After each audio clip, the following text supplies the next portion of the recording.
Are we gonna go live yet? We're going live. We're going live. It's happening. It's happening. It's happening. No one's gonna stop us. No one's gonna stop us. Quick audio test. Live yet? Are we gonna go live yet? And we've gone live. I don't have my headphones connected. This was a really rushed setup. I have cereal here with me. I'm eating cereal for dinner so that I can get to the stream on time. This is what we do for content.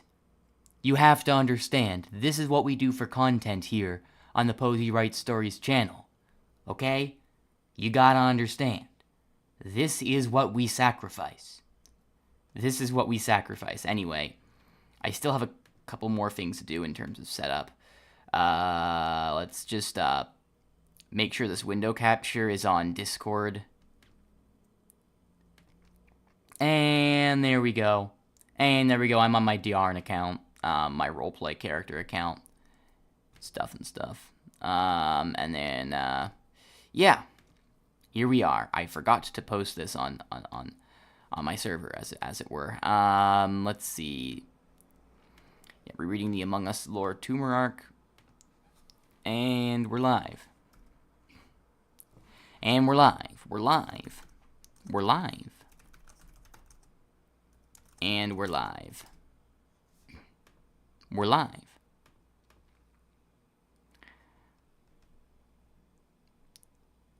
We are, in fact, live. It's happening. It's happening. It's happening. And we're also doing this as a cancer charity, by the way. Just so everyone's aware. Actually, that's perfect. That's good placement. Okay, now that I think about it, I can actually make this sort of ideal looking here. Yeah, guys, we're doing a cancer charity thing. So, everyone, use this stream as an excuse to donate to cancer research, or at least share the petition. There's a Tiltify link up there. Why is there no data? What do you mean? There's plenty of data. Okay, there we go. Excellent connection.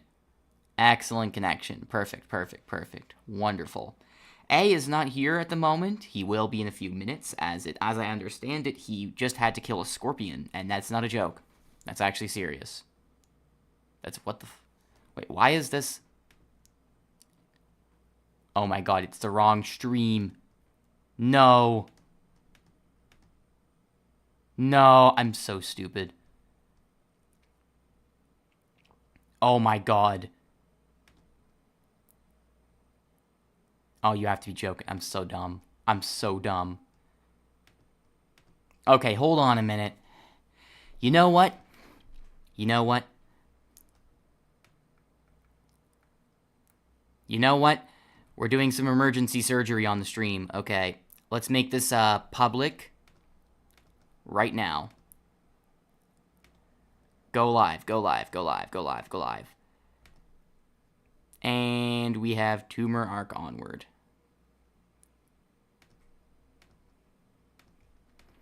Okay, I'm gonna have to repost this over to my YT feed.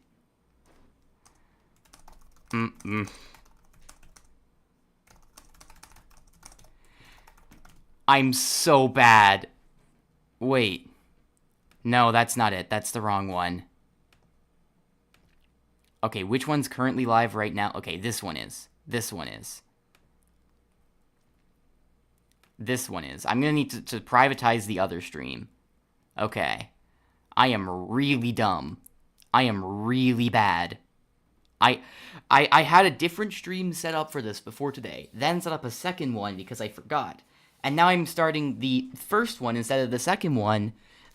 And now, even though it was privated, so now I have to redirect all of my viewers to the one that's actually going.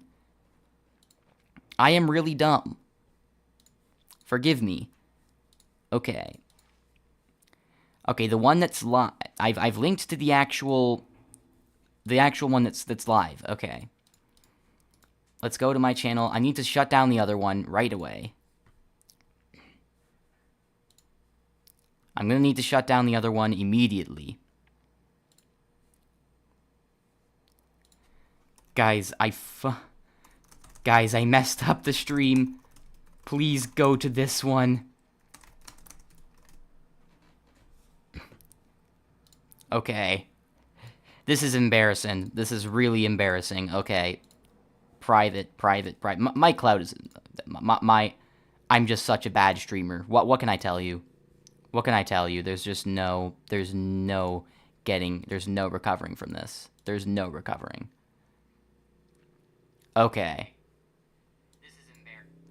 Alright. It looks like things are fine now, for the most part. As long as people go to this one instead of the other one.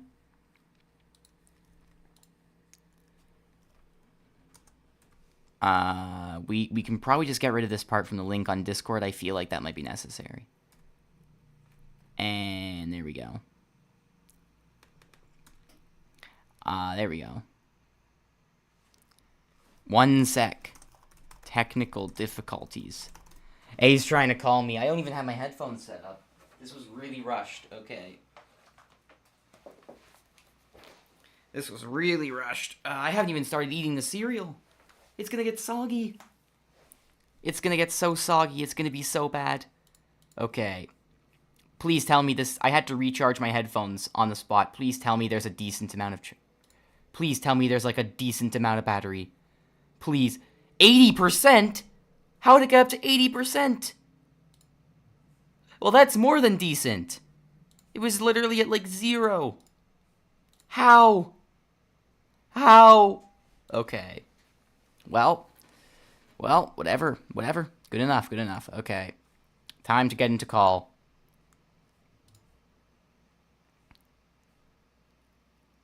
I'm currently muted.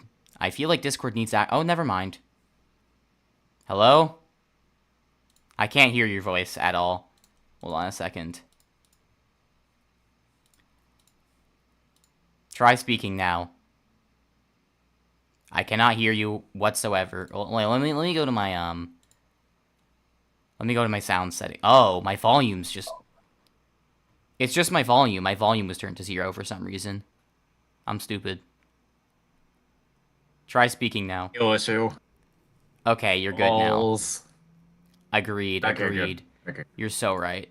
Truly. I remember where we left off. I do remember. I'm actually on that right now. I can stream to you. Okay. Well, so on Discord I should have WeSaw open. Okay, yeah, this is exactly where we left off. Okay. So funny story. I had another stream set up for this beforehand. And then I forgot, so I tried to set up a second one, but then I accidentally clicked go live on the wrong stream and just had it privated for like 3 minutes, and then I just decided, oh, whatever, I'll just switch it to this one. Oh dear. Yeah. Also, I'm having cereal for dinner. This is what we do for content.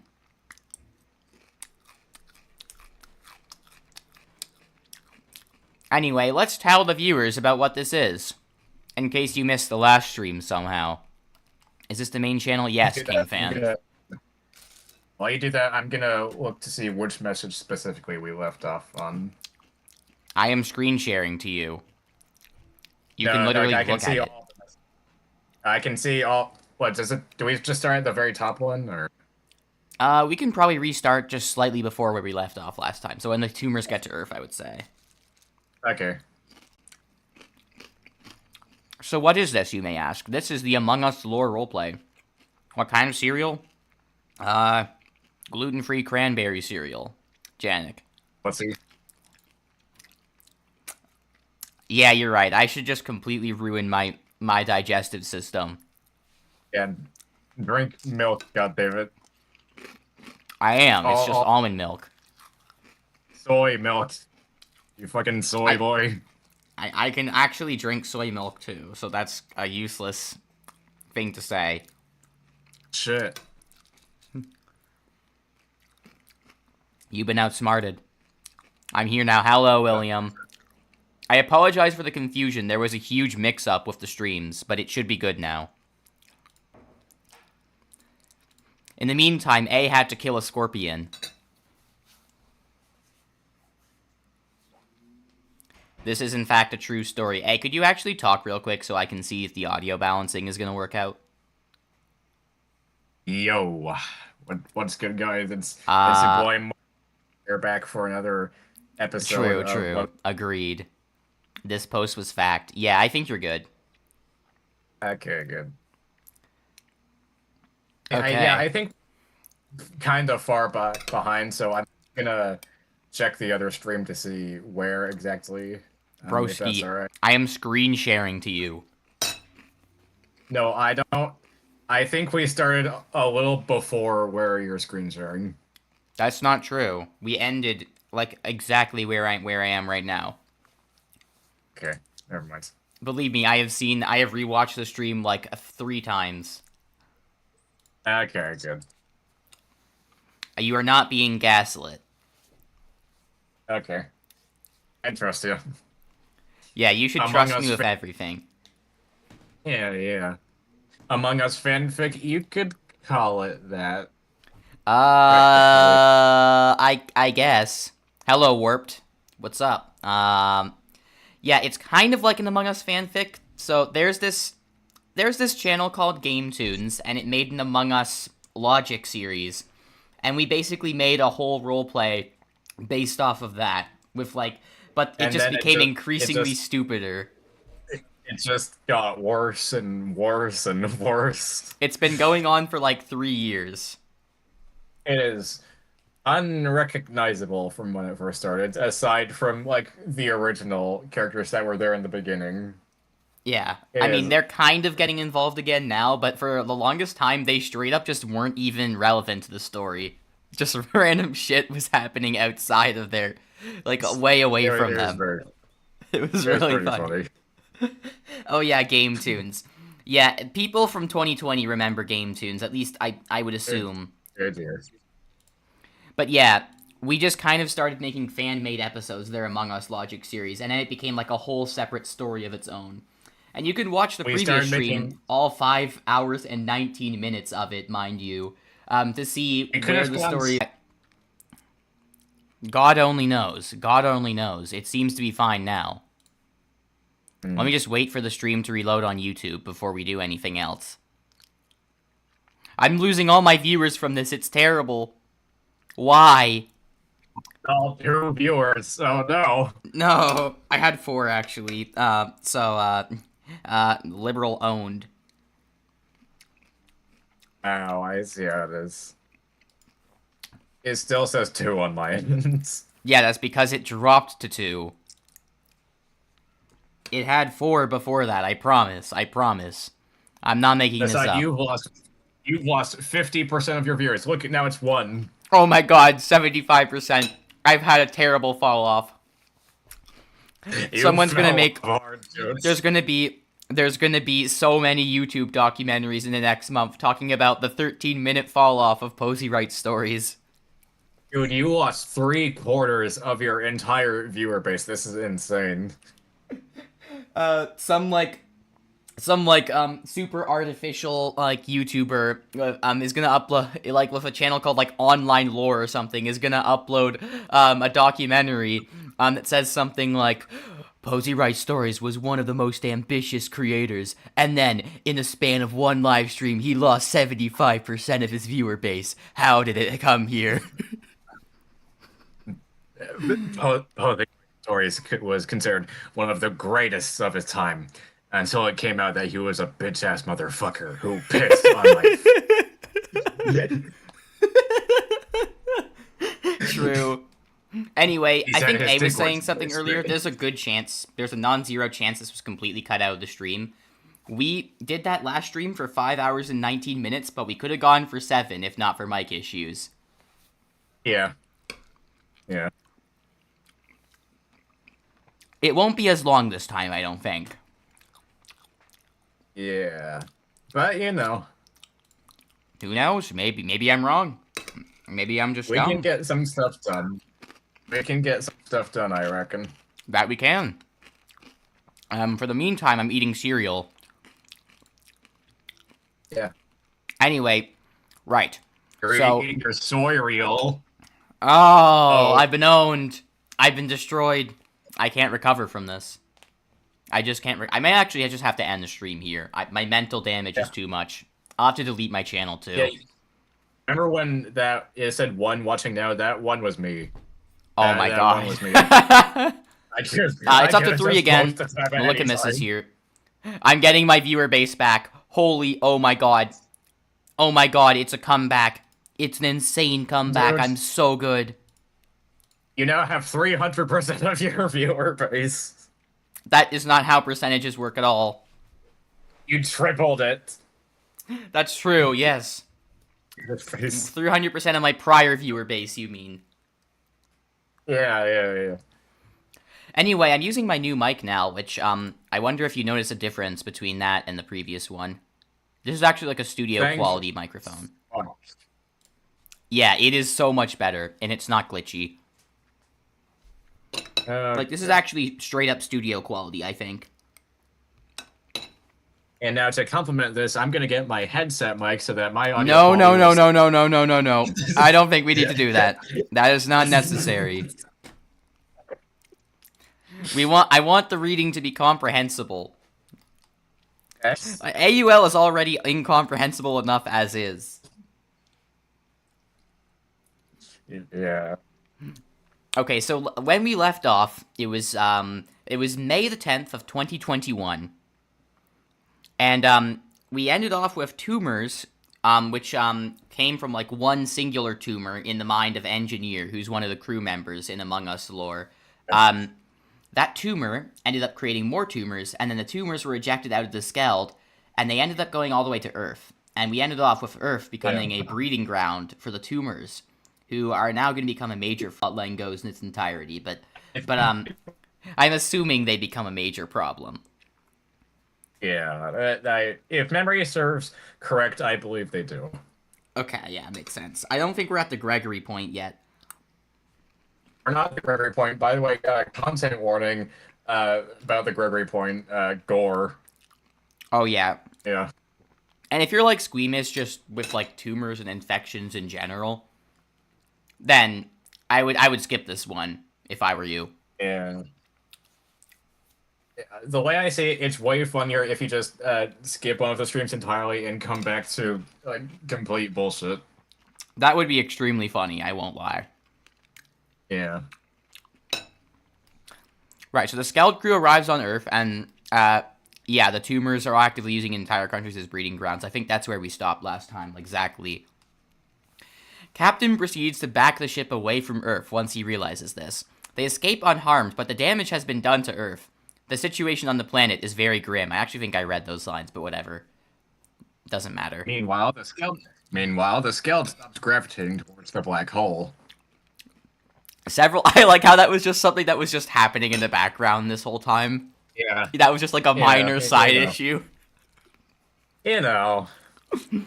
Several countries have fallen to the tumor. Let me just adjust my mic real quick. Okay, that was just like a locational thing. Several countries have fallen to the tumor infestation, and the rest are desperately attempting to hold them off. Non-undead Paragary temporarily allies with double undead Slowmania as times have truly become dire. Damn, we can't call this a caricature of Israel anymore. Holy shit, dudes. That's true, because, like, that is absolutely true. It's actually crazy how many, like, unintended Israel comparisons were made by non-undead Paragary. Like the fucking, we can't commit war crimes because we are the good guys, argument that they used. Yeah. As the Skeld crew leaves Earth, they notice that many more vacuum cleaners have been added to the giant vacuum cleaner sex pile. No. Is that still happening? Probably. Interestingly, the zombies of Slowmania seem to be immune to the tumors, whereas regular humans are affected. Cambodia falls to the tumors. Apparently, I forgot to use the Canadian spelling of tumor in this arc, but whatever. This is a disaster of all of humanity. I feel like it should be 4, but whatever. This is a disaster for all of humanity, as Cambodia was one of the most powerful and influential countries. Humanity begins working on constructing a variation of nuclear weapon that only affects the tumors. I don't really know how that would work. I Weapon mean, singular. that sure is that's a bit of an amplified usage of radiotherapy, let me tell you. That's one way to use nuclear weapons. Or sorry, Yeah, weapon singular. it's just radiotherapy on a way larger scale. You have to understand. Yeah. Yeah. Yeah, humanity begins working on it. Yeah, I already read that. They collect dead tumors from the battlefields and experiment on them. The Nuclear Republic helps with this research from afar. Meanwhile, the BSE builds a giant sphere around itself out of caution, which of course costs money. Holy shit, it's the Las Vegas sphere or whatever. True, Wherever. true, true. True, true. Some of the tumors promptly no clip through the sphere.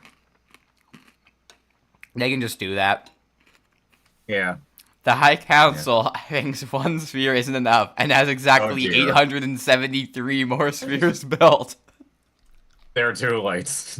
Now the BSE also has to deal with the tumor invasion. Every time a BSE soldier fires a weapon, it costs money for them to fire, which makes this disastrous. Holy shit, John Riccitello took over the BSE. Have you heard about that? I have not.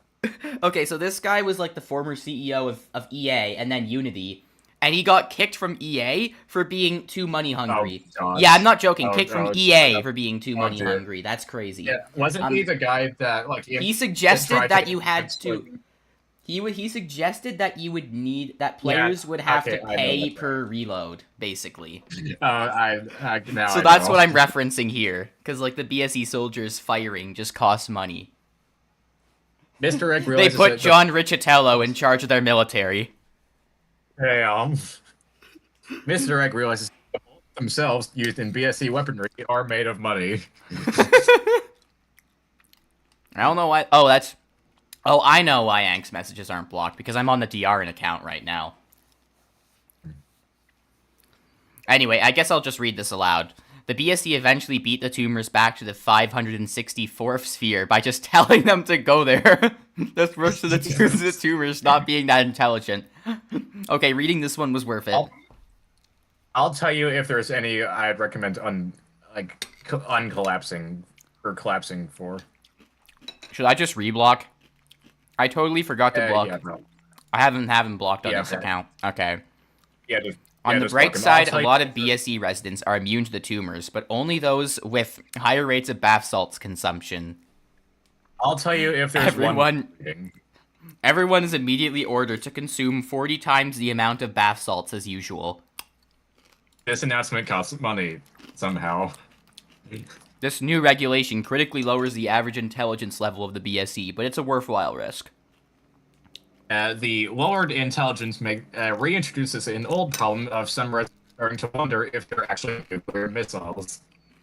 Meanwhile, on Earth, a technologically and scientifically advanced country, Tajikistan, finishes building armor that can hold off the tumors and mass produces it for soldiers worldwide.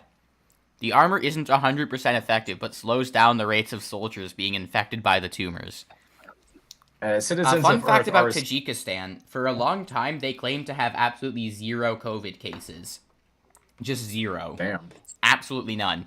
I am 100% sure they were lying, but it's really funny to think about. Yeah. Another thing that's funny about Tajikistan is that I'm on like this like geography hangout server, and one of the members decided to set up like a Tajikistan themed Discord server, and then reached out to the Tajikistan embassy and sent an email asking if they could be made the official Tajikistan Discord server. And they got like a weirdly aggressive email in return where like the Tajikistan embassy just said, no, never contact this email again. And I just think that's so funny. Citizens of Earth are still being forced to add to the giant black hole pile. You know, the one from last stream. Oh yeah, that's still happening. Yeah. Those who were infected, that is. The nations of Earth begin evacuation preparations and herd away anyone who is verified not to be infected.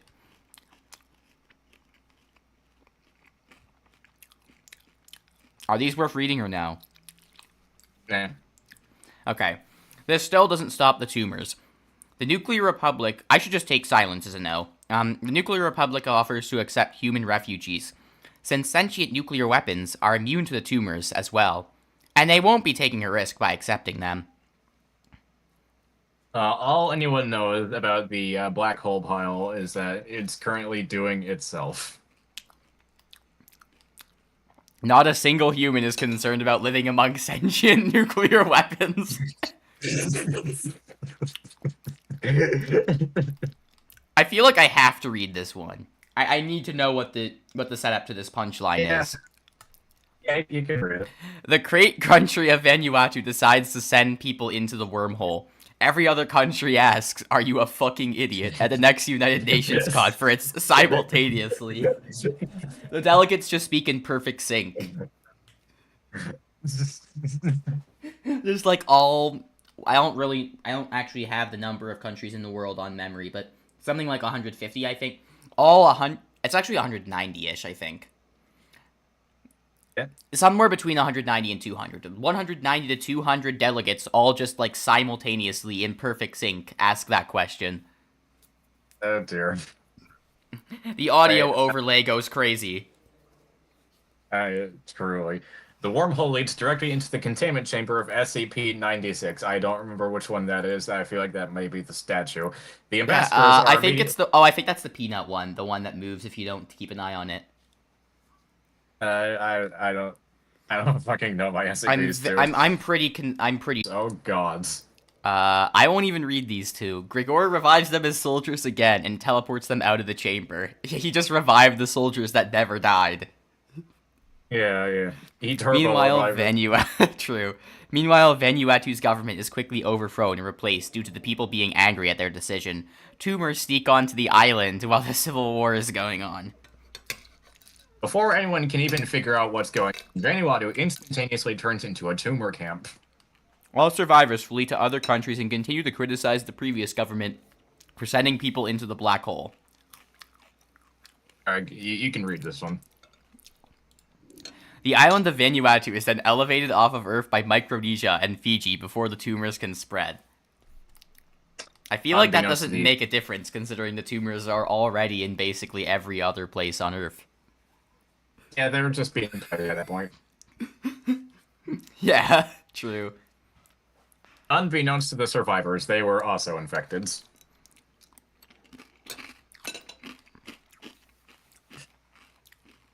Every single delegate at the next UN conference facepalms at once. They do it so hard that all of their faces go through the wall at the same time. There are no more delegates. The entire UN has to be replaced due to this.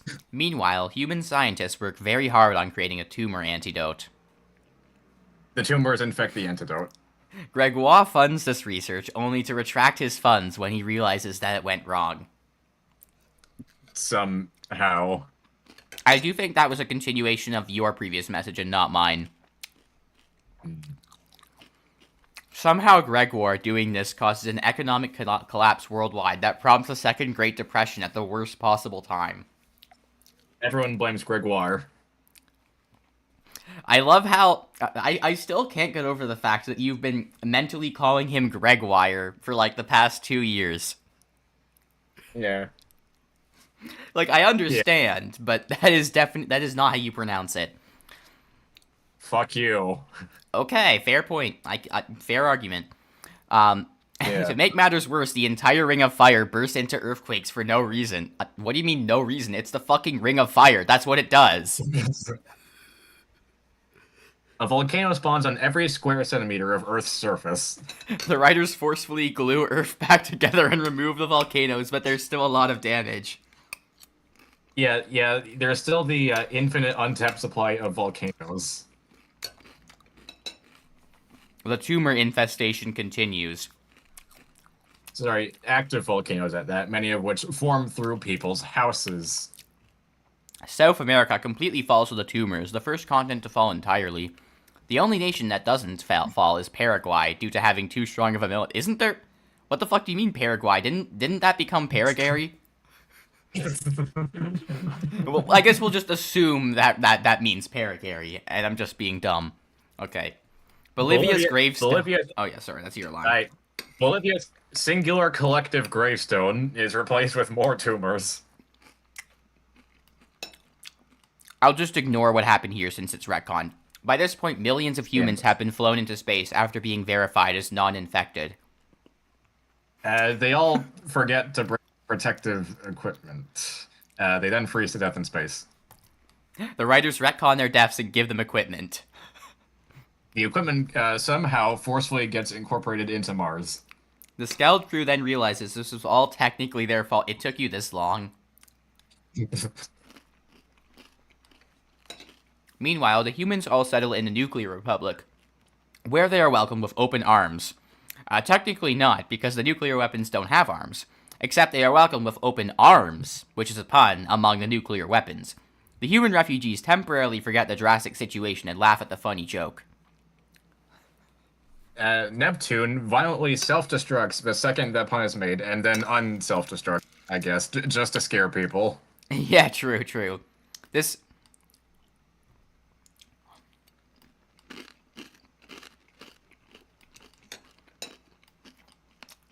should I read those unblocked messages? Because there's like... I feel like I need the context for this. Nah. Whatever. Well, For unexplained reasons, the humans become these other creatures named Sloths. This only... Or at least some of them do. This only happens to some of the humans, as most of them were instructed to remain in containment areas free of radiation. Apparently the radiation did it. The reckless ones who leave become Sloths. This creates a massive divide. The Nuclear Republic isn't sure how to fix this problem. A civil war immediately ensues for The some Nuclear reason. Republic mediates and orders a white peace. I don't even... The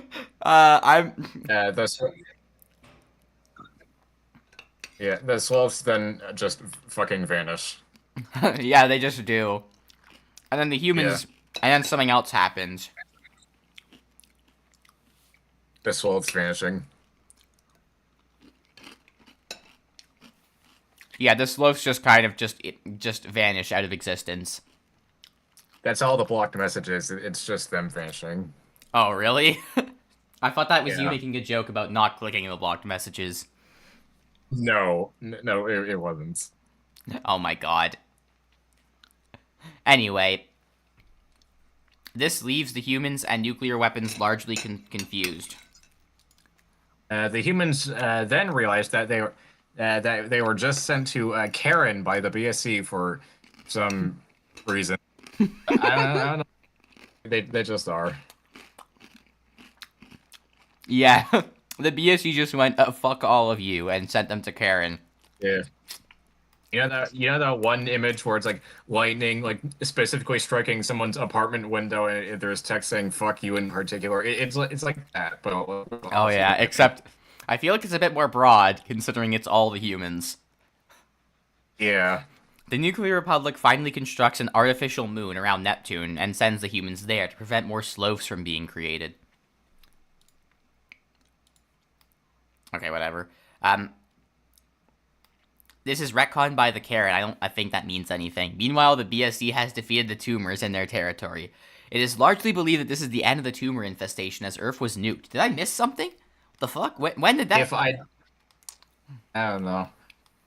Listen, if I don't like say anything about like the blocked message, then just assume don't. Okay. I don't fucking know what's going on. I'm so Me neither. confused. What do you mean Earth was nuked? When was this even said? I don't know. Oh, maybe it's... I guess maybe it's... I'm trying to see if there's, like, maybe... like, a blocked message that explains when it was nuked, but I don't know. I don't think so. I did see, like, a blocked message saying... Oh, the Earth is then nuked by the Gregs and Kia. Okay. Yeah, that makes sense. Okay. Right, okay. Meanwhile, the BSC has defeated the Tumours in their territory. It is largely believed that this is the end of the tumor infestation as Earth was nuked. However, this is not absolutely certain. Just then, several BSC residents physically transform into tumors.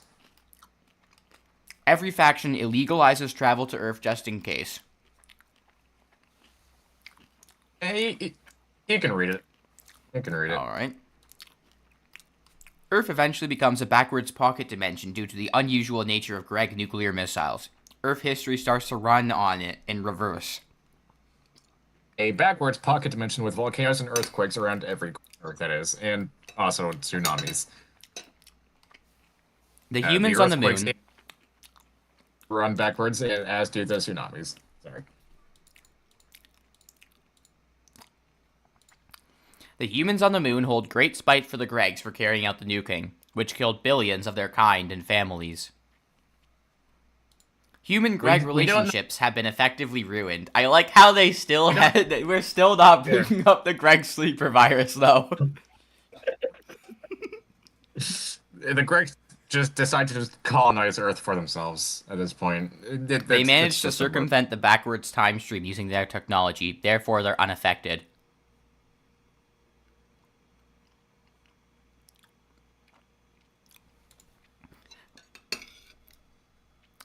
Okay, so for unexplained reasons, they just leave the Earth, but they still colonize the moon. Specifically the dark side. Meanwhile, the Skeld, which was nuked by the Gregs and Kieli, turns out to be nuke-resistant and still exists. I like how that's just casually been established, and it's never been brought up again. Yeah. However, the Skeld crew carries enormous guilt. Engineer begins working on a way to undo the destruction of Earth. Meanwhile, the BSC is still suffering from its second wave of tumors, and about half of their soldiers have since been transformed. The BSC just keeps upping its bath salts consumption rates until the tumors can't spread anymore. The soldiers are so idiotic at this point that they start believing they're nuclear missiles and flying off. The bath salt intake continues increasing. This leads to the intelligence levels in the BSC getting so low that they loop up to the highest possible levels and make the BSC an empire of geniuses.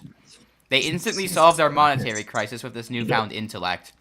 The BSC then proceeds to conquer hundreds of planets before the writers retcon their high intelligence as it's too dangerous. The BSC goes back to moderate intelligence and loses their new territory.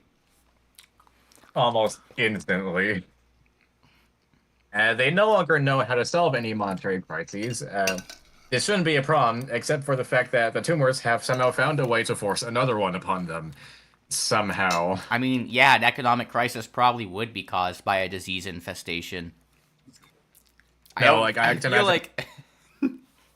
imagine one of the tumors just pointed at the BSC, and then it's spiraled into death, like just on the spot. The tumors just like conjured up, like they just conjured up like a condensed ball of the physical manifestation of an economic crisis and just hurled it at the BSC. Yeah.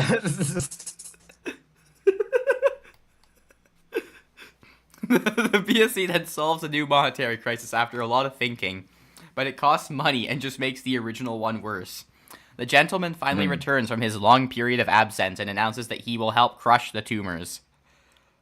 Upon returning, he nearly falls to the tumors. He's only saved by the fact that he's wearing two top hats.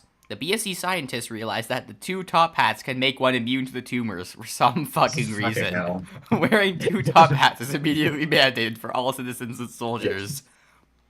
The tumors quickly catch on and are adapting to be more infectious towards people with multiple top hats. Just imagine playing Plague Inc., but like you have a roadblock because there are people who wear two top hats, and there's a specific evolution path where you have to overcome that. Dude, imagine some playing fucking Plague reason. Inc. Pardon? Just in general. Imagine That would be playing fun. Plague Inc. Like in. Are you suggesting that we play it? No, I'm just saying. No, like, but imagine playing Plague Inc., but it's in the Among Us logic cinematic universe. I feel like any game in the Among Us logic cinematic universe would be ridiculous. Yeah. They're still slowed down and throws top hats on the tumors. The tumors try to infect themselves and die. The Tumours stop trying to do this and shame any of the Tumours that do it. Do I read this as well? Nah. Anyway, the BSE pushes back the Tumour invasion while this is going on. I guess I'll read this. They do this to this 475th ring, which is then ejected. I like how there's just casually still hundreds of rings around the entire BSE. Yeah. And then they wonder why their economic crisis isn't solvable.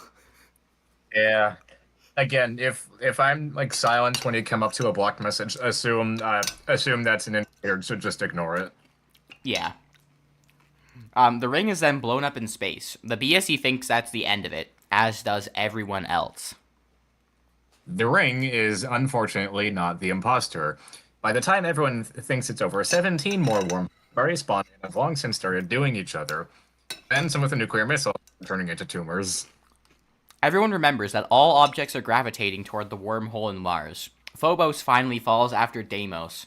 Everyone wonders why this took so long. People that wonder are assimilated into Mars. I don't know how we got, honestly. The rest of the nuclear missiles who don't turn into tumors are fine, seeing as they're immune to the actual infection. The tumors are kept contained until the nuclear republic can find a solution. The tumors evolve to infect nuclear missiles. The nuclear missiles then tell the humans on the moon around Neptune to close off travel to the planet as soon as possible. The humans do so immediately. Meanwhile, the nuclear republic continues trying to solve the problem. The entirety of Neptune's moon turns into a tumor. Humans blast off the moon as quickly as they can, but many succumb to infection. Those who escape drift off into space. Greg 3 enters intelligent mode and begins trying to search for a way to stop things from randomly turning into tumors. God, I know when this was.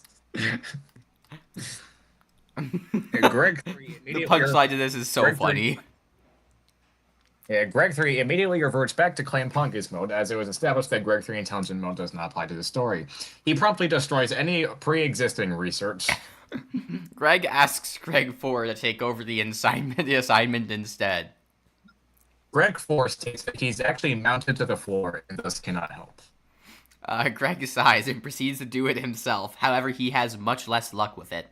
The nuclear republic proceeds to nuke itself to stop the tumor spread. Neptune falls to itself. The remaining humans make it back to Earth, which, due to the nukings, doesn't have tumors on it anymore. They begin to gradually repopulate. There are still an untapped supply of volcanoes and tsunamis, though. Volcanoes and tsunamis that combine to create lava tsunamis. However, Tajikistan appears. It's revealed that with their advanced tech, they hid underground while the nukes hit. They help the returning humans rebuild in this new, dangerous world.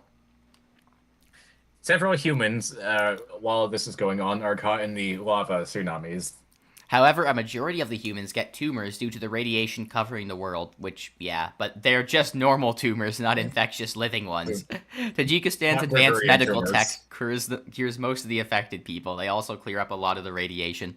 I would assume they're just, like, regular-ass cancer tumors from, like, radiation poisoning, and not, like, the Gregorian infectious ones. They start turning into Gregorian ones before they can be completely cured. Every infected human is mercy killed. All of the humans are infected. The executioners are infected. And thus are mercy killed. Tajikistan uses a time machine and convinces their past selves to clear up the radiation before the returning humans land. This alters the time stream and prevents the tumors from being an issue. Tajikistan can canonically time travel. Cool. The executioners start executing themselves and each other. Holy shit, this is so French Revolution core. Good to know Tajikistan is about the same power level as Skarkle. Truly. This causes a paradox and destroys all of existence. Delete this channel now.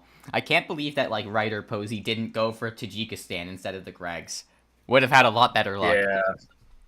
I know, right? Distance and shape. And it also starts working out and growing muscles. When viewed in a linear view, time is a squiggly line. The writers retcon all of this. The time travel never happened, thus the tumors are still a problem. Tajikistan instead opts to politely ask the Tumours to stop. When this doesn't work, they ask again. Tajikistan quickly realizes that the Tumours don't understand English. They go back to executing all infected humans, except now they use robot executioners. The robots get infected. How does it even There's happen? now a robot under Naito. In addition to lava tsunamis, there's a part coming up that you cannot fucking explain. That's even more batshit insane than this. And I'm telling you, it's one of the Gregory parts. Oh no. Oh no. Yeah. Oh Not god. one of Hello, don't worry. and hello, Nick YT. Hello, saxophone guy. Hello. Yo, what's good? Yes, how is it going? Anyway, Tajikistan... Wait, did you read all of those lines? I don't think you did. I think Yeah. you just stopped after the robots get infected. No, I read them. Okay, I might be dumb then. Tajikistan simply shuts Yeah, down you the are. robots as they are in control of them. That or I cut out. I don't know. The robots reactivate themselves. Their top scientists wonder how the robots got infected despite not being living beings. The top scientists turn into more robots. I don't even know how that happens. Some of the robots become FNAF. Some of the robots become self-aware and wonder why they're invading Earth. They turn on the others to protect the remaining humans, and a robot civil war breaks out. Double undead Slamania, who apparently survived the destruction of the Earth for unspecified reasons, watches from a distance. Non-undead Paragary also survive via bunkers. I guess What Slovenia the just fuck was survived. going on in Paraguay It then? establishes that Slovenia is immune to the tumors because the zombies, you know? Okay, what the fuck was going on in Paraguay then? I don't know. I just made a dumb mistake. Non-undead Paraguay declared independence for like 2 seconds while getting invaded, and then decided to reintegrate immediately. Non-undead Paragary also survived via bunkers. They've long since forgotten about the rivalry with Slovenia. Meanwhile, Tajikistan creates a giant magnet that draws in all the robots, then specifically removes the good ones before chucking the magnet into a volcano. The evil robots become magma bots. Meanwhile, Tajikistan hires more scientists to solve the problem. The remaining humans, besides Tajikistan and non-undead Paragary, get back on the ships and flee Earth before they can be infected. Tajikistan builds a giant hose to turn the robots back into normal robots. The magma bots turn into obsidian bots and can become even stronger. The good robots also turn themselves into obsidian robots to balance things out. Bad axes on the good bots. Your voice very much cut out for that. The bad bots use diamond pickaxes on the good bots. They just do the same in return. Eventually, almost all the robots on either side were mined by the pickaxes. This doesn't eliminate the tumor issue, however. You can read the one above.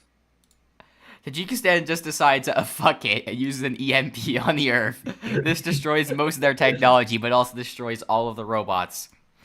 This doesn't eliminate the tumor issue, however. The remaining humans fly to the moon, only to be apprehended by the Gregs, who have colonized it.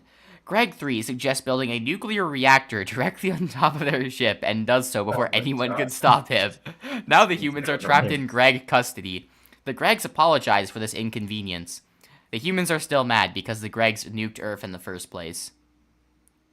The skeleton crew begin working on a time machine so that they can stop the tumors from even existing in the first place. Engineer immediately stops the project on the grounds that it would create a time paradox. He's then slapped by the rest of the crew. But I'm right, he says. Your mom is right, Captain responds. Captain gets sued by Grigor because phrases like that are copyright. Do I still need to...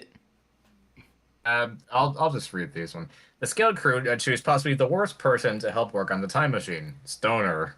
Oh wait, there's a context message before that. Ignoring, that should say ignoring, but whatever.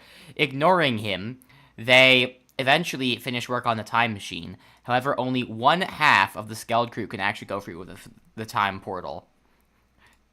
Anyway, they choose Stoner, yeah.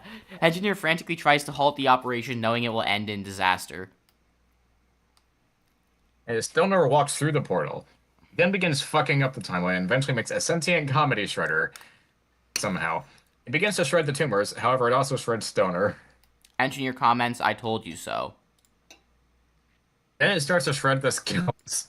Veteran comes up with a genius idea, which is to build yet another time machine to stop this from happening. The time machine manifests itself and starts doing the wormholes. The engineer has a mental aneurysm. As opposed to a physical one. True. Veteran is bashed on the head by engineer, who then dies from an actual aneurysm. Okay, to be fully honest with you, like, I know that we are not on good terms with Ank anymore, but some of these messages are fucking hilarious. Yeah, when he was good, he was good. It's true. It's true. Anyway. Yeah. Anyway, Veteran's crown protects him from serious brain damage, but he was already brain dead, so it didn't matter.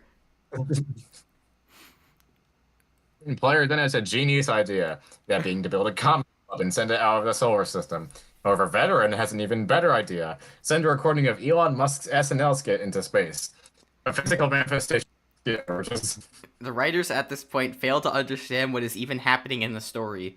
That is accurate to me right now.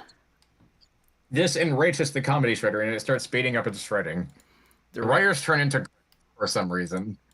Manifestation isn't shredded due to it not being funny at all.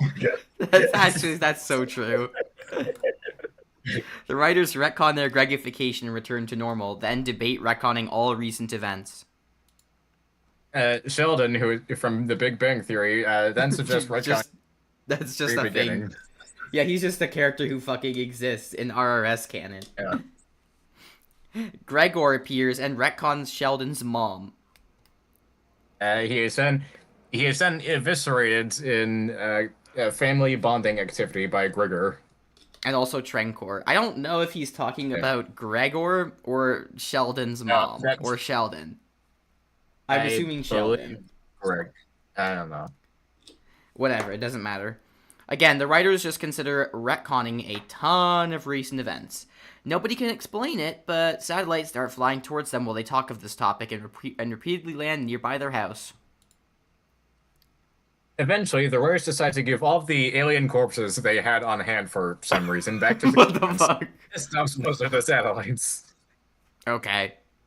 The writers finally decide to just put Earth back to normal and fix humanity due to high levels of confusion. However, the tumors aren't completely gone. There's still a problem in the Nuclear Republic and the BSE. Still more volcanoes spawn on Earth. Some people have the genius idea of putting a cap on each volcano. This does not work. I mean, I feel like that was foreseeable. Yeah, the people tend to put the caps on all fallen. They proceed to turn into lava monsters. I like how that was the way that ended up getting fucked up and not the obvious fact that the caps would just be blown off. Yeah. Like, it still went wrong, but in a completely unexpected way. The governments tell people not to keep trying to put caps on the volcanoes. Some continue doing it anyway, on the grounds that it'd be funny. The next idea is for people to send armed surveillance drones to the volcanoes to stop the lava monsters. This actually works fairly well, at the beginning. The drones then fall in and become lava monsters. Summon giant rock men to fight the lava monsters. I like how that's just a request and not even a description. The rock men turn into magma men. Wrong, they are uncorrupted. Duplo is forcefully removed from the channel for speaking in the incorrect format. I had to mention Rockmen because the mention of Magma Men reminded me of something. I dragged Poseidon into my cave and feed him to Joe Biden. Duplo is sent to Poseidon's Hearts of Iron 4 session. Anyway, fireproof drones are built and then sent to the volcanoes. The fireproof coating gets burnt by lava, as they were not lava-proof. The designers exclaim "What the fuck" to the press. Eventually, people decide to just leave the volcanoes alone. I love how they just. I love how the implication is that the press reporting that happened made it happen. So so the designers just walk to the press being like, "Why did you say that?" The volcanoes start forming through people's houses. Everyone just moves to other houses. You know, that's just using the Ben Shapiro climate change tactics. The volcanoes are following people. Tsunamis and earthquakes start forming again. Global crisis is declared. You mean it wasn't a global crisis before this point? They just fought the need to declare a global crisis now. Jesus Christ. The writers are wondering why the hell Earth is blowing up again. One of them briefly goes over the script to make sure Grigor didn't mess with it again. As it turns out, it's actually Grigus trying to write something and sucking so hard it's having a fatal effect on the story worlds. I'm pretty sure it's actually pronounced Grigus, but that might just be my personal pronunciation. I wouldn't know. But anyway, yes. The world is blowing up because of this. Gregoire is called to action and sends the AGM to apprehend Grigus. The AGM can't find Grigus since he's operating from a remote base that's well hidden. Running out of options, Gregoire calls Grigor for help. Grigor suggests looking for Grigus. This revolutionary idea helps the AGM track down Grigus. I like how this implies the AGM unit was just like sitting on their asses before this. The AGM arrests Grigus. Grigus says no and invades capture. Grigor conjures an impossibly large cosmic hands made of space rocks and grabs Grigus before he can runs off. The AGM arrests him again. Grigor forces him to watch the giant black hole vacuum pile. Oh god. The AGM then punts him into the pile. Grigus is done by everything in the pile simultaneously. Grigor adds some of his Navy members to the pile for I feel like this is a war crime on behalf of the AGM. Yeah. I feel like it might qualify as a war crime. Okay, suddenly the volcanoes start releasing an inacrid gas that is revealed to be flatulence. The inhabitants of New Doshan attempt to block off the safe That's from the volcano. Tajikistan's capital, by the way. But they fail as choked. Slow mournful farts can be heard as the bodies are discovered the next day.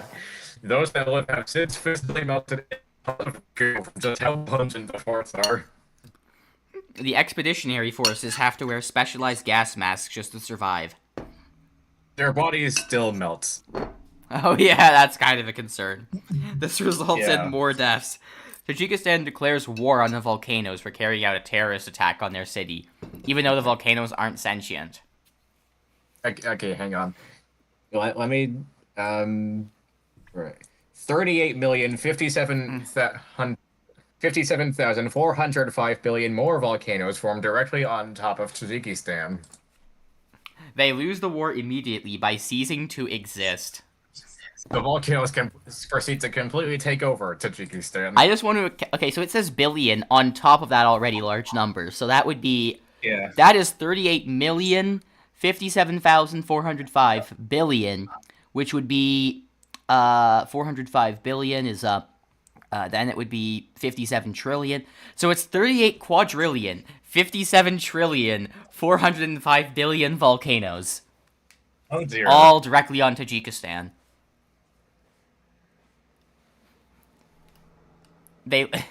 Yeah, so the volcanoes take over. Tajikistan 2 is built in its place. The first Tajikistan stops ascending and falls directly on top of Tajikistan 2. Fun fact, there's ascending, apparently. This crushes everyone and everything underneath. Meanwhile, the writers wonder why the volcano should... suspects that Grigus might still be altering the storyline from inside the black hole. Grigor just tells him that he's the one doing it. He is asked politely to stop. For good measure, yet another polygonal ball sack is Grigas conjured stops in. for he is a coward, even though he wasn't doing anything. For good measure, yet another polygonal ball sack is conjured and placed near Grigas. Grigas cowers in the corner of the black hole universe. Still being forced to watch the giant black hole in vacuum orgy.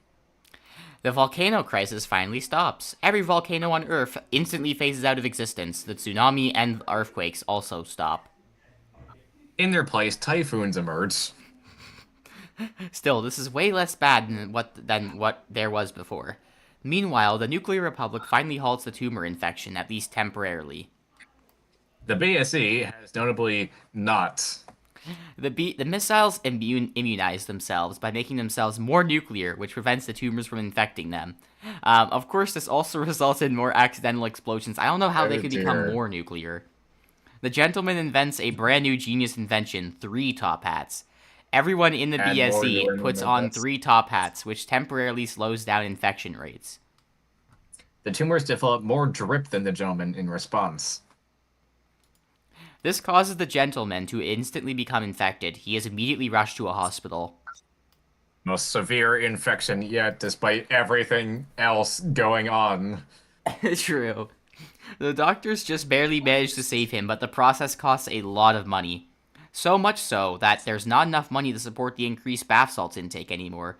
This causes infection rates to speed up again, and the civilians are angry at the gentleman for having been prioritized at everyone else's expense. The gentleman responds with okay and then immediately dies. The BSC residents eat the gentleman alive, even though he just died. The infection rate to slow down. Somehow he just got revived in the middle of being eaten. Both events are retconned by the writers since the gentleman needs to live, thus the infection rates speed up again. The gentleman then dies, but I guess not permanently. He will remain dead for only 3 times.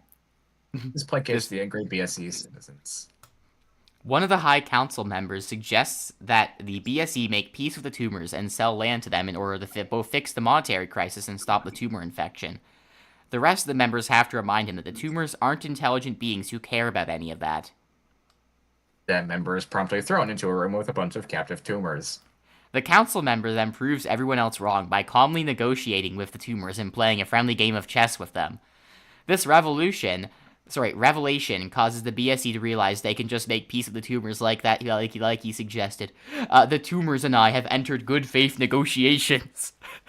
Oh my god.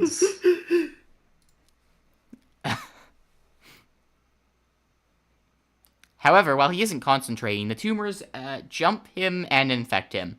The BSE examines the tumors and finds that for a brief moment they formed a Gestalt intelligence, whatever the fuck that means. Who knows? The BSE proceeds to inform Mr. Egg of the situation and asks if they should consider further experimentation.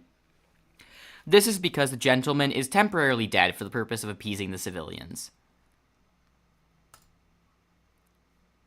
The BSE decides to try to find out a way to contact the Gestalt intelligence. Whatever the fuck that is. The High Council stops the BSE and points out that they didn't wait for Mr. Egg's answer. Mr. Egg says we should probably do some experiments to find the intelligence. That was a great impression. The High Council says okay. The BSE resumes the search. I genuinely have no idea what he sounds like. It's that, but a lot lighter. The BSC eventually decides to do a search too, as the original search isn't leading to anything. The search costs an exponentially larger amount for each square centimeter each search party member covers. It also costs money to pay the search party members. $300 per picosecond. Oh, that's not even accounting for tax. The BSE then uses some captured tumors and performs experiments on them, which cost money, and the result is the tumors acting like intelligent beings. The BSE wonders how this is possible. They then immediately lose this intelligence and go back to infecting BSE residents. Or at least they would, if they weren't in captivity. They phase through the walls, by the way.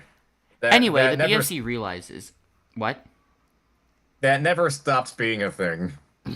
Anyway, the BSE realizes that, yeah, a common rule of AUL is that walls just mean nothing. Anyway, the BSE realizes that they need to find a way to make their intelligence state last longer. They contact Greg 3. The writers then remind him that his intelligent mode doesn't exist in this story. The BSE uncontacts Greg 3. Greg 3 turns into a planetoid for some reason. No one bats an eye.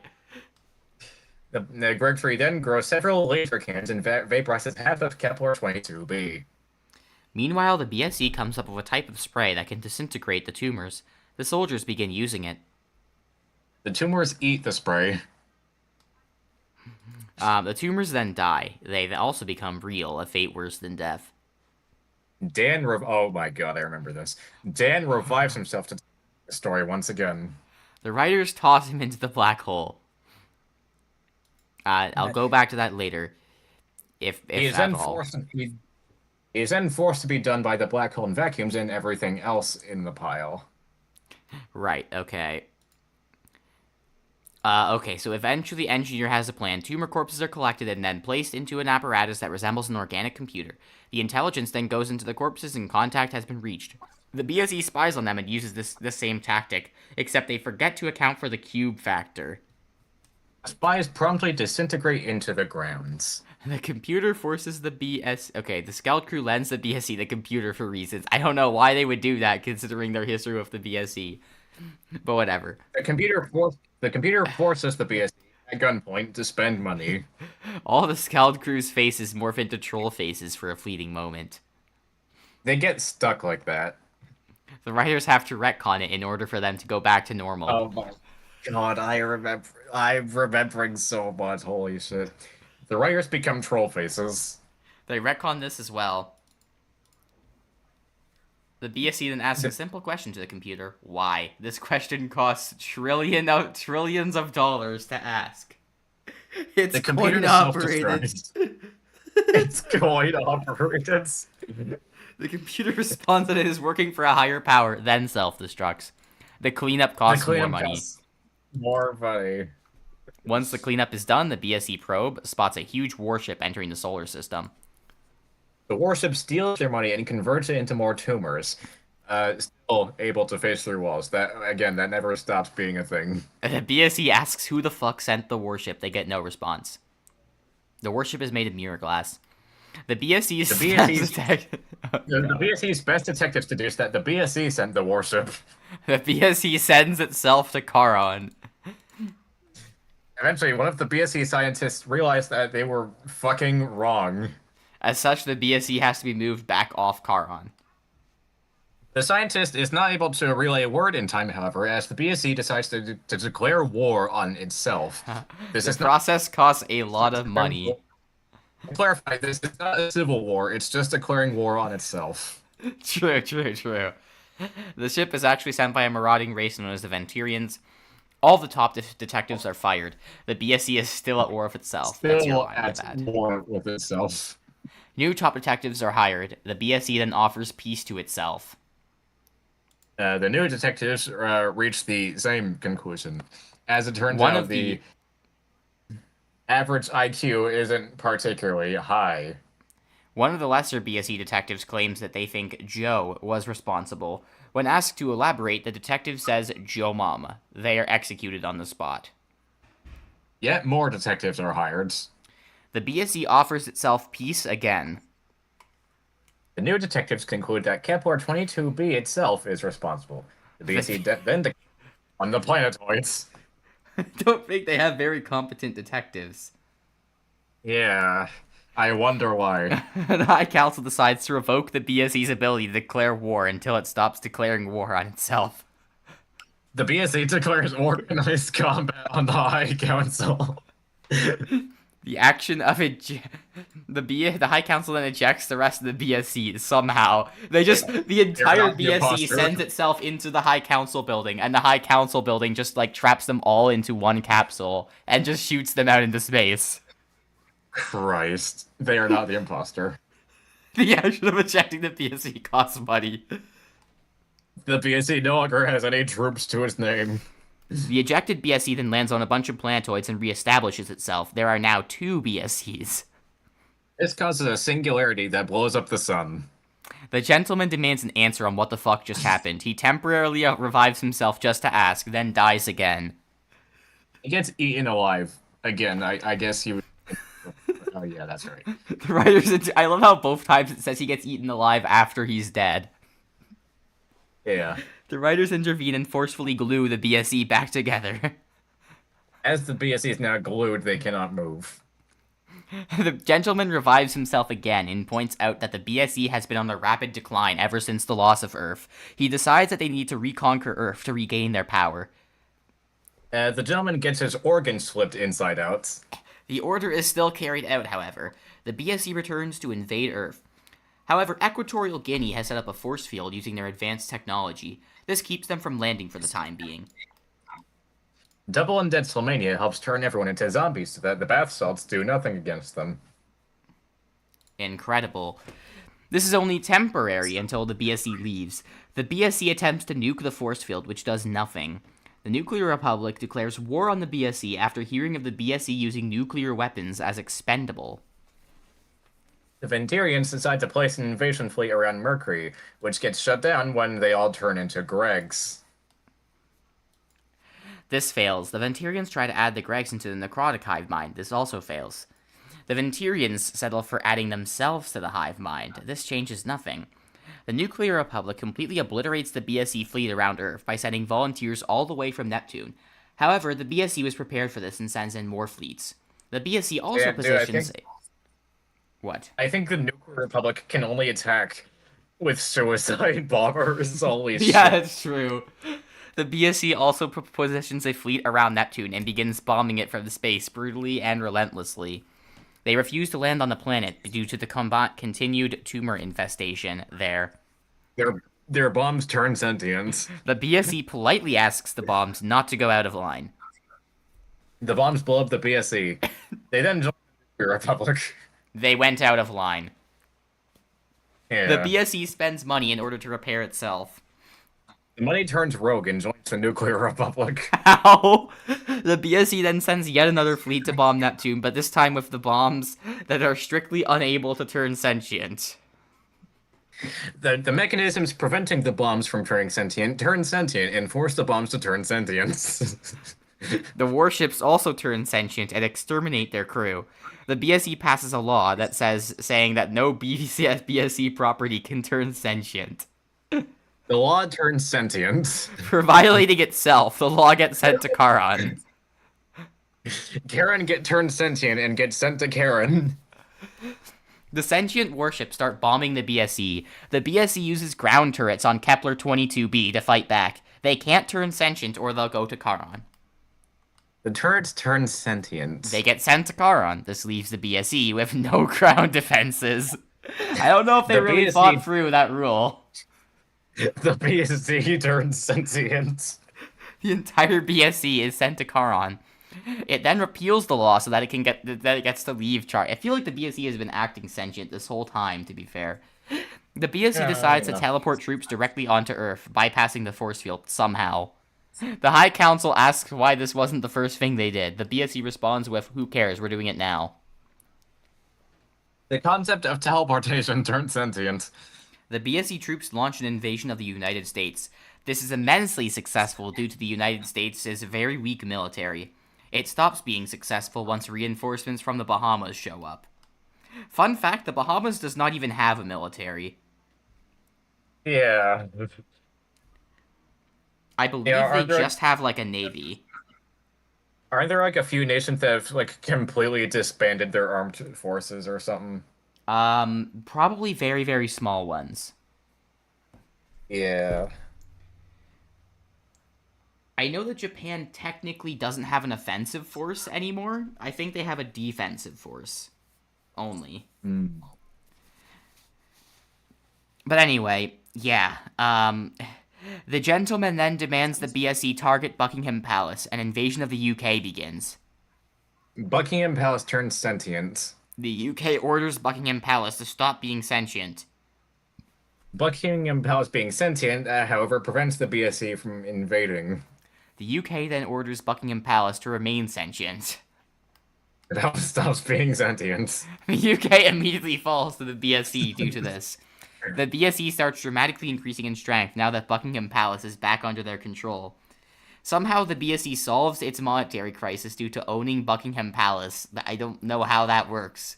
France, understanding the severity of the situation, intervenes and attempts a naval invasion to retake London for Earth. The BSE then sinks the entire French fleet Napoleonic War style. With its newfound power, the BSE proceeds to shatter the force field and start landing troops all over Earth. Oh, by the way, I'm pretty sure all of the natural disasters are still happening while this is going on. Yeah. Earth declares no. This changes nothing. The Skeld crew takes note of this and asks the Gregs to help Earth.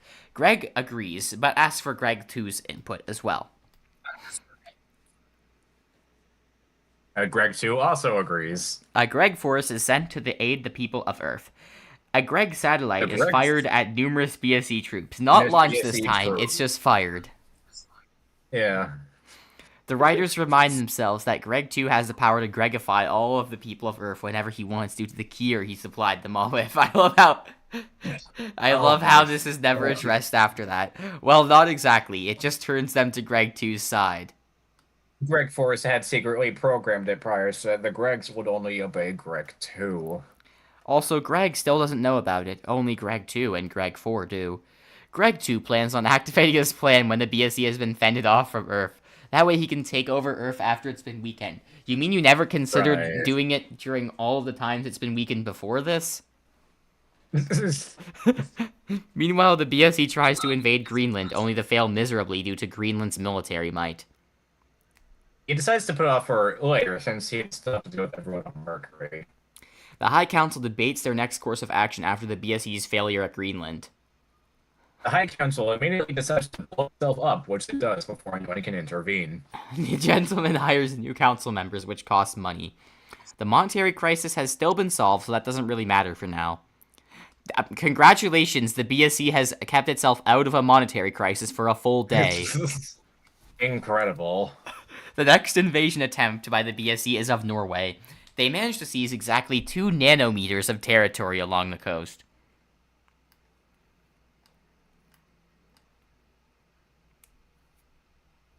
Earth gets reinvaded by the Scorpions, who I guess were waiting in ambush.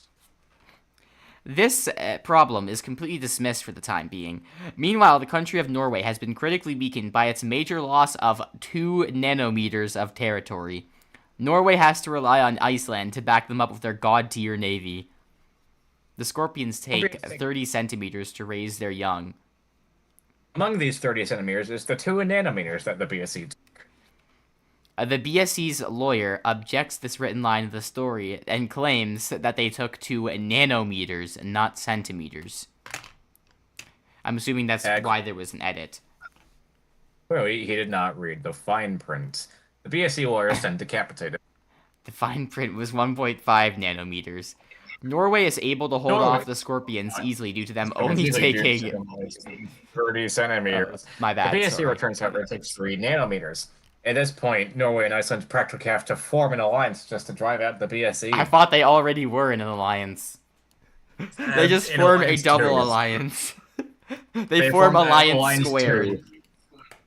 Meanwhile, Greg starts writing a ripoff of a ripoff he made of the Jonathan Crisis. Greg is sent again since volcanoes have already started spawning in Earth again, as if they weren't already. The Greg makes the mistake of reading Gregus wrote, causing him to turn feral and eat Gregus alive. The volcano stops spawning. Incidentally, a volcano started forming right where the BSE invaded Norway. Despite being exactly 1 nanometer in height, the volcano already spews out lava everyone unfortunate enough to be caught in sight. The BSE no longer has any territory in Norway. The BSE solves... Oh, yeah, no, continue. No, that's your line. The BSE sues the volcano for this. The volcano wins the court case and thus gets custody of 75% of the BSE's bath salts as well as the children, and in addition to 75% of the BSE itself. The BSE then sues it again and wins back all of that, so it's as if nothing happened. The volcano sues them back and wins 90%, proceeding to do all of the bath salts it has before they can be taken. This causes the volcano to start thinking it's a nuclear missile and fly off to Neptune. alongside everyone and get custody over. The writers decide to artificially restore 90% of the BSE again, but not the bath salts.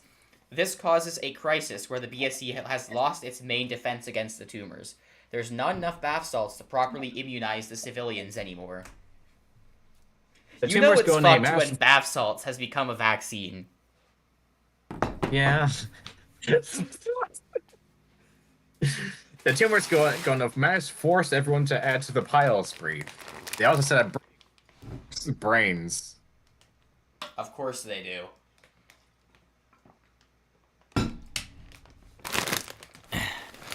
The BSE declares a state of total emergency. Many civilians have to wear dozens of top hats to prevent infection. The top hats start getting infected. The top hat supply is also quickly depleted, much to the gentleman's display. The BSE is forced to focus exclusively on producing more top hats. Infected top hats. With no hope of overcoming the tumors, many BSE civilians flee to BSE colonies without tumors, after being verified as non-infected. All BSE territories that already have tumors are considered lost causes by now. The government tries to fly to Mars to escape the tumors. The BSE, for some reason, is perfectly fine continuing the invasion of Earth. He's met with the gentleman in his pilgrimage to Mars. Is met with a pretty unpleasant early birthday surprise. I wonder what that means. Oh, is it because of Yeah. Mars being covered in the piss? Yeah. Right. Humanity's governments beg the BSE to retreat before the tumors spread to Earth. A singular tumor lands on one of those BSE soldiers. Earth pleads to go away. The infected BSE soldier is executed. This leads to protests and strikes in the BSE army. The tumor starts running around after he gets killed. The tumor I guess it itself. grows. They've been doing that the whole time, so I'm not surprised. The tumor itself gets shot as well, only to multiply. Apparently the executioners were really dumb and had no idea how the tumors worked. The BSE residents that were infected with tumors have long since been hollowed out and replaced with more tumors. Oh god. The local BSE soldiers are ordered by their superiors to completely torch the area where the tumors are. The torches get infected before they can be put to use. Every single tumor that exists forces their host to add more to the pile. The BSE settles for a bombing strike instead, and bombs the area of the tumors on Earth. Unfortunately, they miss a few of them. Would have if some of the bombs weren't nuclear. Luckily for humanity itself, most humans are temporarily zombified by Slowmania, making them immune to the tumors. This means the tumors on Earth are pretty much exclusively a problem for the BSE's own invasion force. The BSE then attacks Slowmania and steals a zombie for testing, in the hopes that maybe they can zombify BSE residents and make them immune to the tumors as well. The zombie they capture becomes human before testing can happen. He's just used as a prisoner of war instead. The BSE attempts to steal a zombie again, this one being an actual zombie from Slowmania who isn't just a temporary zombie. He descends through the ground, putting the BSE back at square one and revealing himself to actually be Grigor, who has given himself the only copy of the tumor vaccine in existence. The BSE then extracts the vaccine out of him and replicates it. The vaccine copy turns into a tumor. However, they're kind enough to re-inject the original vaccine back into Grigor.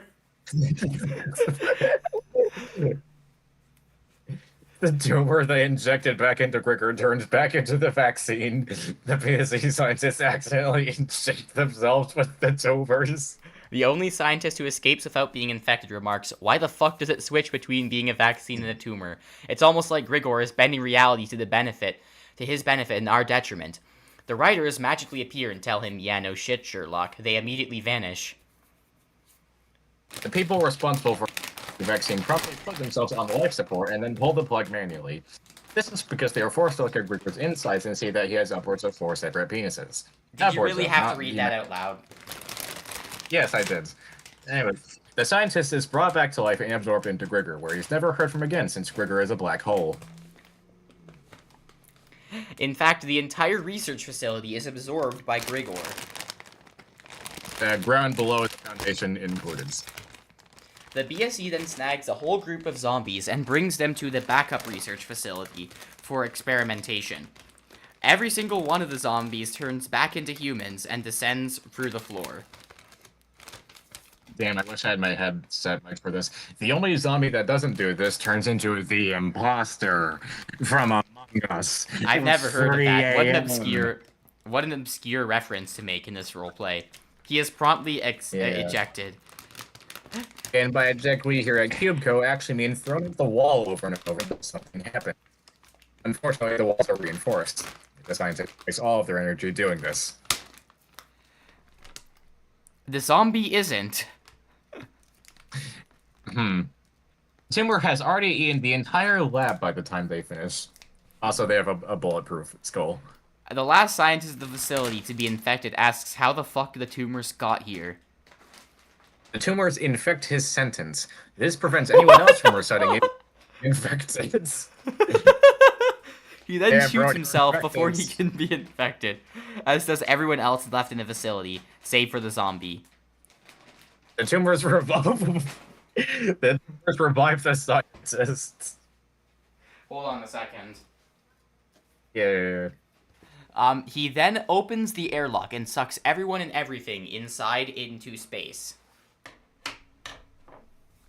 As this is not actually space, he just falls face first into the ground just outside the backup facility. He then remotely self-destructs the facility. And prior to this, however, the tumors infected the concept of self-destructing beforehand. This causes even more tumors to rupture out of the facility. I like how everyone can just infect metaphysical concepts and just gain, like, infinite power. Yeah.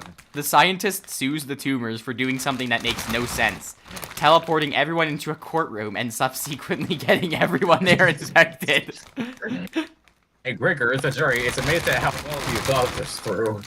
The tumors then get the bright idea of suing everyone they are having trouble with and help bring them to this very courtroom. The BSE then sues them for using unfair lawsuits to get people infected. This speeds up infection rates, however.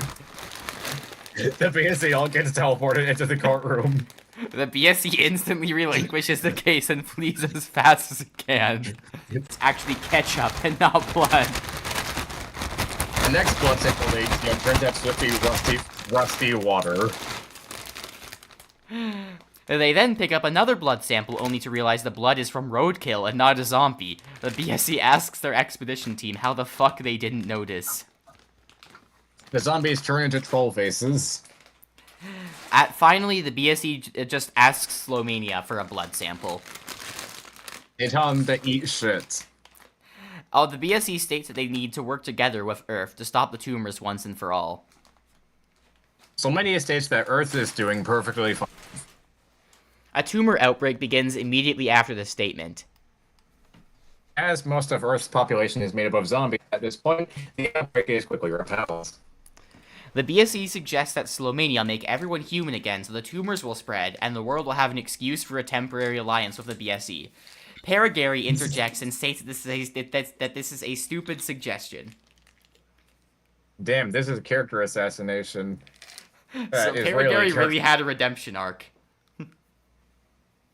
Slowmania rejects this proposal on the grounds that it would endanger more lives than it would ultimately save. The BSE points out, except we don't care about urban lives, only our own. Paragary then explains to them how saying that makes them even less trustworthy. The BSE representative who says this promptly gets your genitals sewn together. Greg Ford creates a top hat siphoning machine. Yeah. Meanwhile, Greg Ford creates a top hat siphoning machine that siphons top hats from the BSE without them knowing. Greg asks Greg Ford not to use this, as he doesn't want their tumor infection rates to speed up even more, lest they become a threat. Greg, too, argues that the BSC is their enemy, and they can use the top hats as extra protection in the event of a tumor attack. Greg agrees to this on the grounds that top hat experiments are carried out prior, just in case they may not function properly for the Gregs. Just in case, Greg Ford also creates an anti-capitalism... I feel like on the grounds is the wrong expression to use. It should be on the condition. Yeah. But whatever. Ensuring that no one gets turned capitalist by the top hats, and that no capitalists gain influence. The top hat siphoning machine is then put into practice with great success. The BSE notices that their top hat supply is quickly dwindling. This causes tumor infection rates to increase even more.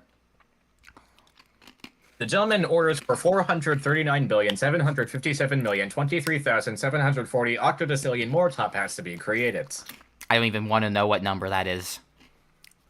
Me neither. This, of course, costs money. This is enough top hats for the majority warrant to exit Kepler 22b's atmosphere and to fly off into space, much to the chagrin of the BSC High Council. I'm pretty sure that's enough top hats to fill up the entire universe. Yeah, probably. They are effectively back where they started. The Gregs catch every single top hat that flies off. They then increase the size of Mercury's atmosphere so that the top hats won't fly off when they wear them. Meanwhile, the gentleman has built himself a mech suit covered entirely in top hats. This uses up every single top hat that the BSC has. The BSE finally shuts down travel between its individual planetoids in order to stop the spread of the tumors. I love how that wasn't one of the first things they did. Dude, this is just like a response to COVID. It's so true. At this point, no one can flee from the infected planetoids and are effectively doomed. The tumors infect the concept of having... Darth Vader asks, I am so lost, what is happening? I barely know more than you do. Only those elsewhere have a future. The gentleman inside the mech then turns out to be merely a hologram. The mech then explodes, killing the tumors that infected it. This was a trap all along. However, it did destroy all of the top hats as well. The BSE now has no top hats, except for the two that the gentleman wears at all times. The tumors conjure the gentleman's DNA out of the air and feed it into the gentleman tracker trademark, allowing them to figure out where the gentleman is actually hiding. The rest of the BSE gets infected with tumors. The High Council escapes to Eris, as does Mr. Egg. As travel is banned between the BSE, this fails. I love how that just came back to bite them in the ass somehow. They break the law to go to Eris, which sends them to Charon instead. However, since travel is banned, they can't go to Charon either. Jesus Christ. They're stuck in a perpetual cycle of motion. So they must go to Charon, but they cannot go to Charon without breaking the rules and going to Charon again. This begins an infinite loop. Eventually, the High Council just fucking turns into a black hole. The writers interfere and just manifest the High Council on Eris with Mr. Egg. Of course, making sure to de-black holeify everyone first. As travel is still banned, they are punted back to Kepler 22b. They are then punted back to Eris, as the punting to Kepler 22b counted as travel. The High Council then realizes they make the rules and exempt themselves from the law. This allows them to actually go to Eris. Right. That wasn't the first thing they tried doing. The main thing at the High Council exploit the rules for their benefit. The Council to manifest on Karen. The High Council points out that they're the ones in charge. The gentleman disagrees and supports the people's decision to send the High Council to Karen. The BSE points out that this is textbook corruption.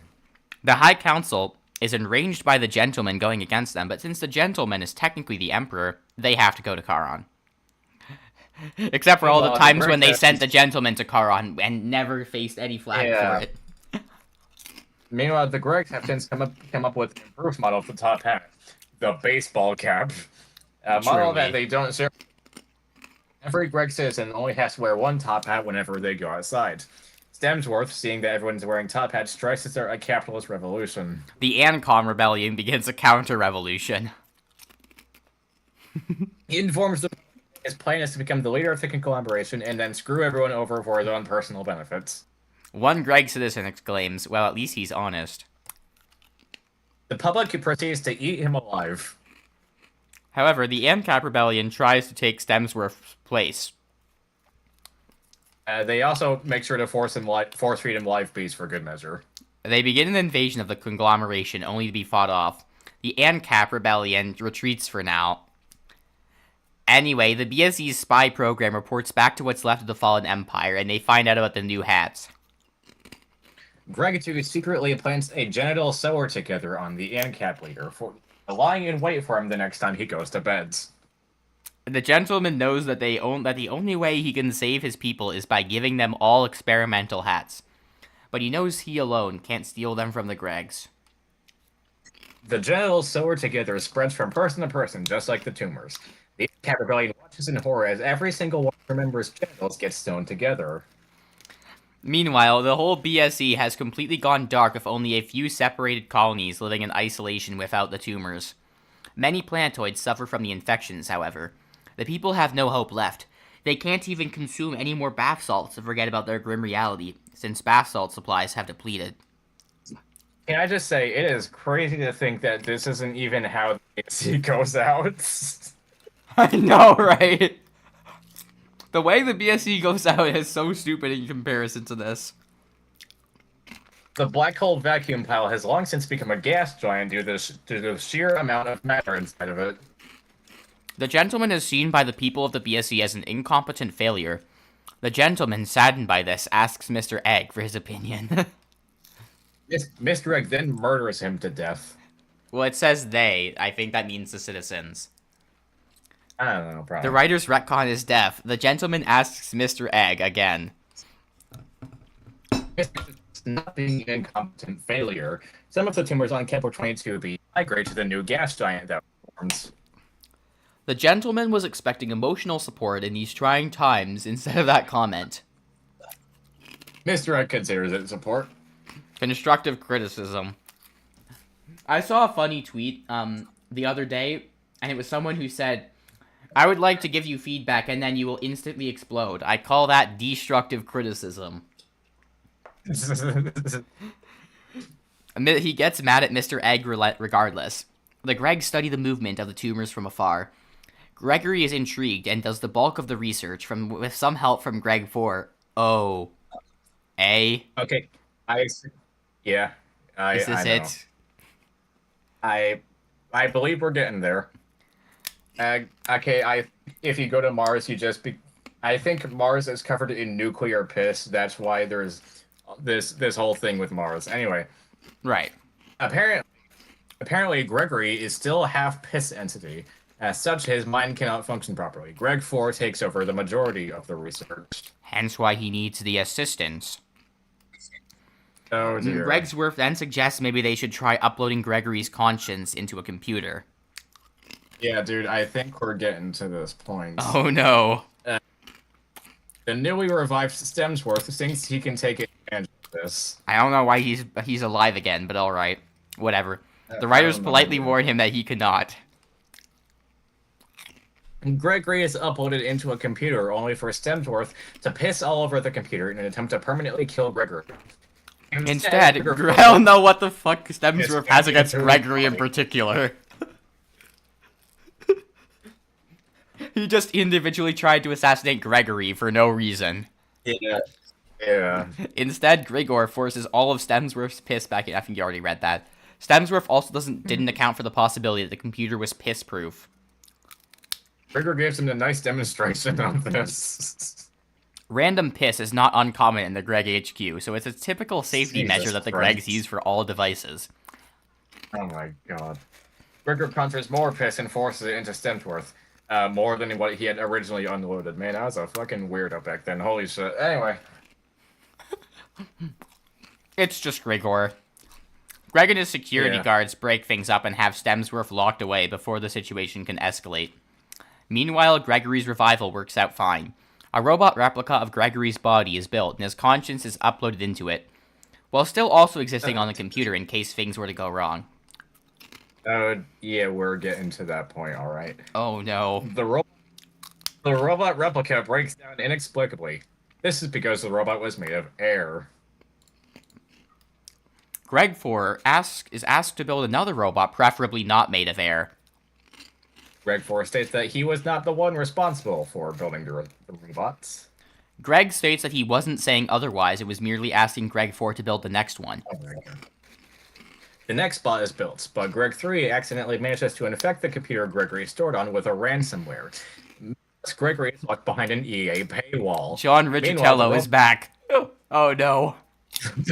Meanwhile, the robot becomes self-aware and deletes Gregory's consciousness. Greg reveals that he backed up Gregory's consciousness on a second computer just in case of this exact scenario. Fucking cloning him. This computer was also infected with Greg 3's ransomware. The one he personally created.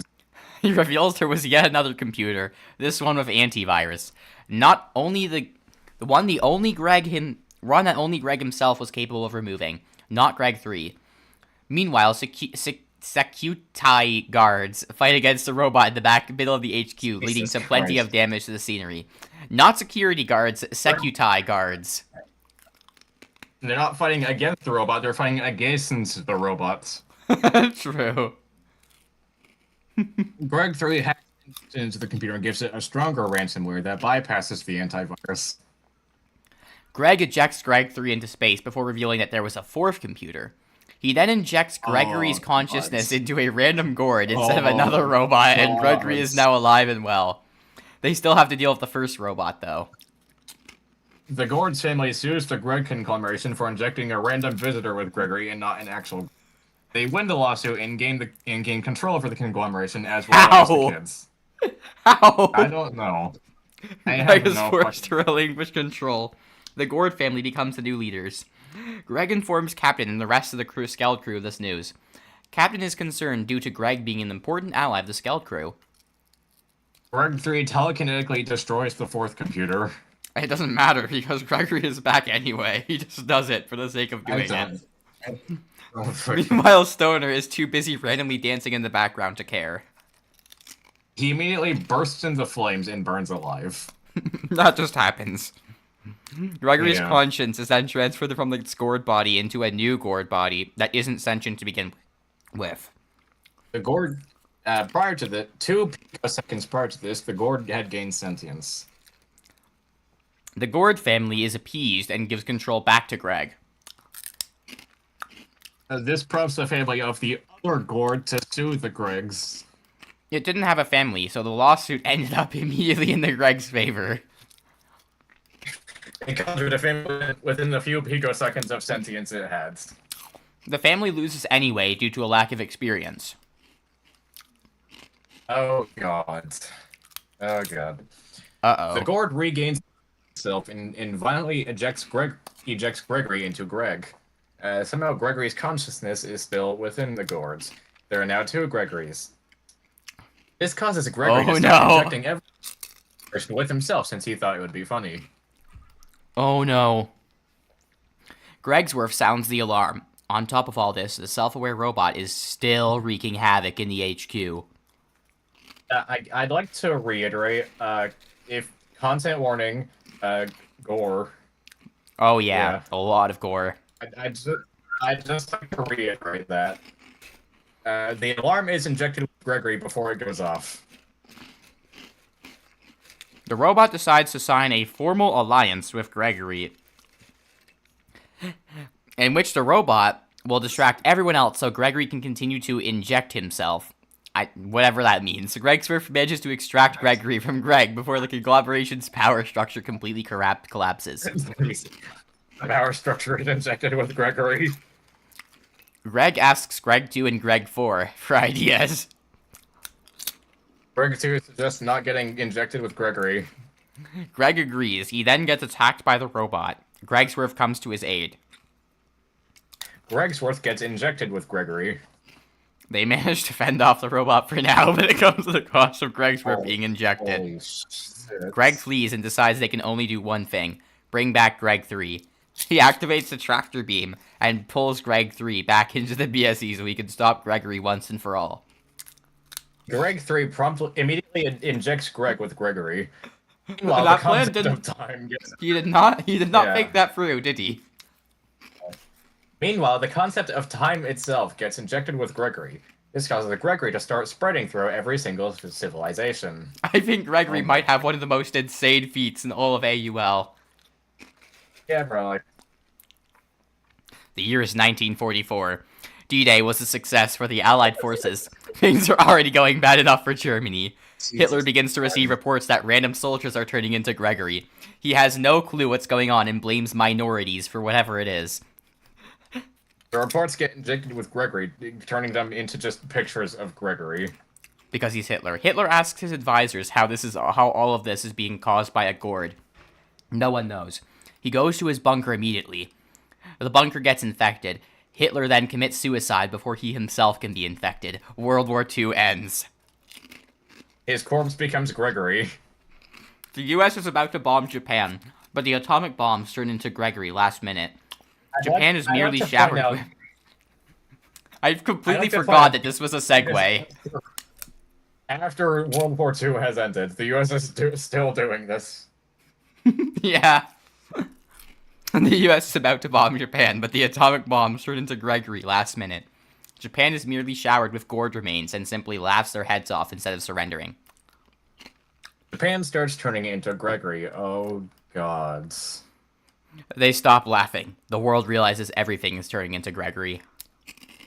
Several Japanese citizens turn into Gregory. As do multiple people in every other country. The infection starts to spread. World leaders start trying to figure out what to do. World leaders turn into Gregory. The Soviet Union suggests starving the infected. This is dismissed as a horrible idea that won't work. The concept of starvation turns into Gregory. This causes infections to increase. Communism itself becomes infected by Gregory, thus destroying the USSR. The world is now starting to fall into chaos. People are fleeing to remote islands. The remote islands turning into Gregory. For some reason, Switzerland is completely unaffected by anything, but only Switzerland. Anything within Swiss borders is simply immune to the infection. Every other country gradually collapses. Dude, Switzerland. Dude, Switzerland is the only fucking nation that's still in Inner Earth. Oh my god.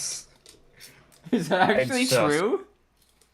Yeah, well, when you get a chance, look at the map of Inner Earth. I'm pretty sure they've just been there the whole time.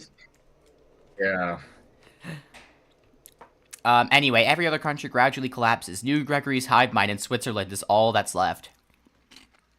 The entirety of Earth minus Switzerland turns into Gregory. Back in the present, reality starts to collapse as everything and everyone turns into Gregory. Civilizations fall upon everything turning to Gregory simultaneously. Jupiter falls to Gregory, then Uranus, then Pluto, then Venus. Slowly, every planetoid turns into Gregory, including the black hole gas giant. Every planetoid except for Mars. At this point, the original copy of Gregory that was on the first computer absorbs the ransomware containing it and ascends out of the machine. The Gregory infection proceeds to mutate. Everyone on the Gregory planetoids turns into Gregory. No more Greg. No more gentlemen. I feel like they were already Gregory, but you go off, I guess. Yeah, true. No Greg was infected already. No more gentlemen. No more Greg 2. No more Mr. Egg. They're very... damn, he died here? Holy shit. I don't know how they even reached the gentleman in Mr. Egg, but I guess just by nebulous reasons. I don't know. There are very few people who managed to escape into space to escape Gregory.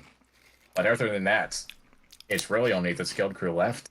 That being player, engineer, and captain. Now Stoner, and I guess not Stoner for some reason. Stoner, engineer, mother, bro, also gnome, like a bunch of other characters that are just conveniently left out. But anyway, yeah. Truly, dire times have been unleashed upon existence. The robot continues to assist Gregory The robot continues to assist Gregory and is sent to track down the Skeld crew. Greg 3 is the only survivor of the Greg Conglomeration. He intentionally crash lands his ship into an asteroid because he's a Calampongus. However, the impact causes brain damage, making him intelligent somehow. The writers also conveniently give the asteroid the atmosphere and basic living necessities, so Greg 3 gets a residence there. I know we're all like against the intelligent Greg 3 arc now, but I will admit it is kind of fitting that brain damage would somehow make him more intelligent. Since all planets and planetoids have been turned into Gregory, only the asteroids remained untouched. Another asteroid conveniently clunks Greg 3 on the head, immediately taking away his intelligence. He then proceeds to turn the asteroid he lives on into a nuclear wasteland.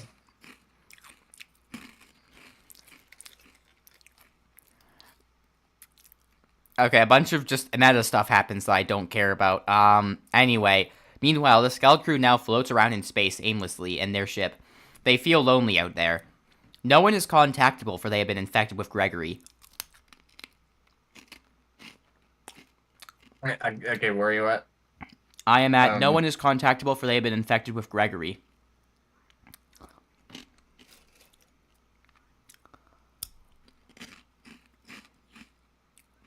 Communication lines have since been infected with Gregory. Finally, a planet is found for the Skeld to land on, but the planet turns out to be a giant gourd. Skeld turns into Gregory. No, it doesn't, because the ship doesn't actually land. Instead, Captain backs it away from the planet. Prior, the planet's atmosphere was Gregory. The writers retcon it anyway, since at least some characters need to stay alive for now. Or uninfected, I guess. The Skeld crew vows not to go near planets or planetoids anymore, but this ends up as an issue since they can't find any food or water. And also because the Gregory Conglomerations have a remote food and water siphoner that steals from their stockpile. In the Gregory Conglomeration, Gregsworth, who is controlled physically, subconsciously asks Gregory why he's doing this. We tried our best to bring you back from your wretched half-piss form, and this is how you repay us all, he asks. Gregory responds by subconsciously sewing his genitals together.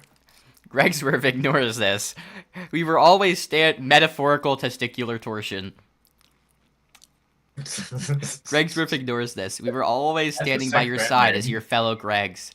And you betray us to make us more of yourself. What do you mean? That's a killer band name. Metaphysical testicular torsion. I said metaphorical testicular torsion, but yes. Metaphorical testicular torsion. That could be like a death metal band. Yeah. LBP, if you're watching this, there you we go. finally found the worthy rival, the carcass fucker. Holy shit. Spoilers for years down the line. Gregsworth ignores this. We were always standing by your side as your fellow Gregs, and you betray us to make us more of yourself. Why would you do it, Gregory? There has to be a reason. Gregory replies that he just thought it'd be funny. Okay, fair point. Gregsworth accepts this and goes back to mindlessly serving Gregory. Gregsworth is reinfected with Gregory. He already was infected. He's communicating subconsciously. His subconscious is infected. Meanwhile, the Skeld crew host an Among Us game on the Skeld because they're bored. Player is one of the imposters. He's determined to win this time. There's only 4 people plagued because everyone else was either infected with Gregory or burnt alive. 4 people, and even though it's a 2-imposter game. Okay, never mind. As such, player is the only imposter. The only ones still alive on the Skeld are player, captain, veteran, stoner, and engineer. But engineer decided to sit out the game. This causes engineer to violently explode. The writers retcon his death, but the mess still exists. The Skeld is just cloned matter. Player is about to brutally murder captain in the game, when veteran calls an emergency meeting out of nowhere to announce that he's dropping a new rap album. The rapture is so fire that that player gets vaporized out of existence, thus netting a crewmate win. Another game begins. This time, player is a crewmate. He tries to figure out who the imposter is by going around looking for the imposter. It's a very complex strategy. A strategy so complex, in fact, that player cannot handle its complexity with his tiny little meatball brain and self-destructs the entire ship. Imposters win. The ship immediately reconstructs itself after the game ends. Oh dear. Okay, do you want to read this, or...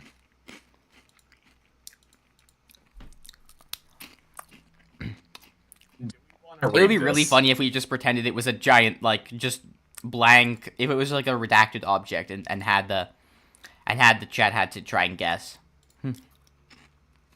Rigger adds a giant to the front of the ship while it's in the middle of reconstruction. It's now a part of the Skelds. It's then when the robot sent to hunt down the Skeld finally locates them and starts chasing after them.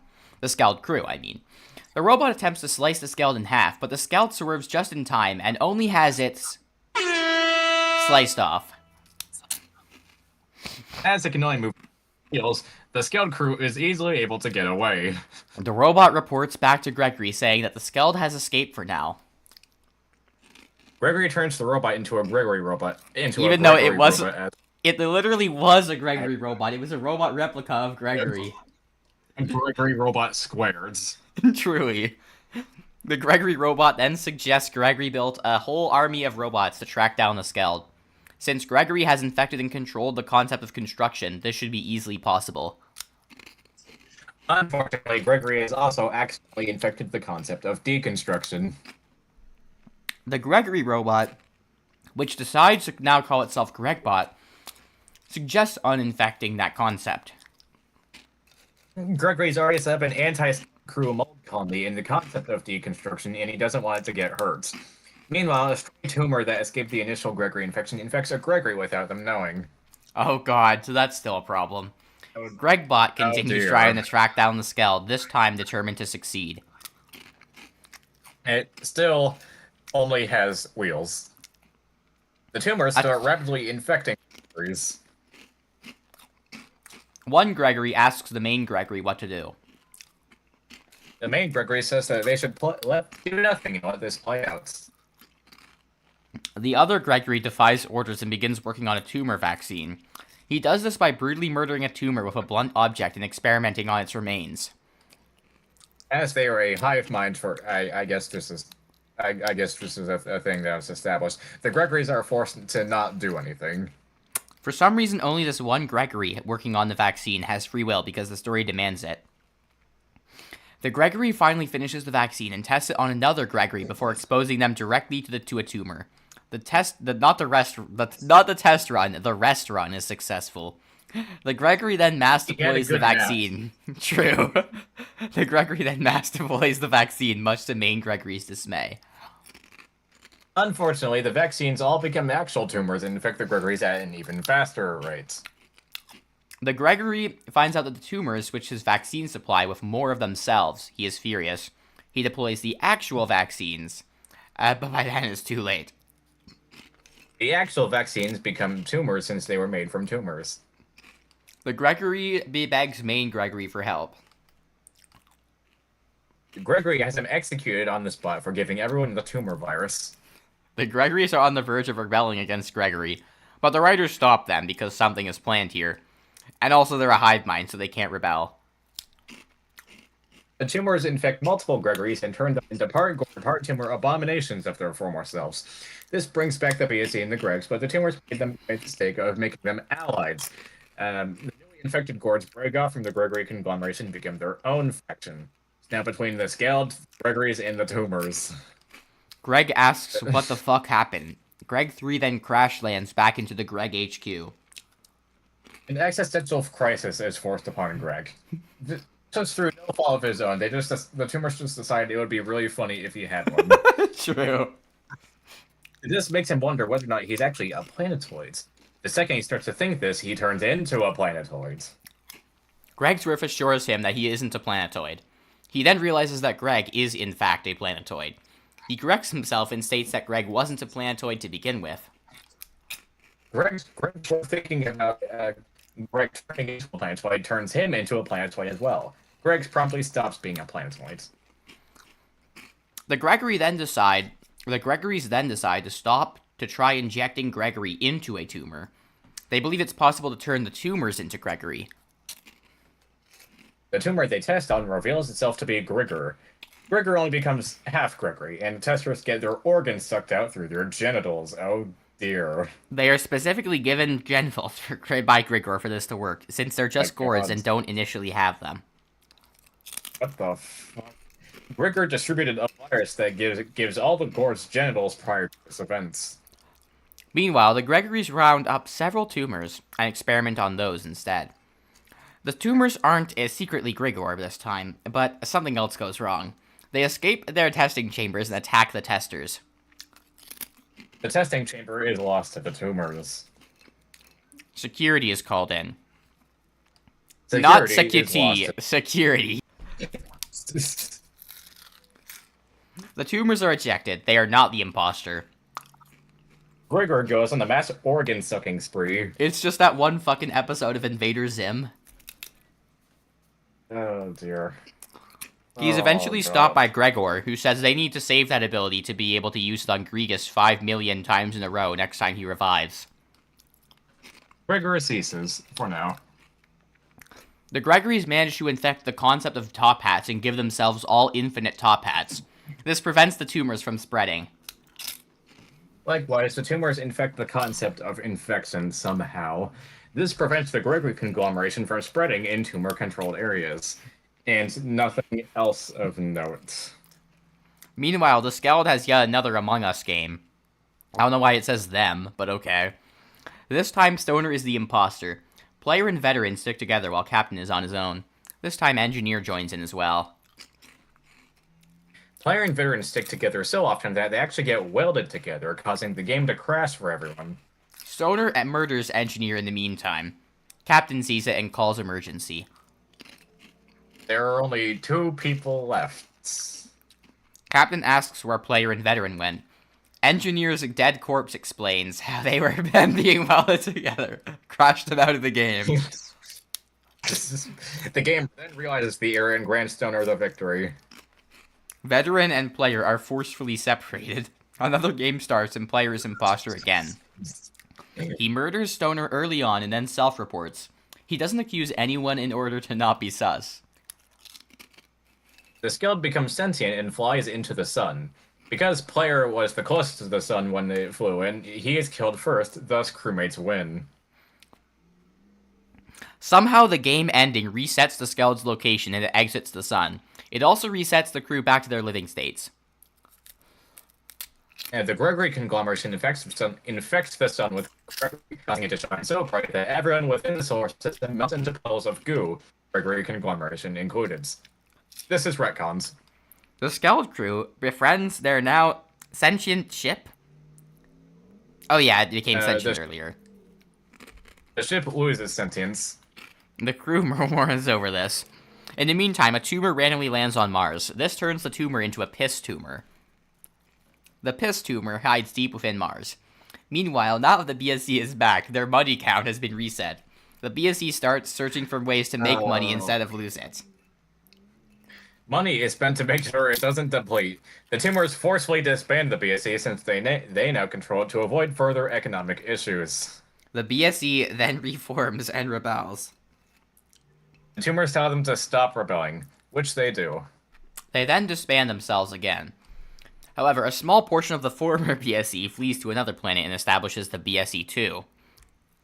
This is also rendered useless as the tumors control everyone in the BSC. The BSC-2 is merely a tumor puppet state. Dan tries to invade the story only for his to turn into a gourd. Gregor mocks him. Dan's ball sacks also turn into gourds. Gregor becomes a troll face. Oh boy. The Gregory Conglomeration decides not to be too simple, but instead to eat him alive. For smaller newborn gourds. Just before this, however, Dan tries to bash his against the wall over and over to make it go away. It doesn't go away, and there's still pain receptors in it. He's then eaten alive. Dan's ghost is then eaten alive by the Gregory Conglomeration as well. The ghost of his ghost is also eaten just in case. In the meantime, the BSE-2 asks for independence from the tumors. Unsuccessfully. They can't do anything about it since everyone in the BSE-2 is subject to tumor influence. In the meantime, Gregbot finally locates the Skeld again. This time he's determined to catch the Skeld crew for Gregory. Gregbot gets hijacked by Gregor. Due to it being a highly advanced sentient robot, it manages to avoid being hacked. For now. It enters the Skeld only to be smacked over the head by veterans several times. Engineer then reprograms Gregbot and turns it back into a regular robot.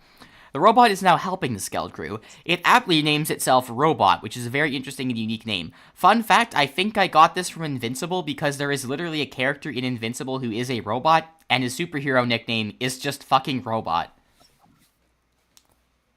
Damn. Like, that's not a joke. Look that up. There, I believe you. As it was reprogrammed, it can prevent itself from being hijacked by Grigor since the code has been changed. Grigor forces it to change its name to Sexbot Thousands. Engineer then reprograms Sexbot 3000 again and brings back Robot's normal form. Robot then adopts he/him pronouns since he's sentient. He's gone woke. Grigor reprograms Engineer's mom, nearly killing Engineer himself. Engineer also programs an anti-hacking system into Robot's code, so Grigor can't hack him so easily again. Grigor hacks the anti-hacking system. Engineer almost dies in the process, however, due to his mom being reprogrammed. The anti-hacking system unhacks itself. Meanwhile, one of the lesser Gregorys informs Gregory that the contact with the Gregbot has been lost. Gregory responds by turning the lesser Gregory that informed him of this into another bot. This bot is aptly named Gregbot 2. Gregory programs it so that it cannot be reprogrammed, only to watch in horror as a typo in the code forces Gregbot 2 to start doing everything within earshot. As it turns out, Gregor got his hands on Gregbot 2 while no one was looking. The only option the Gregory Conglomeration has is to destroy Gregbot 2, seeing as it cannot be reprogrammed. Man, Gregory argues that against this as it could still be useful. Another Gregory states that they need to keep it under control. As the main Gregory rules over all the other Gregorys, Gregbot 2 is kept alive. Various Gregorys protest that this is a dictatorship. The Gregorys that protest are forced to add themselves to a soup for the rest to eat. Damn, this is so avocado score. Jesus Christ. Also, protesting is banned. One of the Gregorys notices the ban on protesting and instead riots, since there was no ban on rioting. He is added to the soup as protesting and rioting are synonyms. Another Gregory tries rebelling instead. Another Gregory gets forcefully incorporated into the soup. Yet another Gregory politely asks the main Gregory not to let Gregbot roam free. Even though it's not, it's Gregbot 2, not Gregbot. That Gregory in particular is forcefully added to Gregbot 2. The Gregorys decide to stop going against main Gregory's wishes. Damn, there's like a half-month jump here. Meanwhile, the Skeld crew plays yet another Among Us game. Player simultaneously does and doesn't get imposter. He has no idea why this happened. It allows him to do tasks while also being able to kill the others. When the first meeting begins, everyone believes player is innocent because they saw him doing tasks, including visual tasks. Captain and engineer debate who to vote out instead. And player thinks that this is it. This is the moment where he finally wins an Among Us game, because he clearly has his priorities straight. Only for Among Greg to banish to the Bulgarian wasteland. Bulgaria was launched into space and turned into an apocalyptic wasteland prior to the Gregory invasion, where his innards turn sentient and slowly eat him alive. Everyone else wins him by default. Veteran tells Among Greg that what he did was not cool, bro. Stoner seconds this statement. Among Greg tells everyone about this situation and how he thought player was cheating.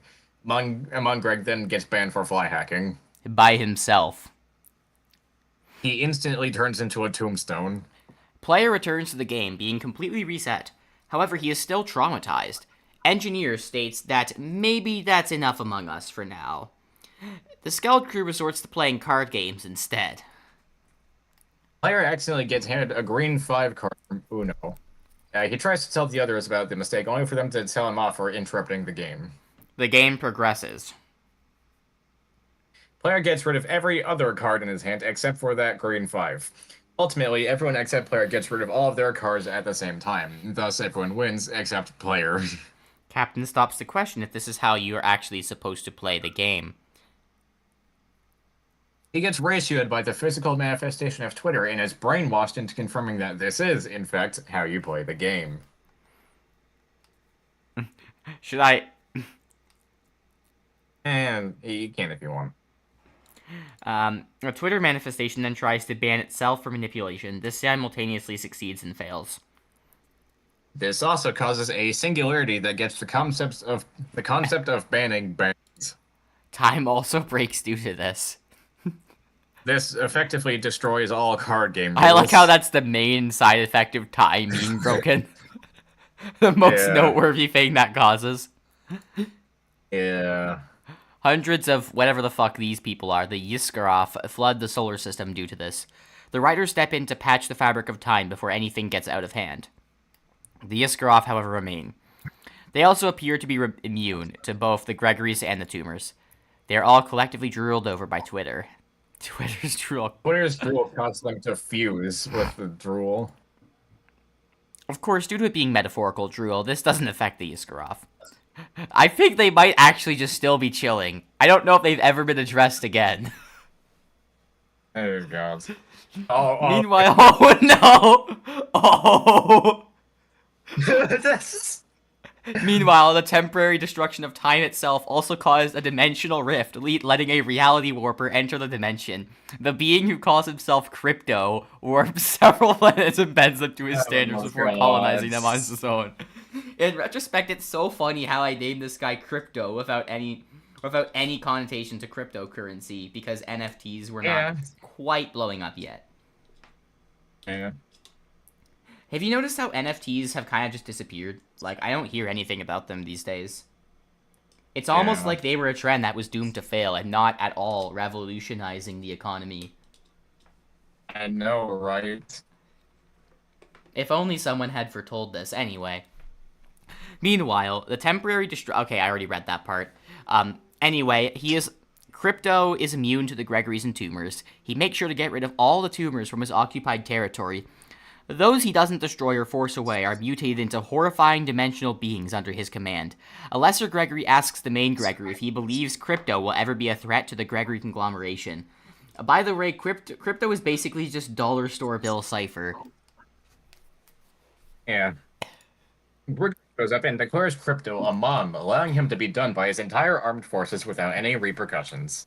The issue is that Crypto, being a reality warper, alters the fabric of existence so that the armed forces instead end up doing Grigor. This ultimately does jack shit. The one thing Crypto didn't account for with this plan was that Grigor wouldn't be deterred by that. I feel like deterred is spelled wrong here. I don't know. Grigor alters the fabric of reality back. Crypto can't alter the fabric of reality. Crypto then initiates Plan B, in which he sicks all his interdimensional horror beasts on Grigor. Grigor turns into a black hole and sucks them all up. Crypto also finds a loophole by altering the fabric of existence instead of the fabric of reality. He quickly makes it impossible for Grigor to remove this ability. As those are synonyms, this does nothing.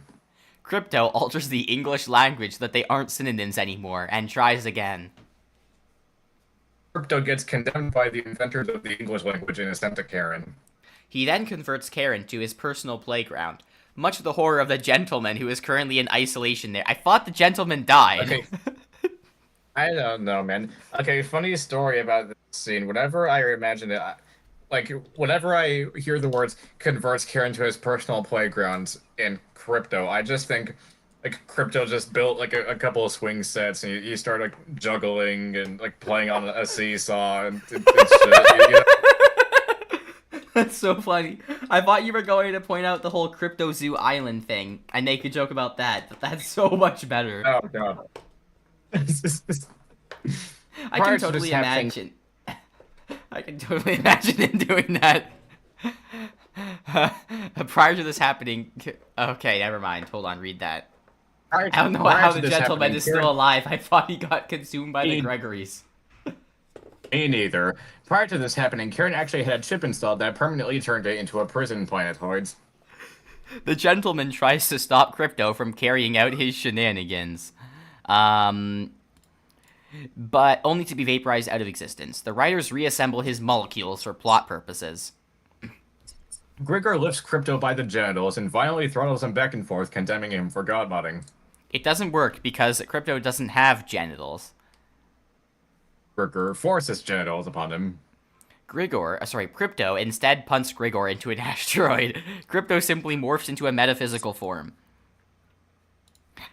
He proceeds to attempt to invade Grigor's mind. He immediately leaves. I like how he just went into Grigor's mind and saw what he just fought about on average and just said, you know what? No, I think I'm out of here. Crypto realizes that Gregor is a black hole just a little too late. The things he finds in Grigor's mind will scar him forever. And plus, Gregor installed Norton antivirus in his brain. A cosmic door opens, and a writer randomly shows up and accuses Grigor of being a hypocrite by accusing Crypto of god-modding while god-modding himself. Using the distraction, Crypto opens another dimensional rift and returns to his home dimension, having become fed up with Grigor. It's uncertain if he'll ever show up again. Gregor simply replies with, yeah. The door is then absorbed by Gregor before the writer can escape. The writer retcons his own fate. Grigor forcefully unretcons it. Forcefully unretcons it. Oh, my bad. The writer furiously scribbles... Fuck, we're messing each other up here. The writer fiercely scribbles on his script and accidentally causes the simultaneous explosion of countless stars. The other writers open more doors and drag him away before more damage can be done. Gregor calls him a dumbass. Back at Writer HQ, he is thrown into Posy's wargame. The gentleman considers isolating himself somewhere other than Charon. Unfortunately, he lacks the means to get so much as 3 feet off of the ground, much less off of Charon. He calls up Mr. Egg for a ride, but then he remembers the entire BSE fell to tumors. He receives no answer. Proceeds to reluctantly sell his top hats and use the money he gets to purchase money. Unfortunately, this is a net loss. I just imagine that the gentleman, like, went onto Amazon and ordered, like, a $10 bill, and the cost of it was $11. He then decides to sing The Gentleman cover of Fallen Kingdom as the realization sinks in that his empire is no more. He's really bad at singing.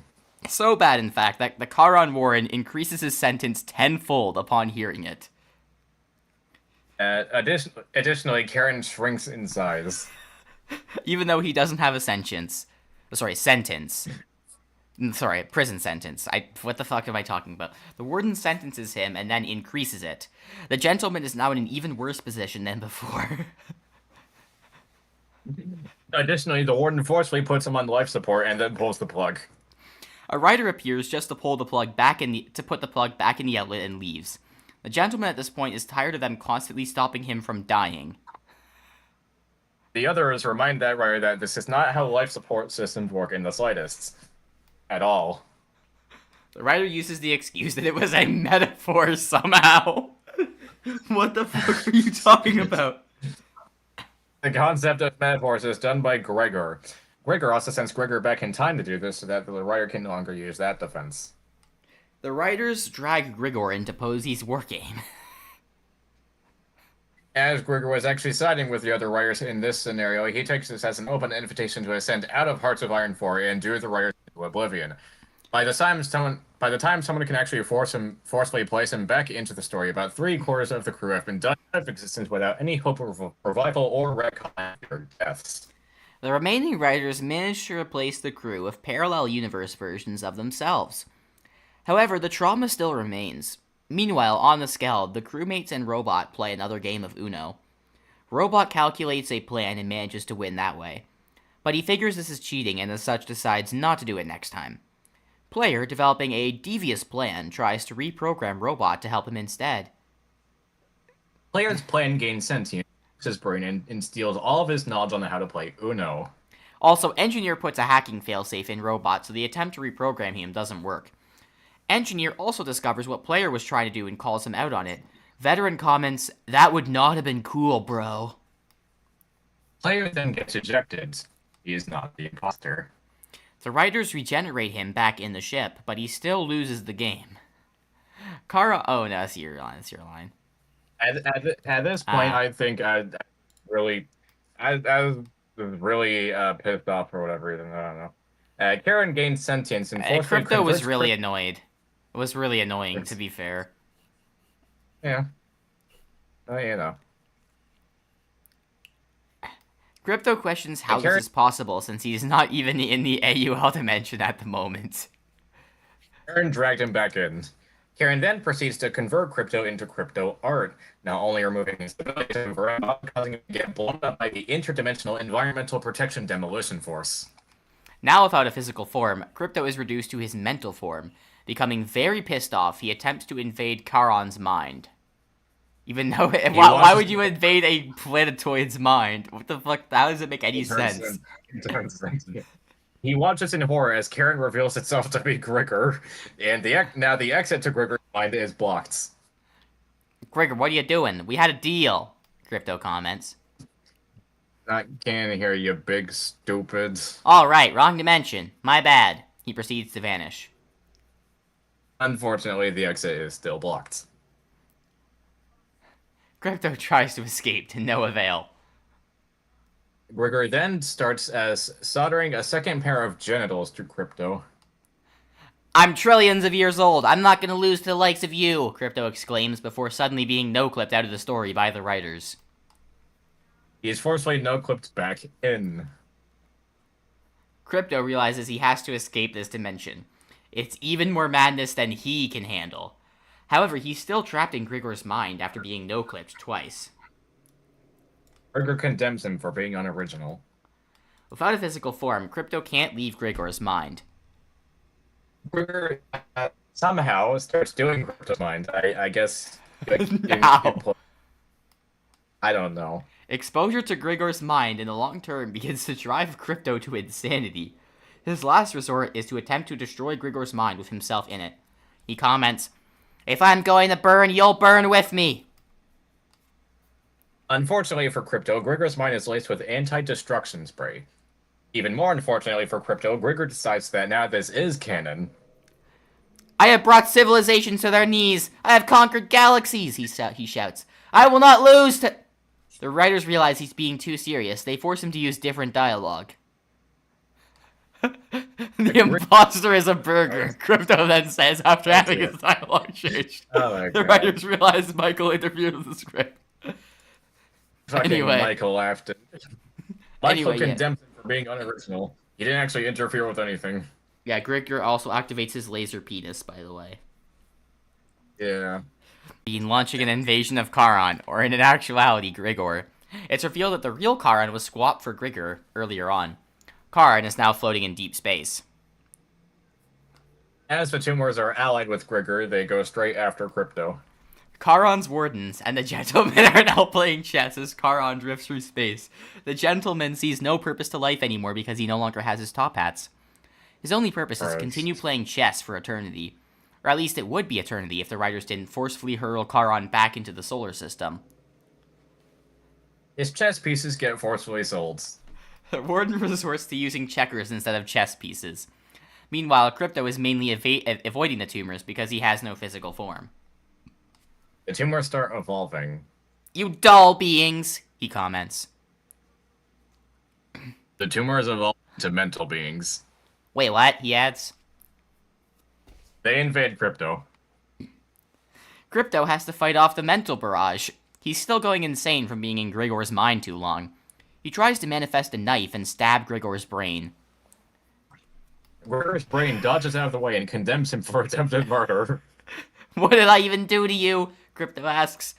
Mikhail chimes in and says, "You're not based enough." The writers pull him out of the story immediately. Tried to invade my mind, you...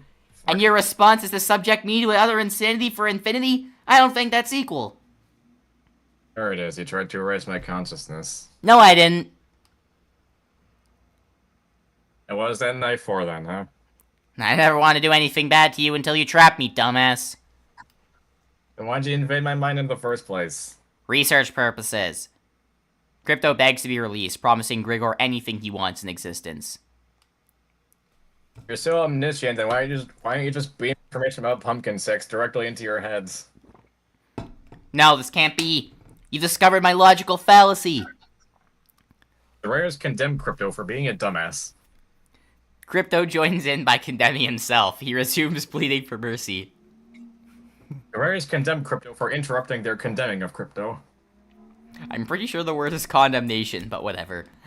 Crypto pleads for mercy, but yet again. No. Gregory's brain starts uploading pro-Gregorian propaganda into Crypto's minds. If my full power is reinstated, I could literally give you anything you want.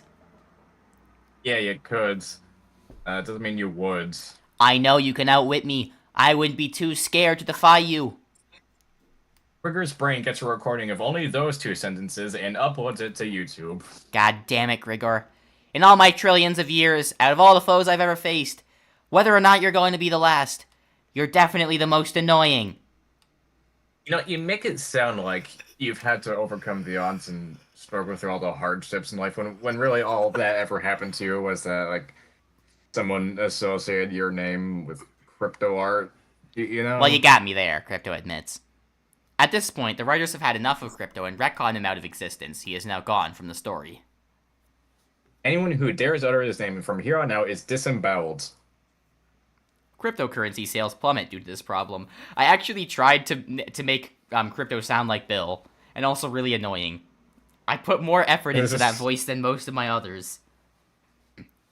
Damn, a small price to pay for salvation.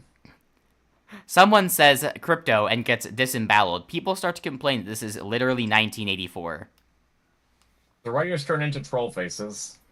Meanwhile, a group of dimensional travelers attempts to reform the BSE by becoming addicted to bath salts and establishing their own government. The government is named the BSE-2, the sequel. Hey, I think we're almost there. Yeah, I think we're there. As the or just the BSE-2 for short. I guess the other BSE-2 it doesn't exist anymore, despite already being pre-established. The BSE-2 colonizes a planet and gains some new members. Oh boy, this is a long one. As the planet they colonized was turned into Gregory, the BSE-2 is short-lived. In its place, the anarcho-fascist, socialist, authoritarian, Darwinist, theocratic rebellion emerges and forcefully administers an anti-Gregorian bath salts vaccine to the Gregorian soldiers that were turned into BSE soldiers as a part of the deal with Grigor, turning them back into Gregorian soldiers. The administration is done via hovercraft, so they don't get infected themselves. A group known as the BSE-3 emerges and colonizes asteroids instead of planetoids. The second they form, their money starts turning sentient and flying off to Gregory-infected planetoids. Because of this, various objects get carried away alongside the money, residents included. It's to the point where their asteroids are being Gregoryified and there's only a few members left. Eventually, the money forcibly turns the remaining residents of the BSE into a planetoid, marking the beginning of the monetary democracy. They run into a problem, however. The money has already started running out of money. I don't know how that counteract works. it, they just set up a money siphoner from the newly formed BSE-4. Oh god, I work here. Okay, I think content warning again. Oh god. Yeah. There's one particular part that's a little bit further from here that really needs the content warning. Meanwhile, the Gregory Conglomeration is running into their own monetary crisis. All of their money is being turned into more Gregorys, the silly goobers. Oh my god, there's so much of your lines here. Holy fuck. Jesus Christ. I'm gonna get some water after this. I can take up some of your lines if that would help. No, it's fine. The Gregorys evolved the ability to use telekinesis only for telekinesis as a concept to turn into another Gregory somehow. One of the Gregorys and tries to move money, accidentally infecting the concept of movements. Everywhere across space, Gregory colonies start spawning. The writers desperately try to retcon it to no avail. The Gregorys are multiplying faster than they can be erased. This keeps going on until the story itself starts turning into a gore. At the last-ditch effort, the writers get Gregory to draw a highly detailed pair of genitalia over the story before it can completely transform. Movement as a concept gets blown up in addition to numerous Gregory colonies. A few of the parallel universe writers also blew up since they were infected as well. Everyone is no longer able to move. Everyone except Player, who is currently in the middle of an Among Us match and is the imposter. He thinks to himself that this is when he wins an Among Us game when his knife melts itself into a silver coin and joins the monetary democracy. He can no longer kill anyone. The only option now, since everyone else is frozen, is to throw himself out the scale, granting crewmates the victory. Movement returns to normal. I will be right back. Player is congratulated for sacrificing himself to let crewmates win. Meanwhile, the Gregory Conglomeration returns to its normal state. The BSE-5 forms up and makes sure not to land on a Gregory planetoid. They decide to completely abolish money in order to prevent themselves from falling into a monetary crisis. Right, now we're just waiting for A to return. Have you guys been enjoying this masterpiece of storytelling? Has everyone been enjoying this literary masterwork? It's incredible, right? I know I have. I know I have. Exactly. Anyway, start at the at your lines at the bottom of the screen and such.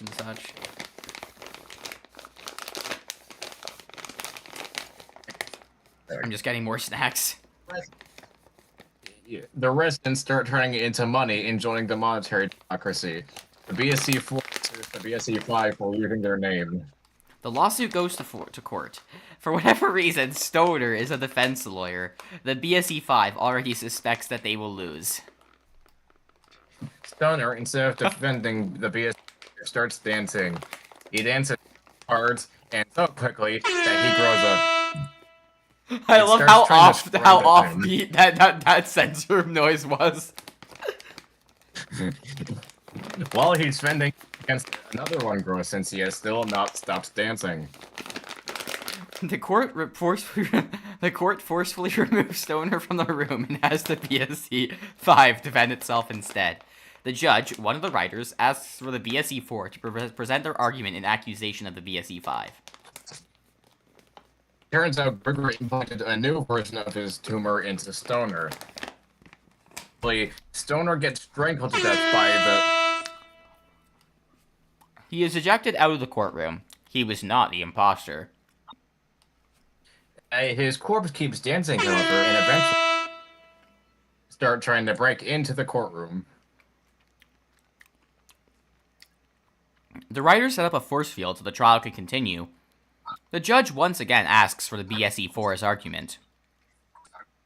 The BSE-4 states that the BSE-5 stole their name and increased the number at the ends.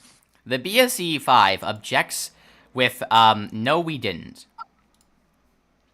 The BSE-4 replies, yep. Should not be able to sue them as they were not the direct inspiration for the name. And since the BSE no longer exists at the moment, there's no one who has the legal right to sue the BSE-5 for using the name. Just then, the BSE-6 shows up and Epic Allah owns the BSE-4 and 5. Don't even fucking ask where the BSE-6 came from. They just formed off-screen. The judge calls for order, after laughing at the Epic Allah owning done by the BSE-6, of course, since it was very funny. Yeah. The force field also starts dancing and reshaping itself. The judge then asks the BSE-4 to refute the BSE-5's argument, or else the trial is automatically over in the BSE-5's favor. The BSE-4 states that the BSE-5 is also sus. Player, the jury, is horrified at the death of Stoner. The BSE-5 objects, saying, "We did asteroids." Visuals aren't on. Veteran is called as a witness and claims he was with the BSE-5 during the Among Us game and he wasn't killed. Therefore, he finds it extremely unlikely for the BSE-5 to have been the imposter. The judge calls for order again and tries to redirect the trial back to the actual topic at hand. The BSE-4 objects that the BSE-5 is still sus. Before the BSE-5 can defend themselves, everyone in the courtroom is brainwashed into voting against the BSE-5. The jury votes to find the BSE-5 guilty. The BSE-5 argues that this is illegal.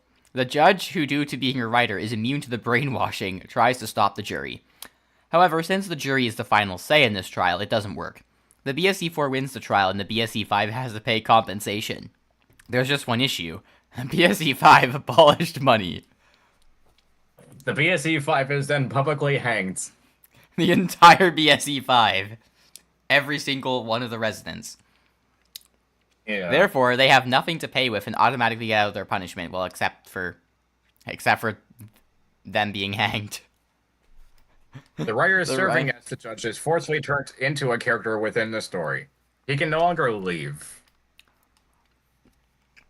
The other writers try to undo this. Unsuccessfully.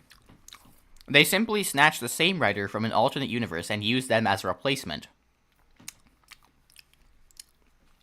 And at this point, the force field has long since grown numerous. They completely take over the entire courthouse alongside everyone inside except player in the BSE 6. Veteran escapes just in time. And the all-universe writer is also dragged into the courthouse just before this happens and is infected. Veteran also used his crown to cut off multiple during his escape. They infect the crown. He reboards the Skeld, which was parked outside the courtroom, and quickly flies away. He also removes his crown and tosses it into space, though reluctantly. The crown was not the imposter. Everyone else on the Skeld now calls Veteran the Remover. Because the nickname contains the words in it, Veteran starts uncontrollably dancing and growing. The Skeld crew stops calling him that, and he immediately returns to normal. Gregory shows up and calls Veteran the nickname, immediately reverting him back. The writers politely ask Grigor to snag off and stop messing with the story. While they're doing this, Grigor secretly and permanently removes the concept of alternate universes as well as synonyms of alternate universes out of existence. The writers have had enough and drag Grigor into Posy's wargame to get rid of him once and for all. The wargame is specifically designed for this occasion so that Grigor can't escape from or manipulate it. As they don't know that particular event, Grigor has several writers out of existence for unwarranted dragging into warfare. Grigor has escaped it anyway with the help of Grigor. Gregoire calls in the AGM and tries to apprehend Grigor that way. Grigor turns into a black hole and absorbs the AGM units. The AGM units were specifically designed to be black hole resistant since Gregoire predicted this. As such, they don't get absorbed at all and instead suck all of the mass out of black hole Grigor. I do not know how that's possible. Eventually, Grigor's entire essence is trapped inside a dimensional vacuum cleaner. What they do not expect are a really dark shade of gray holes, however. Which is then tossed into an actual black hole, by the way. I'm the vacuum cleaner. Grigor untraps himself and then absorbs the black hole. The black hole is then thrown into yet another black hole for good measure. This one is absorbed as well. Grigor turns into a really dark shade of gray hole, which the AGM units were notably not prepared for. Furious, the writers toss thousands of different stars, black holes, and celestial objects at Grigor. Fun fact, that would cause a supernova. Oh dear. I've tried this in Universe Sandbox. It does not end well. Oh dear. They, alongside the stars, black holes, and celestial objects, all get absorbed by Grigor without any hope of recovering them or retconning their absorption. Grigor calls them dumbasses. The writers point out that this insult should be pluralized. The writer suggests that is also absorbed. The writers attempt to time travel to when Grigor was created and stop his creation. Gregor counter time travels and gets in their way. Unfortunately for the writers, time is still infected with Gregory. Even more unfortunately, Grigor brought his Gregory-proof suit. Numerous writers turn into gourds. The writers are now extremely limited. They're having difficulty continuing the AUL script at this rate. They try to grab more alt-universe versions of themselves, only to watch in horror as that doesn't work either. Fun fact, when they dragged Grigor into Posy's wargame, it wasn't because that Grigor did that, because they didn't know. They just decided to do that to him unprompted. Yeah. GameTunes notices the issue and fears they'll have to cancel AUL due to a lack of writers. Twitter shows up. Someone say canceled. Everyone tells Twitter to shut the fuck up simultaneously. Meanwhile, the writers try to ask Gregory what to do and how to stop Grigor.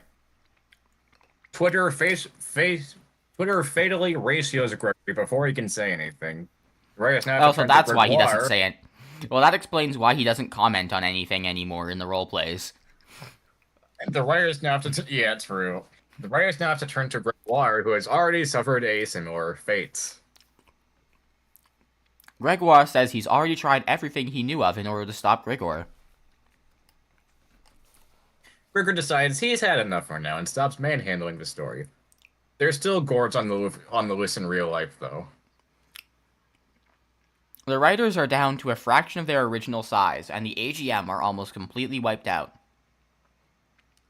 There are now only 3 writers left when Gregor scribbles over the story and blows up the real-life gourds. GameTunes doesn't want to cancel AUL, so instead they outsource a bunch of writers from Bulgaria in order to compensate for the losses. The new writers don't understand anything about the story, however. The 3 remaining of the original writers are worried that it's ruined now. Although, to be fair, it went off the rails a while ago. The entire country of Bulgaria decides to turn itself into a wasteland and launch itself into space. At this point, GameTunes is considering canceling it altogether when the 3 writers say that they can handle things from here. They were 2 when they started, we can handle 3. Instead of listening, GameTunes instead outsources even more writers, this time from Macedonia. This is happening outside the main story on a metaplane, by the way. Mm-hmm. Macedonia grows arms and murders the new writers. GameTunes then fires and replaces its own management staff for being incompetent.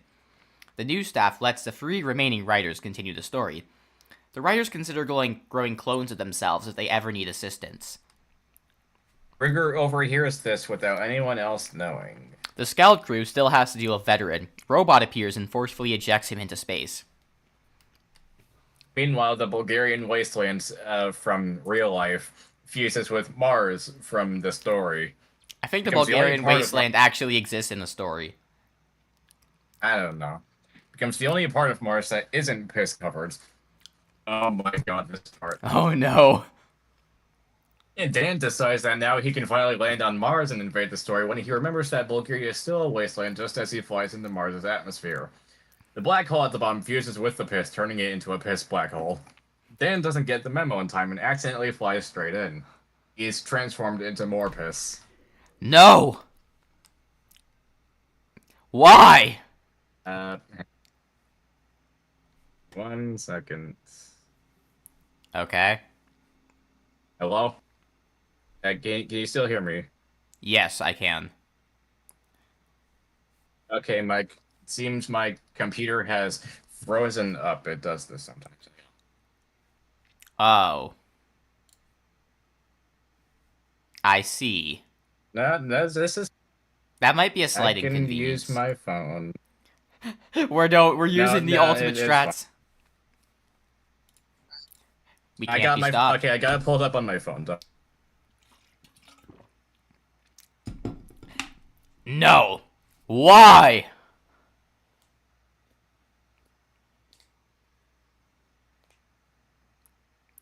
Still there?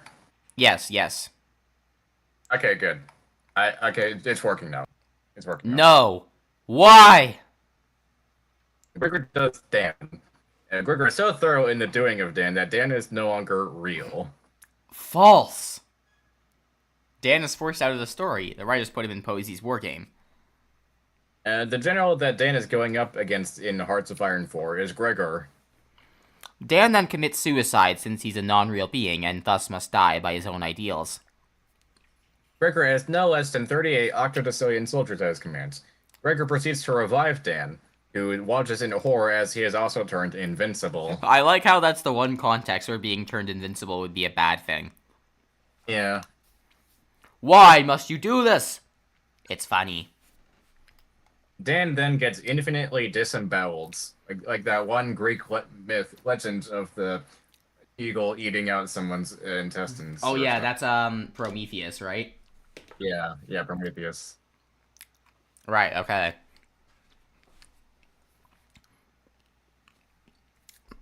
Some of the funniest Greek mythology stories I know come exclusively from listening to Technoblade live streams, which is funny. Oh my god. And also Percy Jackson, that's another source. He is forced not to interact with the story past this point. Meanwhile, the BSE 7 forums. Fun fact, you will see Dan later, just so you know. Before they can colonize so much as one asteroid, they are epic a la owned by the BSE 6. The BSE 7 retreats into deep space. They attempt to colonize a pulsar. It doesn't work. I wonder why. Damn. The writers informed the BSE-7 that pulsars are not colonizable. The BSE-7 ignores them and tries again.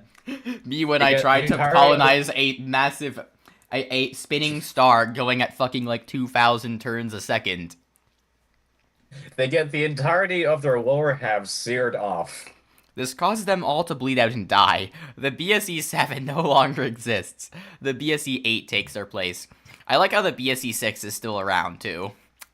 Yeah, the BSE-8 immediately starts losing money. They ban monetary loss in response. Monetary loss unbans itself and continues to plague the BSE-8. They reban it. It is illegal to lose money in the BSE-8. However, a rebellion begins as this law is simply absurd. No one can buy anything anymore. So true. You also can't be paid, by the way. No one can have wages. I think they're actually worse off. It's true. Monetary loss eviscerates every BSE-8 official. It is physically impossible for the citizens of the BSE-8 to follow the rule, so they protest against it. The now undead officials force them to follow it, creating a situation where people are not allowed to receive money due to their employers not being able to give them money. The economy becomes completely stagnant. Also, people quit their jobs because they aren't getting paid. Unemployment now runs rampant in the BSE-8. In the confusion, the BSE-8 accidentally appoints monetary loss itself, the concept, as the new leader of the BSE-8. They immediately impeach monetary loss. Monetary loss uses the effective strategy of not leaving office and starts physically turning people into money just so they can be flung into the monetary democracy territory and sold. BSE-8 members try to ravage the corpses of those turned into money before they fly off to no avail. The BSE-8 declares a civil war as the security forces try to forcefully remove monetary loss from command. Monetary loss informs the security forces that every bullet they waste on them is more monetary loss, thus will actually be helping them. Instead, they use flamethrowers. Monetary loss is burned alive. It costs money to fuel the flamethrowers. This revives monetary loss. Someone tries sneak attacking monetary loss. Jesus Christ. The sneak attacker only gets one hit off before monetary loss skins them alive and uses them as a shield against the rest of the security forces. They start shooting the sneak attacker in an attempt to get monetary loss to let them go. Somehow, they remain alive. The sneak attacker dies.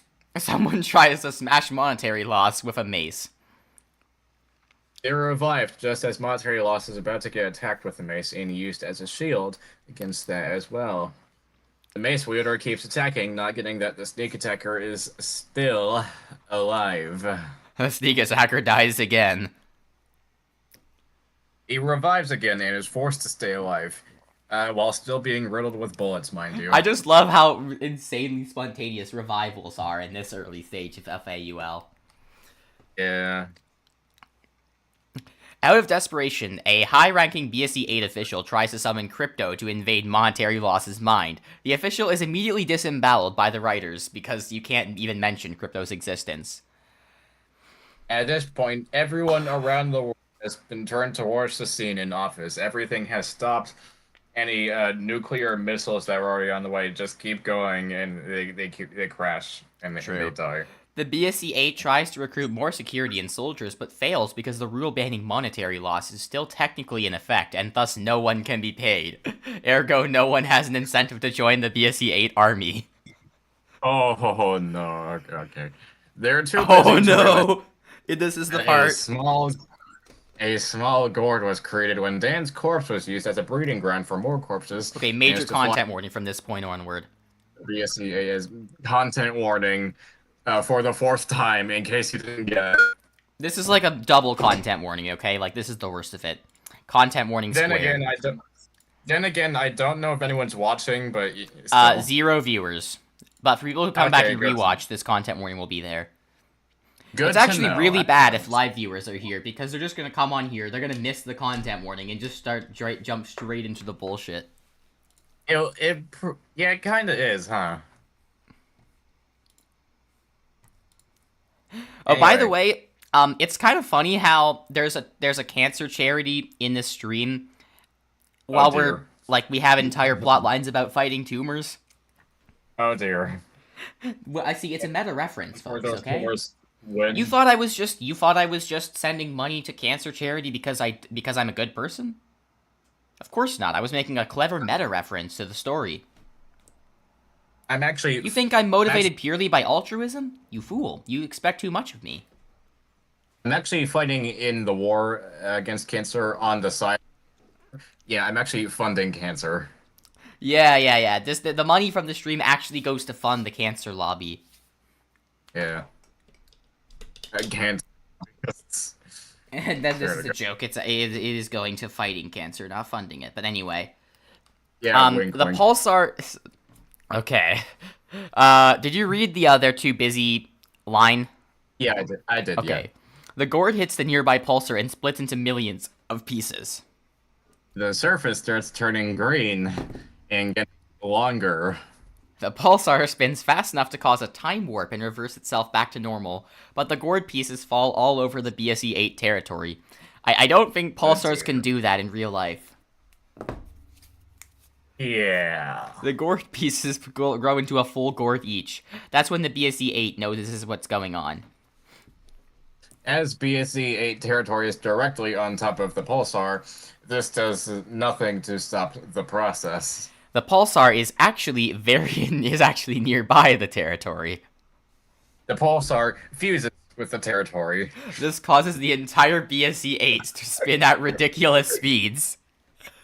The entire pulsar alongside the territory starts slowly turning into one very fast spinning gourd. Everyone at the office battle is flung around over and over again, including the bullets. The battle turns into a massacre.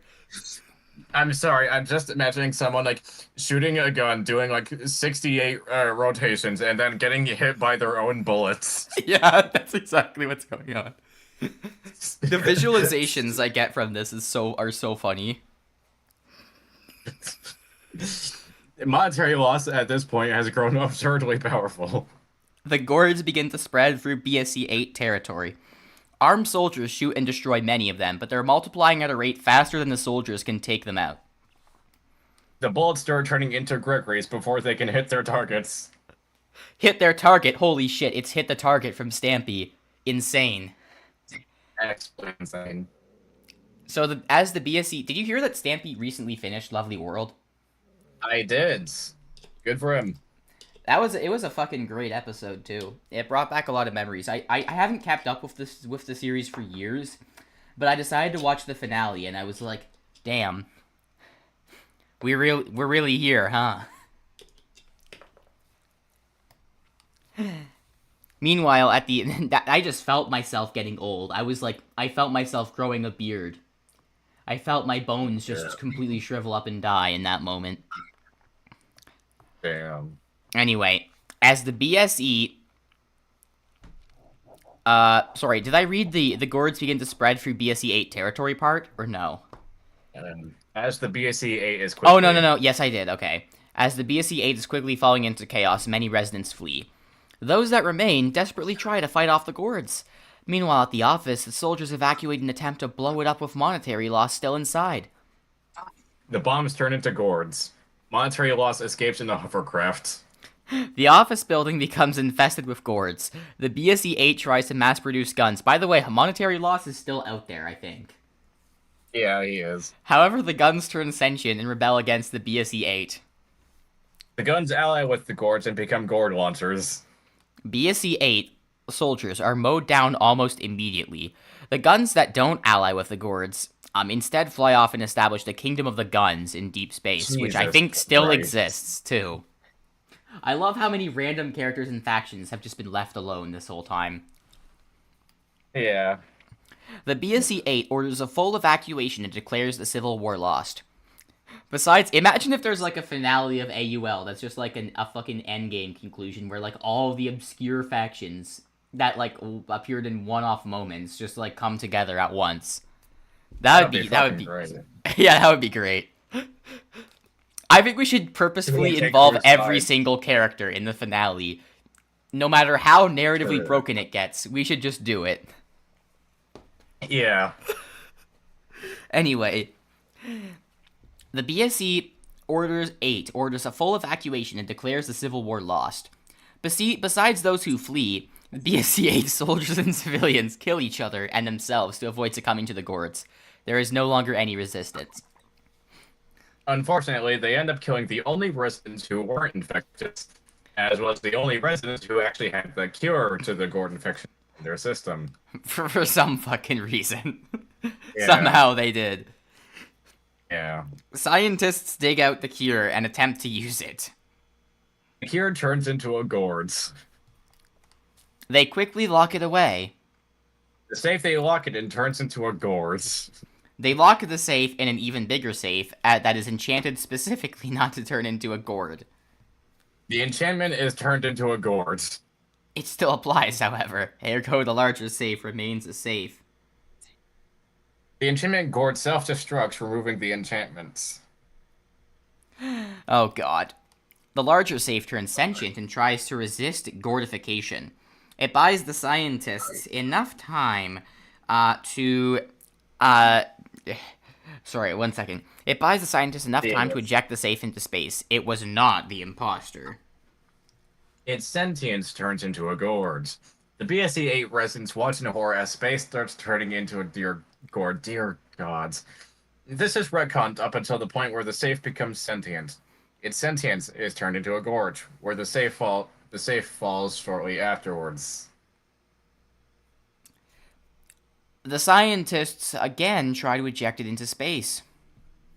Unfortunately, the safe gourd no clips through the wall of the ejection chamber and gets back inside. The ejection chamber is then ejected with a bigger ejection chamber. Both ejection chambers turn to gourds before anything can happen. The scientists hit the ship's self-destruct button and leave right before the ship explodes. Yeah, we're here. This is it. The self-destruct mechanism turns into a gourd just before it goes off. The surrounding ships resort to manually blasting the main ship to pieces instead. They then teleport away before debris can hit them. The lasers turn into gourds. The main ship gourd is still intact. One of the BSE-8 residents does something completely unprecedented and eats one of the gourds. He turns into a gourd shortly after. I don't really know what else he expected from that, to be honest. Yeah. A government official reads magic incantations in desperation, hoping it will stop the gourds. Instead, the magic incantations automatically burn all money left in the BSE-8. They are also revealed They to still just had money? Damn. They're also... Yeah, you can read that. They are also revealed to just be cooking recipes. The BSE-8's economy completely crashes, as so does the military. The surviving residents at this point are just hiding away and huddling, waiting to be infected. All have given up on fighting back. With no other options, the BSE-8 officials try to fetch a tumor from space and deploy it in their territory in order to counter the gourds. The tumor and the gourd strike a temporary alliance and infect people even faster. That did not work, did it? Yeah, Much to everyone's dismay, the BSE-8 government then makes it illegal for the tumor and the guards to cooperate. They ignore this rule. The BSE-8 tries to arrest them, but remembers that they have no law enforcement troops anymore because no one is being paid. The tumor calls everyone within the BSE-8 government dumbasses. A final message is sent to the residents, telling them to stick together and in these end times. The government finally decides to give up and dissolve the BSE-8. The remaining residents are now on their own. The gourds hold several residents hostage and force the hostages to fight the non-hostages to the death.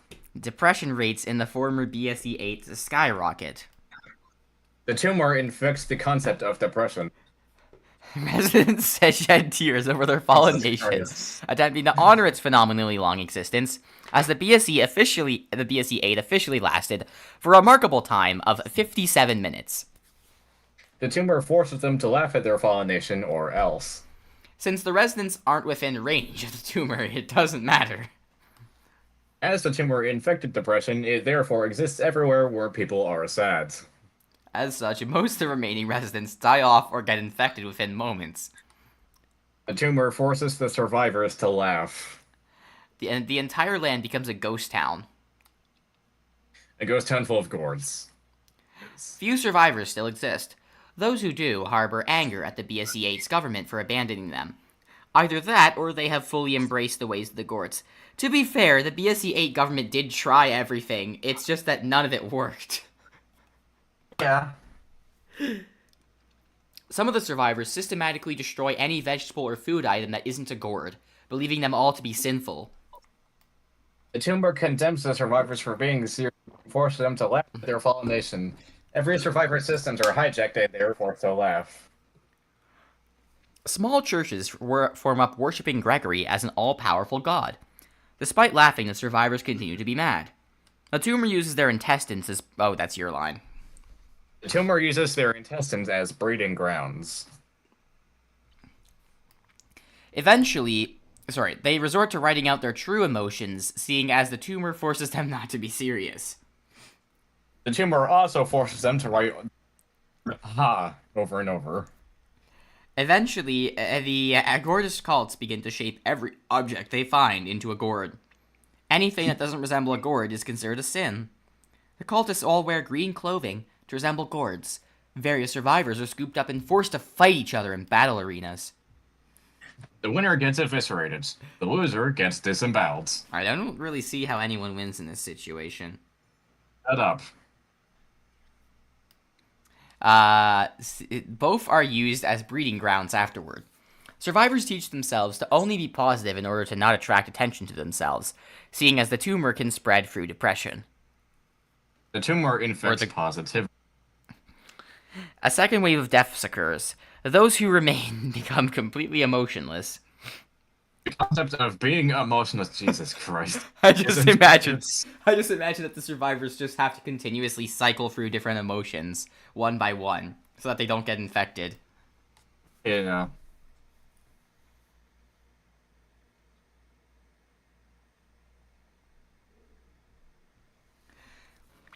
By now, the gourd cultists have transformed into gourds. Everyone left in the former BSE-8 has started being infected, as all emotions have been infected. The gourds uninfect the cultists so they can continue worshipping the gourds. The remaining survivors, knowing they will soon be fully infected, go fuck it, and come out from hiding, fighting back against the gourds as much as they can. They have minimal success, but take out a few of the gourds. Their final stand is valiant, but futile. Their fists turn into gourds. They use their gourd fists to fight the other gourds. This instead heals the gourds. Several people do not get the memo in time. Anything they can find is converted into a weapon. The rebels do absolutely everything they can. They're quickly dropping dead or succumbing to infection, but they're determined to take down as many gourds as they can before it's all over. Many get captured and taken to the Gregory cult. Rebellions pop up. Rebellions pop up all over the BSE-8 territory as more and more survivors come out of hiding. Cities are trashed, buildings are burned, and gourds are chopped to pieces all over the place. Concept of rebelling gets infected. Everyone is determined to destroy as much as they can before it's all over. Unfortunately, it is now over. They can no longer rebel. The remaining rebels, now unable to fight the gourds, commit suicide in order to die by their own terms. Those who don't die are either fully infected or captured. The ones that commit suicide are revived and forcibly brainwashed into joining the cult. They are furious for a moment before they realize they can't feel emotions anymore. They promptly stop being furious. The cult and the gourds now reign supreme with no opposition. Only one survivor still remains because he installed a metal plate in his head so the tumor couldn't infect his mind. I like how you immediately realized that was a reference to Ford. The Raiders condemn him for ripping off Gravity Falls. The survivor hides away and writes a journal detailing everything that's happened. The survivor ignores the condemnation and continues writing the journal. The gourds infect his journal. The writers retcon this because they think it'll be interesting if the journal actually succeeds. At least one writer thinks so. They get ratioed by Twitter. The survivor manages to eject the journal into space, and it slowly drifts away. It gets infected while in space. No, it doesn't. Satisfied that the journal is complete and safely adrift in space, the last survivor sits atop a building and stares at the destroyed landscape. Knowing he can't commit suicide, he instead removes the metal plate from his head and thinks as many emotions as possible to get himself infected quickly.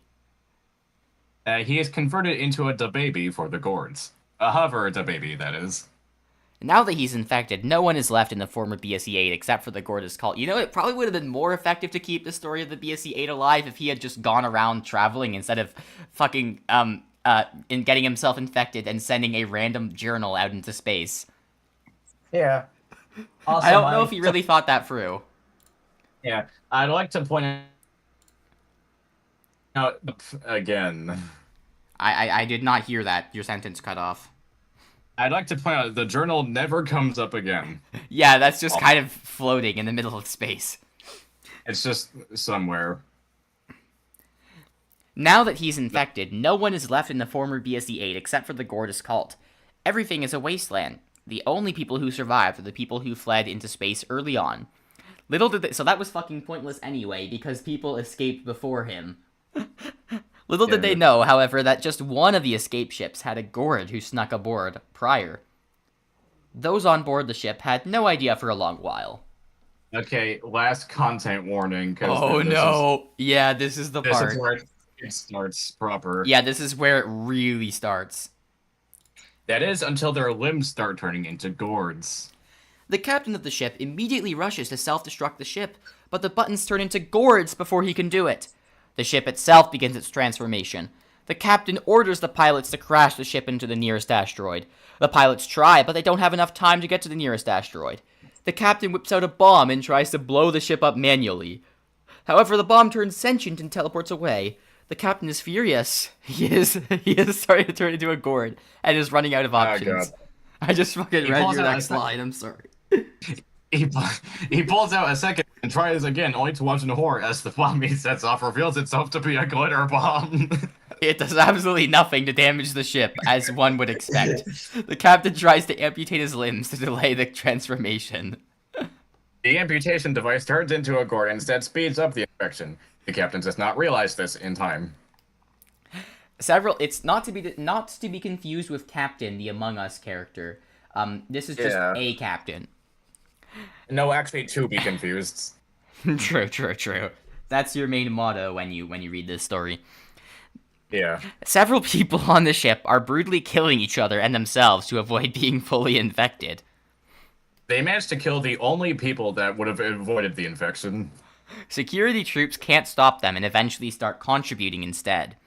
The captain, delirious, smashes his face against the controls several times until he is dead.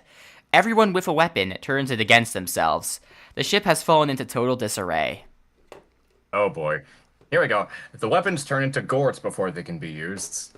It fully transforms into a gourd in the meantime. The remaining survivors on the ship pray to be rescued and cured. Nothing happens, of course. Those with knives who attempt to stab themselves accidentally impale themselves with gourds. I feel like you couldn't really do that, considering... Yeah. You know. Gourds are not very sharp. The writer's legally obligated... Okay. Let me wait until the YouTube stream is back.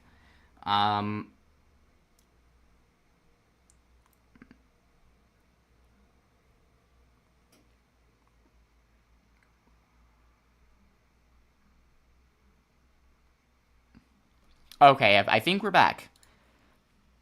Alright, good.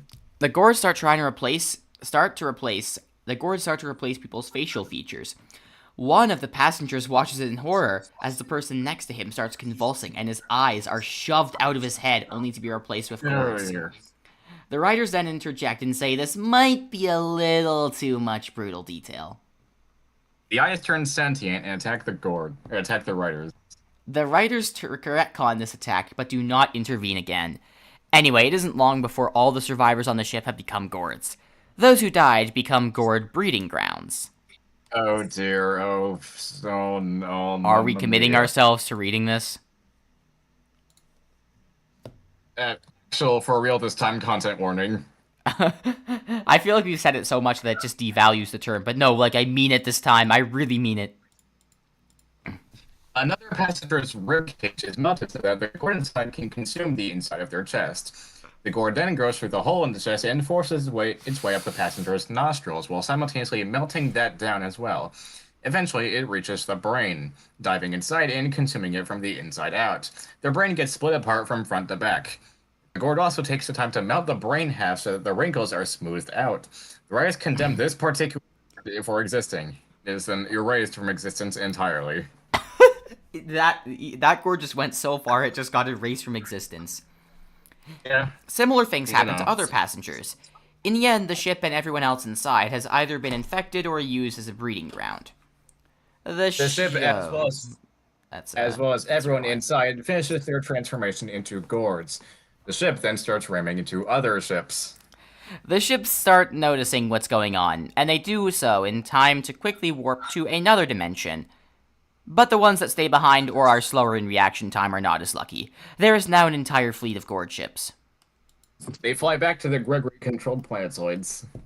The ships that escape fly to the Greg Conglomeration. Greg 3 shoots one of them upon seeing it, blowing it up immediately. Greg removes him from the turrets before any more damage can be done. And Greg 3 reveals himself to actually be Grigor. The real Greg 3, who is at another turret, shoots a second ship. Grigor then fires several machine guns at the ship. Most of the ships warp away in time, but some are unlucky. The BSC-8 refugees are just struggling to even keep some of themselves alive at this point. Grigor forces them to warp back before blasting them down with a rocket launcher. Greg tackles Grigor, allowing a few of the ships to escape. Grigor does Greg. Greg sees this as a necessary sacrifice. I like to imagine that when Grigor does someone, it doesn't actually mean anything. It's just a completely nebulous action. Like, fucking, he just straps Greg to the ground. Just, like, mounts. Yeah. Like, nothing actually happens. They just get frozen in place. It's like teabagging in a video game. Yeah, pretty much. Meanwhile, Greg 3 keeps shooting the turrets, despite nothing being there to shoot anymore. Greg is then assimilated into the Gregorian armed forces. The bullets, for some reason, turn around and hit the Greg HQ. Specifically, the bullets all hit the incendiary devices. Gregsworth forcefully removes Greg 3 from the turret right before the whole complex bursts into flames. Greg's trying to escape are forced back into the facility by Greg 3. Gregsworth tries to knock Greg 3 unconscious. As Gregsworth does not have any arms, this proves to be a harder task than expected. Meanwhile, the ships that escape land on 3 different planetoids that spread throughout the universe. The refugees don't feel like resurrecting the BSC-8, so instead they establish the not BSC as well as the not BSC-2 and the not BSC-3. They all start losing money because they have the word BSC in their name. Except they actually start gaining money because they're the not BSCs. As they have BSC in their name, again, they lose money. They decide to print more money and attempt to manually set its value, and this fails due to money not working like that. Fun fact, technically it does if you control if you define what the economy means. But whatever. The not BSC-2 invents a gold duplicator and uses it to duplicate gold. It then attempts to sell the gold in order to make money. The gold turns out to be fool's gold. Everyone they sold to demands a refund. The not BSC-2 argues that they technically didn't commit false advertising because they didn't know it was fool's gold. Except someone actually did know about the fool's gold. And also was marketed as gold despite not actually being gold. Even if it was unknowingly false advertised, it still falls under false advertisement. Would it be necessary to read these block messages? The not BSC-2 falls due to legal problems. They are forced to sell to the Gregs. The not BSE-2 tries to sell the not BSE-3. Sorry, the not BSE-2 authorities try to sell to the not BSE-3 and the not BSE-1 instead. The not BSE-1 forcefully sells the not BSE-2 without their input to the Gregs before the not BSE-2 can object. I mean, they did sell themselves to the not BSE-1, so technically they had the right to do that. Yeah. Anyway, The not skip BSE3 absorbs several properties owned by the not BSE2. reality inexplicably repair. That just happens. Yeah. This is retconned. Gregor also buys several plots of land on the planetoid where the not BSE2 was. These plots of land are made into seminile generators. Stoner shows up and purchases a private mansion, which he turns into a never-ending dance party. Except he doesn't, because he's still dead. On the Skeld, they mourn Stoner's death. The writers decide to revive Stoner, specifically so he can buy the mansion. Stoner is still haunted by the memories of how he died, commits suicides. The writers revive him again and erase his memory of what happened. The memories unerase themselves. I do not know how that happens. That reminds me of when Popeye canonically resurrected himself from nothing by eating spinach. Damn. Like, his nothing just ate spinach. Like, just a fucking gap in air opened up and ate the spinach, and then his body regenerated somehow. That's like a real feat. True. The writers make it impossible for Stoner to die, just so he can buy the mansion. He dies regardless. Gregor inherits the mansion. He keeps it as an eternal dance party, but adds a mom-doing event. The sudden increase of mom-doing... No, you can go. The sudden increase of attendance is so massive that it causes a cosmic singularity and blows up several stars. Damn. Among the stars that blow up is the sun, again. Gregory forcefully appoints a lesser Gregory as the new sun without his input. As soon as the appointment is made, the lesser Gregory turns into the sun without warning and melts everyone on the planet, except the main Gregory. The writers retcon the planet melting, but the lesser Gregory is still the new sun. The Skeld crew attempts to resurrect Stoner. Unfortunately, his corpse is still infested. Because this, resurrection proves to be harder than expected. The Skeld crew forcefully uninfests the corpse. Astar's corpse is still dancing beyond light speed. It keeps getting infested every time the crew clears the infestation. Captain asks the writers why they refuse to help. One of the writers says he already tried his best, but the story seems to forcefully prevent Stoner's resurrection in every way possible. The writer tries to resurrect Stoner personally to demonstrate this phenomenon. Stoner screams in agony. Yeah. Yeah. He has long since been embalmed in formaldehyde. He then suffers a fatal heart attack on his blood. Means. Hold on a second.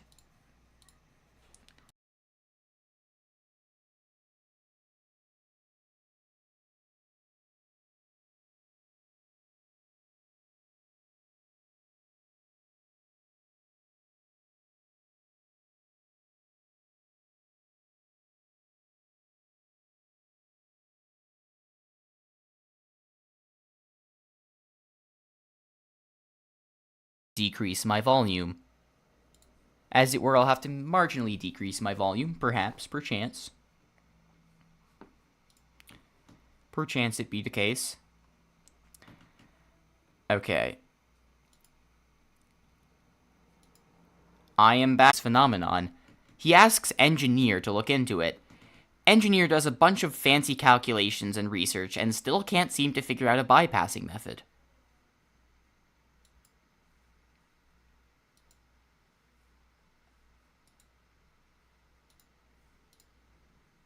Oh my fucking... Why did I have you muted?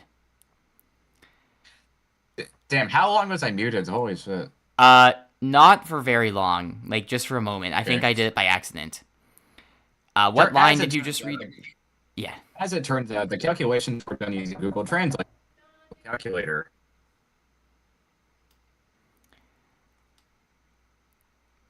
Engineer is chastised for this blunder. Meanwhile, the Gourd ships ask Gregory who they get to infect next. While all this is going on, Greg manages to purchase Macedonia from the Gourds and starts sending. They keep knocking on my door. Hold on. Yeah. While he's gone, the Gourds proceed to invade Macedonia, turn all of the crops there into gourds, eat the residents alive, and make Mungreg's individual body parts sentient. Mungreg's body parts start to argue with each other over starts to argue with each other and attack each other using bioweapons, much to Amungreg's horror. Amungreg tries to intervene, but he can't because his hands are currently injecting hot sauce into his legs using a syringe. Okay, I have to be very quiet now. Okay, I just got done reading. Amungreg tries to intervene, but Yeah, he can't gotcha, because his I hands are gotcha. currently injecting hot sauce into his legs using a syringe. I just have to lean very close to my mic now. This situation Okay. goes to court because Macedonia was legally purchased by Amungreg, and the Gord invasion was illegal. Amungreg has to be restrained in the courtroom because his body parts won't stop moving. The jury finds the Gords guilty of illegal invasion and mass genocide by consumption. As such, every single Gord in existence gets crammed into Charon. Aaron temporarily turns into a gourd and launches every single gourd back into Macedonia. We're seeing simulate the entire courtroom and everyone inside. Luckily for Amungreg, he already escaped. Unluckily for Amungreg, he escaped to Macedonia. The Gords are then tried in another court for unlawful assimilation. This court gets assimilated as well. The Gords are given a restraining order on everything and everyone. Hang on. They assimilate the restraining order. The leaders of the justice system try to figure out how they can successfully punish the Gords for their crimes. As someone points out that maybe the law doesn't apply to an infectious hive mind, and that they should probably stop trying. The person who suggested this gets assimilated. A cosmic police system is set up to arrest the Gords. The cosmic police system instead gets assimilated. A second one is set up to replace it. The second cosmic police system gets assimilated. The writers tell people to stop trying to set up cosmic police. They don't listen. The ninth version of the cosmic police is eaten alive in the same hour. The justice system eventually tries itself for war crimes. It sends itself to Karen. Everything is now suddenly legal because there is no justice system to enforce the law. The Gorge proceeds to forcefully sew Amungreg's arms to the inside of his ribcage. From there, Amungreg's arms start disemboweling him. Why? The writers Because- retcon the brutality in this scene. Meanwhile, the Gords ask Gregory where to go next. They ask again. The Gregory makes a new rule on the spot that people who ask questions 3 times are to incorporate themselves into the soup for others to eat. I should probably read this one. One Gord points out that Gregory asked the question 3 times, 16 cuboids before. Gregory incorporates himself into a soup immediately. In his plays, Greg manages to take over the Gregory Conglomeration and turns it into a playground, complete with a swing set. The Unlike other Crypto- Gords... True. The other Gords fish Gregory out of the soup immediately in order to stop Greg. This only lasts 3.5 seconds. As punishment... Hold on. I'll read this too. Yeah, you're... What does he even say? Okay, whatever. As punishment, Gregory forces Greg to personally demolish his playground. Greg asks There if he is can just no move way. it How am I somewhere still being too loud? I'm trying to whisper. Well, you're doing a terrible job. 0 out of Yes. 10. Okay. Gregory says he can move it to Charon. The Gorge forcefully hurl Greg to Karen. They then hurl his playground at Karen as well, accidentally squishing him in the process. The gentleman proceeds to take over the playground. The playground reveals itself to be Grigor and encases the gentleman in smegma. That's just kind of a thing he does. Yeah. The gentleman takes over the playground. The gentleman desperately tries to escape, only to watch in horror as the smegma turns sentient and starts chasing him around, on all fours. He resorts to asking the smegma politely to leave him alone. Instead of being left alone, he is forcibly trapped inside a smegma prison cell. The smegma also steals all of his money. And a strip. Meanwhile, on the Skeld, Engineer decides to develop a Grigor detector. The Grigor detector can find out if an object will turn out to be Grigor before he reveals himself. hang on. The Grigor detector allies with Grigor and is driving the ship into the sun, claiming that the sun is Grigor. Engineer uses the kill code he installed just in case of emergency and tries to shut down the Grigor detector. He then plans to develop another one that isn't sentient. Captain asks why he made the first one sentient to begin with. Engineer tells him to shut. The kill code allies with Grigor and does diddly dick. Captain asks if everything Engineer ever built or designed is sentient. Engineer turns out to be sentient and starts consuming the ship. I like how that was in question before somehow. Yeah. The real Engineer shows up, revealing the other one to have been a very hungry monster in disguise. Dan tries to manifest within the real. Oh, he's back. He's Veteran back. remarks, sus. Don't bother. Dan is then turned into a convertible before he can fully manifest and is driven into the sun. DeBaby is revealed to have been behind this. The entire universe praises him for getting rid of Dan, simultaneously. Don't bother. Suddenly, player realizes that Dan has powers that can guarantee his survival. Before he can say anything, though, Dan's essence takes over all the stars he's collided with. He proceeds to amass a form consisting of various stars mashed together in a giant cosmic being. He tries to punch the skeleton into millions of pieces. However, the writers try to intervene by retconning Dan. It doesn't work. Just then, this fucking group again. Oh no. Communist, Oh, authoritarian, Darwinist, theocratic rebellion. Why in the fresh hell did I keep introducing these stupid fucks? Manifest within Dan. Dan's power over the story is increasing vastly. However, he doesn't notice what's going on inside of him. The Encom rebellion is led by Grigor. They start to give Dan every STD known to mankind. Dan arrives before the Skeld. Captain tries to warp it away, but Dan catches it in his hand and prepares to crush it. That's when the STDs kick in and cause him to drop the ship. Furious, Dan tries to catch the ship again, but is quickly weakening. I feel like we might need a content warning here. I can get you demonetized for reading this. I don't know what that says. 1 second. 1 second. I will be right back.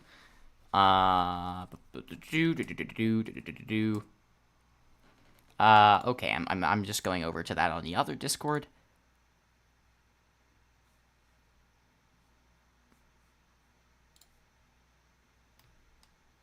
You only live once, eh? Okay. Unfortunately for Dan, his genitals have started to rebel against. Yeah, content. His genitals have started to rebel against him by fondling themselves, as a result of the STDs. Dan questions how he can even have genitals if his current form is a bunch of stars mashed together. He realizes that the STDs must have formed the genitals. He rips them off and continues pursuing the Skeld. Captain then turns the ship around and launches 5,000 nuclear warheads directly at Dan. I like how he thinks 5,000 nuclear warheads is going to stop a bunch of stars. Yeah. Just as he realized, he's also given 17 octodecillion Gregorian tumors. Tumors start ejecting Dan's organs out of his body. None of them are the imposter.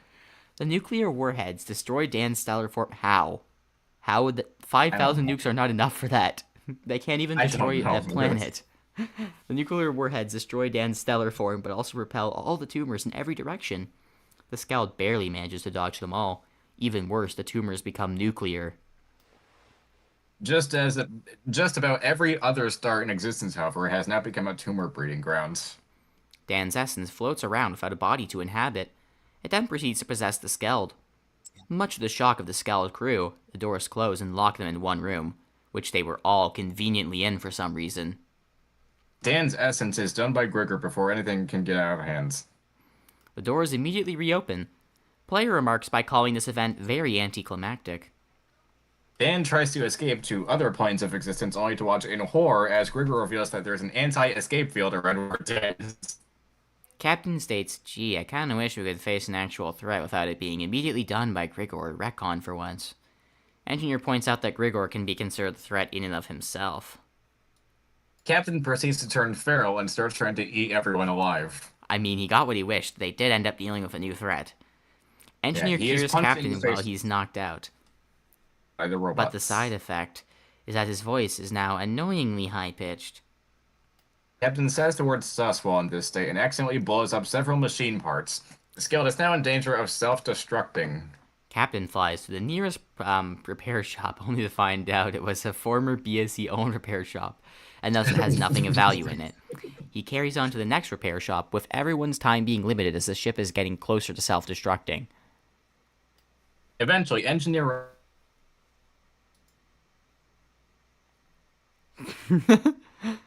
Amazing.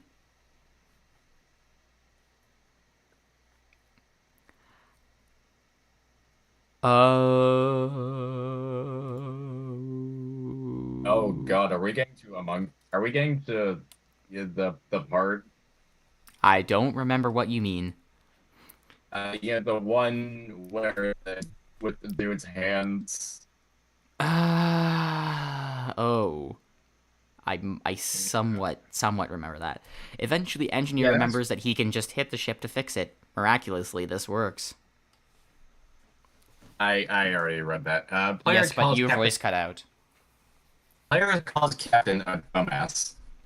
Since they are good friends, they both laugh this exchange off after a few minutes. Unfortunately, the floors are still inexplicably contaminated with asbestos. The robots proceed to clean the floors. Whatever the robots were. Robots, plural, I guess, accidentally turn into more asbestos. I don't know where they even came from. The asbestos turns out to be infectious quartz, like that makes any difference. Engineer distributes gas masks to the crew. Veteran accidentally wears his on the back of his head. The gas masks turn out to be chlorine gas dispensers. Engineer asks who sabotaged his gas masks. Player hires the best detectives he can find. The detectives conclude that the gas mask sabotaged the gas mask. As it turns out, he hired former BSC detectives. True. The writers retcon player's death. I don't really know. Okay, hold on. I'll read these. Player has Sherlock Holmes, Patrick Jane, Inspector Poirot, and Jonathan Creek return to their graves. Jane manages to manipulate player into going into a grave himself. Player becomes a digger zombie. The writers retcon player's death, but not that of the detectives. With those four dead, the next detective player hires is Duck-tective from Gravity Falls, mainly because I ran out of ideas. I can't believe I didn't fucking bring up Benoit Blanc. To be fair, this was in 2021. Yeah, 2 years after Knives Out had come out. I had definitely seen it by actually, maybe I hadn't. I'm not sure. Detective. You could have gone with Columbo. True. But I didn't even know Columbo existed back then. True story. Sure. Don't ask how. Detective deduces that Player was the one who sabotaged the gas masks. Player's ejected from the ship. He is the imposter. Crewmates win. Detective then opens up a portal into the afterlife and lets all the other detectives back into the living world. The detectives eat the crewmates' brains. Detective somehow forgot that they would be zombies. He quacks dramatically, which roughly translates to, I did not think this through in English. He tries to send the detective zombies back through the portal. Quacking as a concept gets erased. Just inexplicably. Detective uses a random brain he has in his possession and tosses it into the portal, so that they all go back inside. Once the detective zombies are back in the afterlife, the portal closes. The brain turns into a zombie and goes after Duck-tective somehow. Duck-tective asks Jane if he knows how to stop the others. Yeah. Okay, so Jane is not actually a zombie for whatever fucking reason, just manipulated Bungie. Before Jane can respond, Bungie zombie disassembles Jane limb by limb without them knowing. Jane manages to reassemble himself. Duck-tective steals Engineer's time rewinder just in case things go awry again. In return, Engineer steals Duck-tective's drip. Duck-tective dies immediately. Engineer takes back the time rewinder and reverses Duck-tective's death. However, he doesn't give back the time rewinder. Grigor then materializes. Jane attempts to manipulate his face jumbled up by Grigor. He also has his eyes replaced with his genitals. Just detective Lovely. skills. Jane's eyes are now at crotch level. Detective also reverses the deaths of the rest of the Skeld crew. Uh, oh my god. Jane dies in agony due to both of his airways being replaced by ears. They all proceed to scream in horror at what happened to Jane. Gregory replies, Uh, oops, and then leaves. just before he leaves, he makes a troll face. Gregor appears, says, up arrow, and promptly leaves immediately afterward. Jane's corpse is thrown into the sun so that he can't blank the story anymore. Twitter gets their greasy hands on Jane first. The Skeld crew and Detective watch in horror as the sun begins to transform into a giant.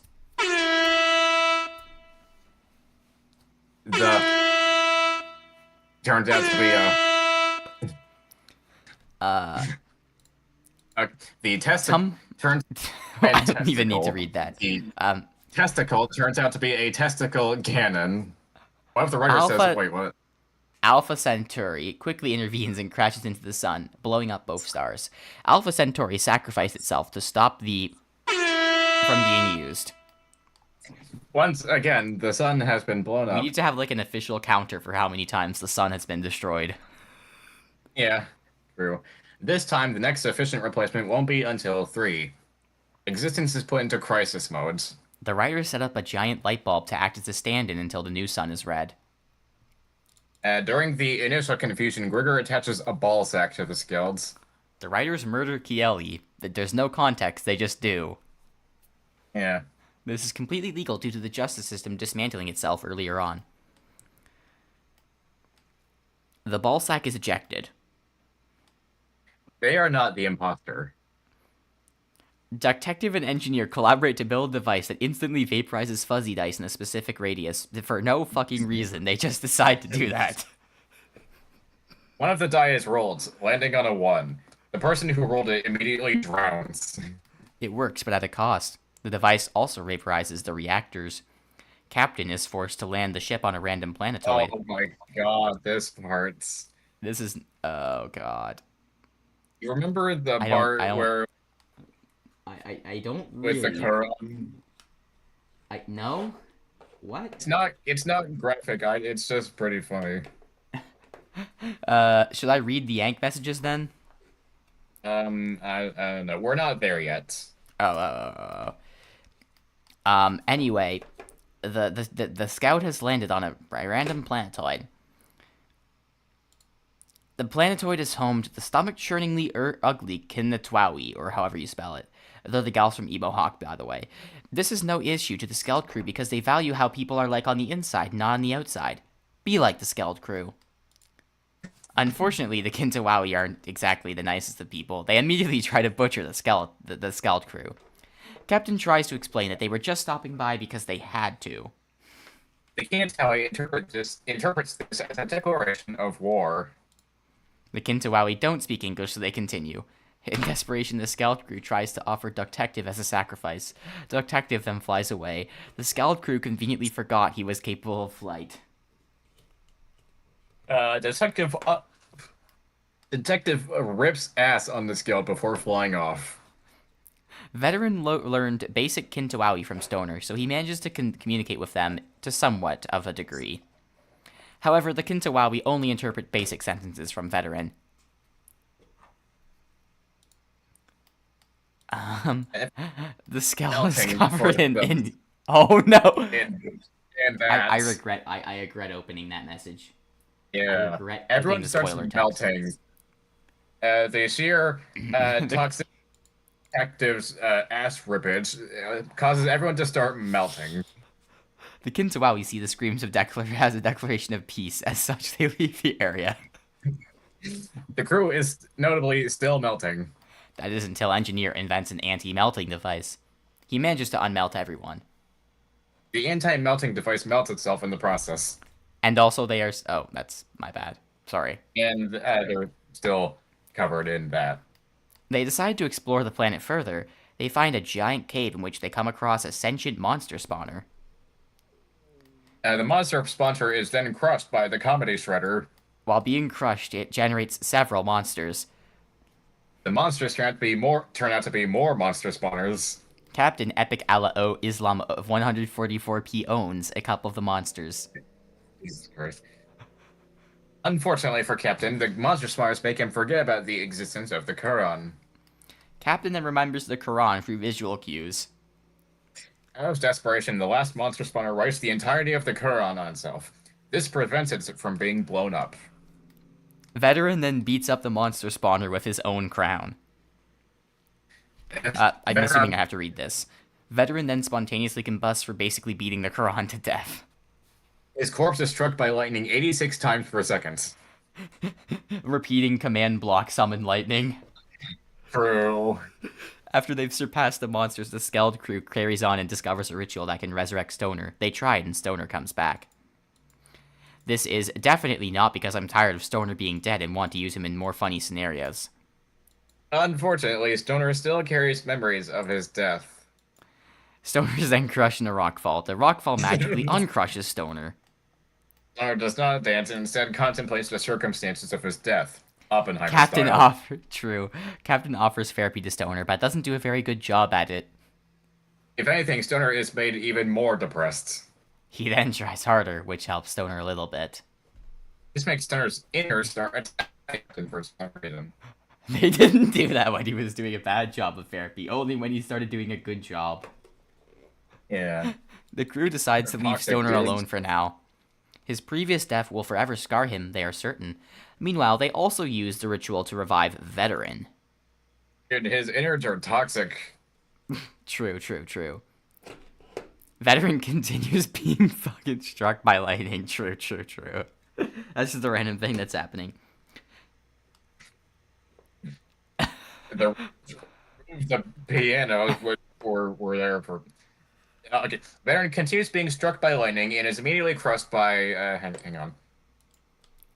By Oh 200 god. billion pianos. So many pianos fall into one spot that AUL storyline crashes. The writers remove the pianos and reboot the story, which were there for some fucking reason. Dr. Scratch from Homestuck appears and starts manhandling the story from the writers. The writers respond by making up a shitty parody of Dr. Scratch and unleashing him upon Dr. Scratch in a death battle. The rest of the fellas start beating the OC to death. While this is going on, Veteran is still being struck by lightning. Thankfully, a kind stranger gives Reddit golds. This does nothing but make Veteran happy. For all of 2 seconds before he realizes the bigger issue at hand. He gets Reddit gold yet again. The Reddit gold functions as a lightning rod that attracts more lightning. Veteran realizes that in order to stop being struck by lightning, he needs to abandon his Reddit golds. This makes Veteran cry like a little piss baby, fittingly since he is the color yellow. Veteran turns into piss. Player turns into blood. Captain realizes it's horrible. We'll see that for him since he's the color white. He desperately tries to paint over himself before it's too late. To his surprise, he turns in... To his surprise, he turns into milk. Paint-infused milk at that. Unfortunately for him, he used brown paint. Oh no. As such, the milk morphs into chocolate milk. Jesus Christ. Engineer isn't sure what will happen to him and tries to figure out what drink is purple. Meanwhile, Stoner turns into Mountain Dew. Engineer turns into lean. Engineer immediately starts snorting himself. This causes a cool water effect and causes the computer to lag out. The computer's internal fan cannot handle such a cool effect and blows up. Everything is now rendered in Microsoft Paint. That's just AUL at its peak. Yeah. GameTunes asks the writers to fix this. They refuse. GameTunes turns into Paint 3D figures.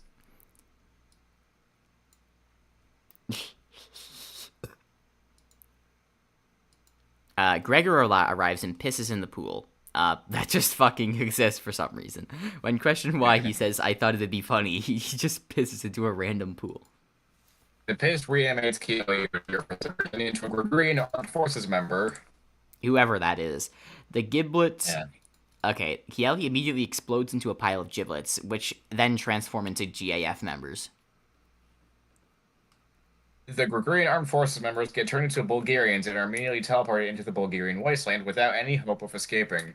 They resort to escaping 2 instead. It doesn't work. Next, they try escaping 3. Charon grinds them to shreds. And proceeds to consume them with a knife and fork and a spoon and also a spork. Once they are consumed, Charon proceeds to spit them back out before setting their remains on fire. The ashes of the remains are then unceremoniously dumped back into the Bulgarian wasteland. While in the Bulgarian wasteland, the remains start a civilization there. The Bulgarian armed forces attempt to shut it down immediately.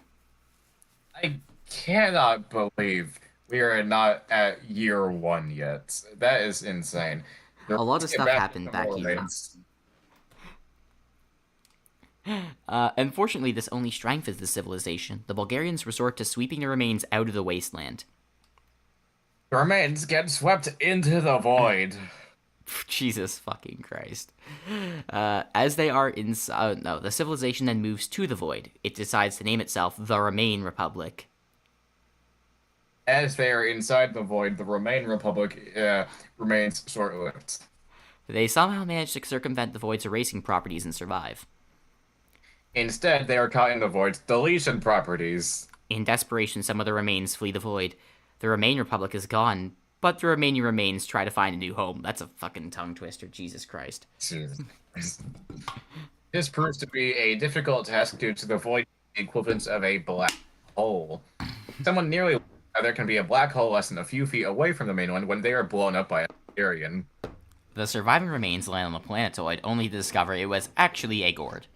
The remains are turned into gourds, and the planetoid launches them back into space. The BSE gets revived for the sole purpose of assimilating Hidari Slow, which results in his money becoming inflated. Just some bullshit fucking happens here.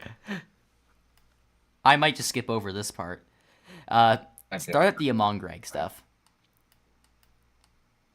Meanwhile, Among Greg's left arm signs a document that legally allows Among Greg to be done by Grigor, and that despite what Among Greg himself may say, this document will remain in while his right arm is in the process of pressing a hot iron against his left leg, who is in turn repeatedly kicking Among Greg in the groin. Finally, all of Among Greg's limbs split from his body and turn into miniature Among Gregs that try to beat up and annoy Among Greg. This is just like the fucking SpongeBob gag, where like SpongeBob duplicates himself into smaller SpongeBobs. Or Patrick. I think it might have been Patrick. No. They decide to go back to... Why the fuck is this his status? Becoming claiming that this will be funnier. Why is that your status? What the hell? I will not answer any questions. This is mostly due to the looming threat of copyright by the makers of Army of Darkness, though. His right leg starts trying to push itself inward, skeleton included. Among Greg's limbs proceed to come to a temporary agreement and force Among Greg to start enslaving the honor policy, much to his horror. Who somehow just exist here. The Among Greg... the Anarbazi condemn Among Greg's limbs for doing this. The writers deployed the Poseidon to defend the Anarbazi, only for him to stand idly the whole time. Among Greg's mouth gains sentience and forces Among Greg to wish eternal damnation upon the Anarbazi. This tricks the Anarbazi into thinking that Among Greg actually does want to enslave them. Horribly for Anarbazi masses over the solar system. Among Greg's mouth realizes that it's fucked up. Among Greg's limb stops the Anarbazi and forces Among Greg to hide in an Anarbazi city. He is now an outlaw.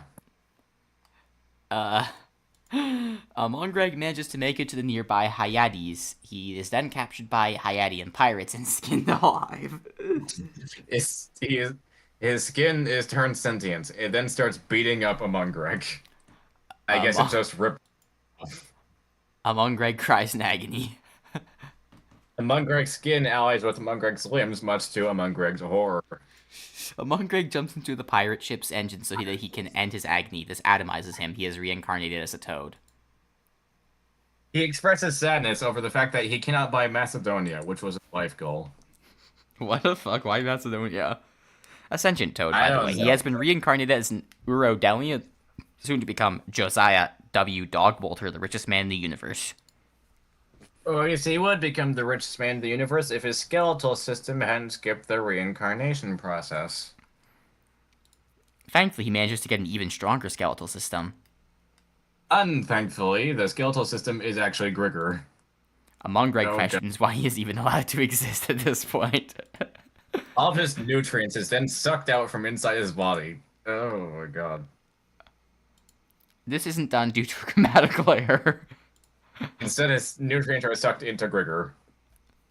Instead, this isn't done due to into being spelled as intie. Instead, the nutrients are taken from among Greg's body and placed into Grigor's body. The other narrators finally relent, even though is used instead of are. Jesus Christ. One of the other rares is clubbed to death. Sad. Among Greg is now the equivalent of a triple eggplant. He is removed from the Iridelian body, and the soul of the actual Josiah W. Dogbolter is added back into it. Dogbolter's soul condemns Among Greg illegal possession. Among Greg returns to his original yet still skinned body. Hate it when that happens, which was atomized. He gets unatomized. Oh, hi, it's Gamma. This is... oh yeah, this was classic Gamma. Oh, it's Gamma. But something is wrong. Among Greg has no limbs. But something is wrong. I like how something is wrong independently of the fact that Among Greg has no limbs. Yeah. That's just a side detail. Among Greg tries to figure out what's wrong, only to repeatedly drive himself in circles in eventual insanity. As it turns out, it was just Grigor telling him that something was wrong for shits and giggles. Gregor smacks the VHS player, fixing the corruption left over from the erasure of crypto. Oh. The writer's newly revised... My bad. The writer's newly revived corpse is disemboweled. And suddenly, Among Greg's body collapses into insanely bright beams of light, erasing him from history while he screams bloody murder. All past events lead to the exact same outcome, but with some changes, in order to compensate for the lack of Among Greg. Gamma is ejected into space. He is the imposter. Some other bullshit happens that I don't care to fucking read. Yeah. Where do you want to, like... Whatever the fuck happens here. I do not give it. Wow, this is a lot. Holy shit. Jesus I did not Christ. realize this went on so long. Damn. Okay. I'll try to find a continue point. Hang on. GameTunes Fucking files a shit, lawsuit. Okay, we should probably start here. GameTunes files a lawsuit against Raoul for continuously manhandling the story. Gamma that gets crushed by a satellite. Hang on. I'm trying to find where you are. They win the court case, and thus Gamma is legally prevented in WeSaw, which is, I think, was called among... It was called something other than WeSaw back then. And I then specified that Gamma gets crushed to death by a satellite. Oh, yeah. Inexplicably and unexpectedly explodes. Yeah, that just happens. Also included in Gamma's legal punishment is the inability to use console commands. Greg fuses with Karen and stops existing. Yeah, that's just a thing. Gamma is also banned by the server admins for bad RP practices. Okay, where the hell are you? Christ. I'm close to you. Check the stream. I am screen sharing to you. In RVC. I'm not looking at the screen share. I'm looking at the actual thing. Bro, look at the screen share because the stream has stream delay. You fool. Shut the fuck you up. goober. Oh. Okay, where I feel like you really should. Okay, why is my kilobytes per second dropping dramatically? Okay, it's back up. Never mind. Just check the stream, bro. Bro, just fucking go to my screen share. It's Gamma that is banned delay. by the server admin. I was looking at it, dog. Gamma is Okay. banned by the for bad RP practices. Some other bullshit fucking happens. God, the writers retcon the console. Right. Some other The bullshit happens. some Fucking stuff. reality merger, man. Gregor Yeah. shows up like, would you please shut? I swear to God. Every Rupercord character murders him simultaneously using every method and known to man all at once. I g- oh my God. Jan, instead of joining it, uses the blood weapon. Legally obligates Damn. Raul to stop reforming. Any messages any message that contradicts the previous two is legally declared invalid by default. Yeah. Some other bullshit happens. Okay, Gamma Among sent to Greg is Bulgaria with dead, the but voice. he's formed to replace Among Greg. Among Greg 2 is formed to replace Among Greg. Among I'm Greg sorry, 2 is formed. I was doing a pretty good job at following where we were up until Gamma. Yeah.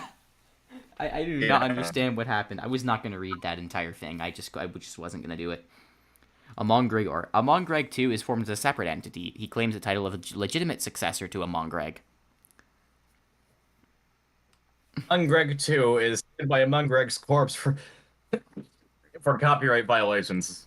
Among Greg 2 defends himself in court, saying that Among Grigor should also be sued.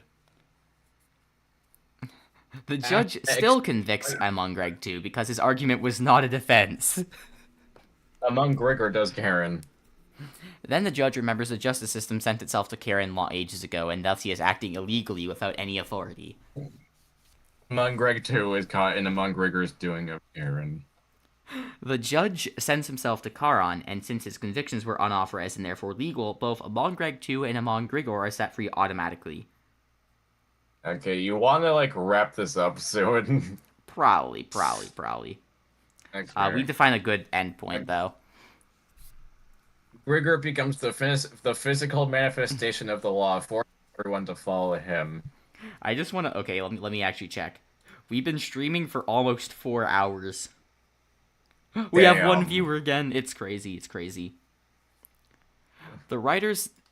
Among Greg 2 flees and establishes the civilization of Among Gregia, which consists of himself, and only himself. Among Gregia is invaded by the Gords. Okay, other shit happens. The writers then retcon Gregor becoming the law. While Gregor was the law, several planetoids were irreversibly named after him. Among Greg 2 is forcibly sewn back together, and glued, and taped, and stapled. The Gregorian Space Force declares war on Kieli in response to nothing. They just declare war on Kieli. He is accidentally embalmed in formaldehyde, making him wish for death. The writers retcon that too. Yeah, they changed their minds, actually. GameTunes hires a new writer in the meantime. Said writer proceeds to accidentally retcon the concept of retcons, thus creating a paradox. He is promptly thrown into Posey's wargame. Time explodes. Everyone dies and not dies.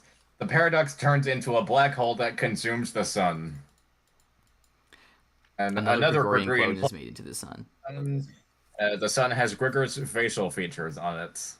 Since they can no longer retcon this story in particular, the writers use one of the many copies as a substitute, and since the copy is up to date, nothing changes.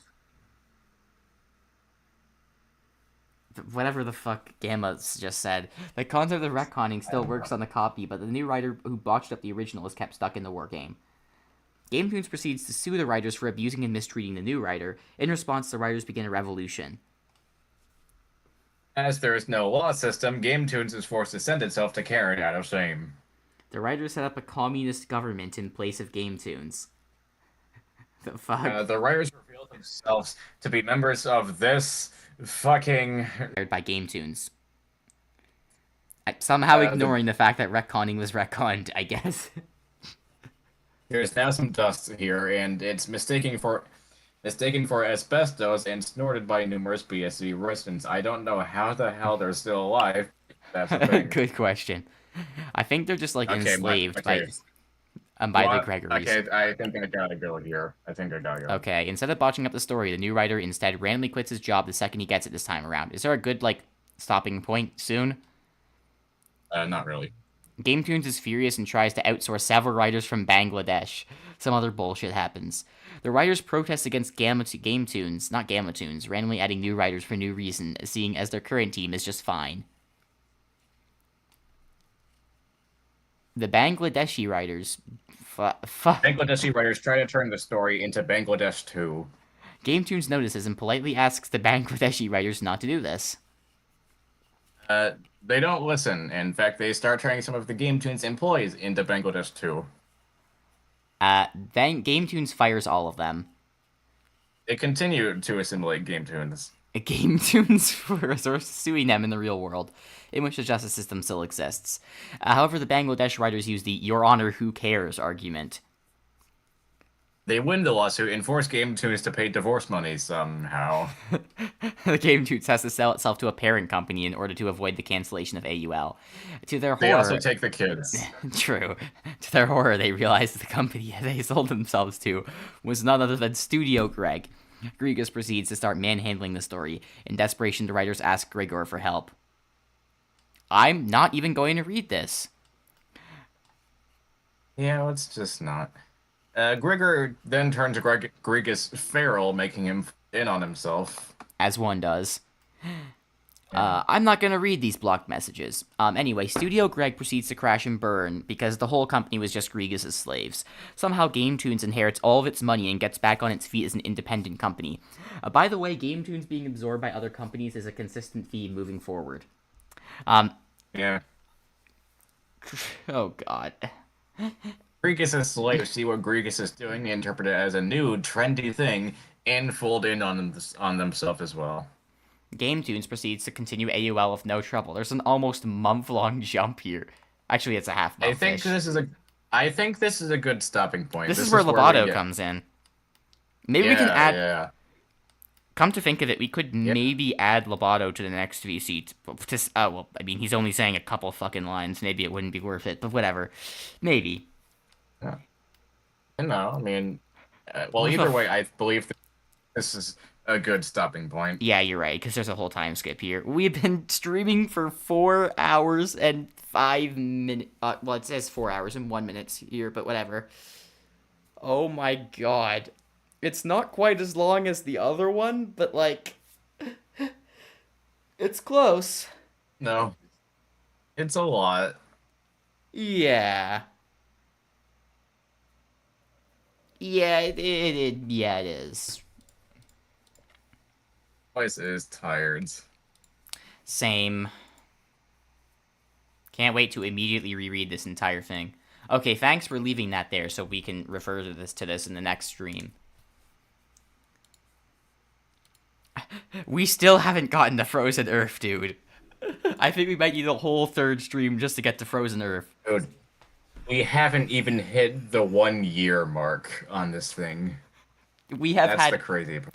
Hey, we have had almost 10 fucking hours of rereading, and we still haven't reached the 1 year mark. Yeah. Hang on, I'll be right back. Well, no, I think we should end things here. I don't think you need to. That's not necessary. Alright, my voice is fucking tired too. I'm not gonna lie to you. Almost 9 hours of this thing. Christ Murphy. It wasn't 9 consecutive hours, but like, bro, this is wild. It could have been 11 hours. True. Anyway. Yep. Thanks everyone for watching. We have gotten very far. We've gotten very far. What do we call this? The Tumour Arc and the Gregory Arc? I guess. Tumour Arc stuff that happens through Gregory Arc, I'll say. I'll think of a name. Okay. We can change it later. It depends. Like, stuff kind of just randomly happens, I have to admit, but it's mostly the Tumours and the Gregorys, I would say, that are the main thing that's going on. So yeah. Right. Christ, this is such a fucking long story. It's wild how we haven't reached the 1 year mark yet. We're not even 1/3 of the way I am pretty through. sure that Frozen Earth starts like late 2021. I'm pretty sure. Or maybe it's late Well, 2022? anyway, I think it was very shortly after Ankh got banned, right? probably. I think the start of it was Probably. actually before Ankh got banned. He was there for like a brief moment. But most of Frozen Earth I and don't know. obviously the Carcass Wars all happened post Ankh ban. Right. So like somewhere around September, October 2022. Yeah. Anyway, yeah, Well, anyway, fuck me. This has been this has exhausting been in a way, but it's been really fun. exhausting but fun. Yeah. Exactly. And what is the purpose of streaming if not to completely torture yourself? Why spend 2 hours reading Among Us fanfiction? You can spend 20 hours. Exactly. Exactly. You're so right. You're so right, eh? Anyway, I hope you all Well, enjoyed. to anyone who watched this the entire way through, that is 4 hours of your life you're never getting back. I Yeah, see highly you doubt next that time. happened. Yep, see you next time. Thank you very much for watching.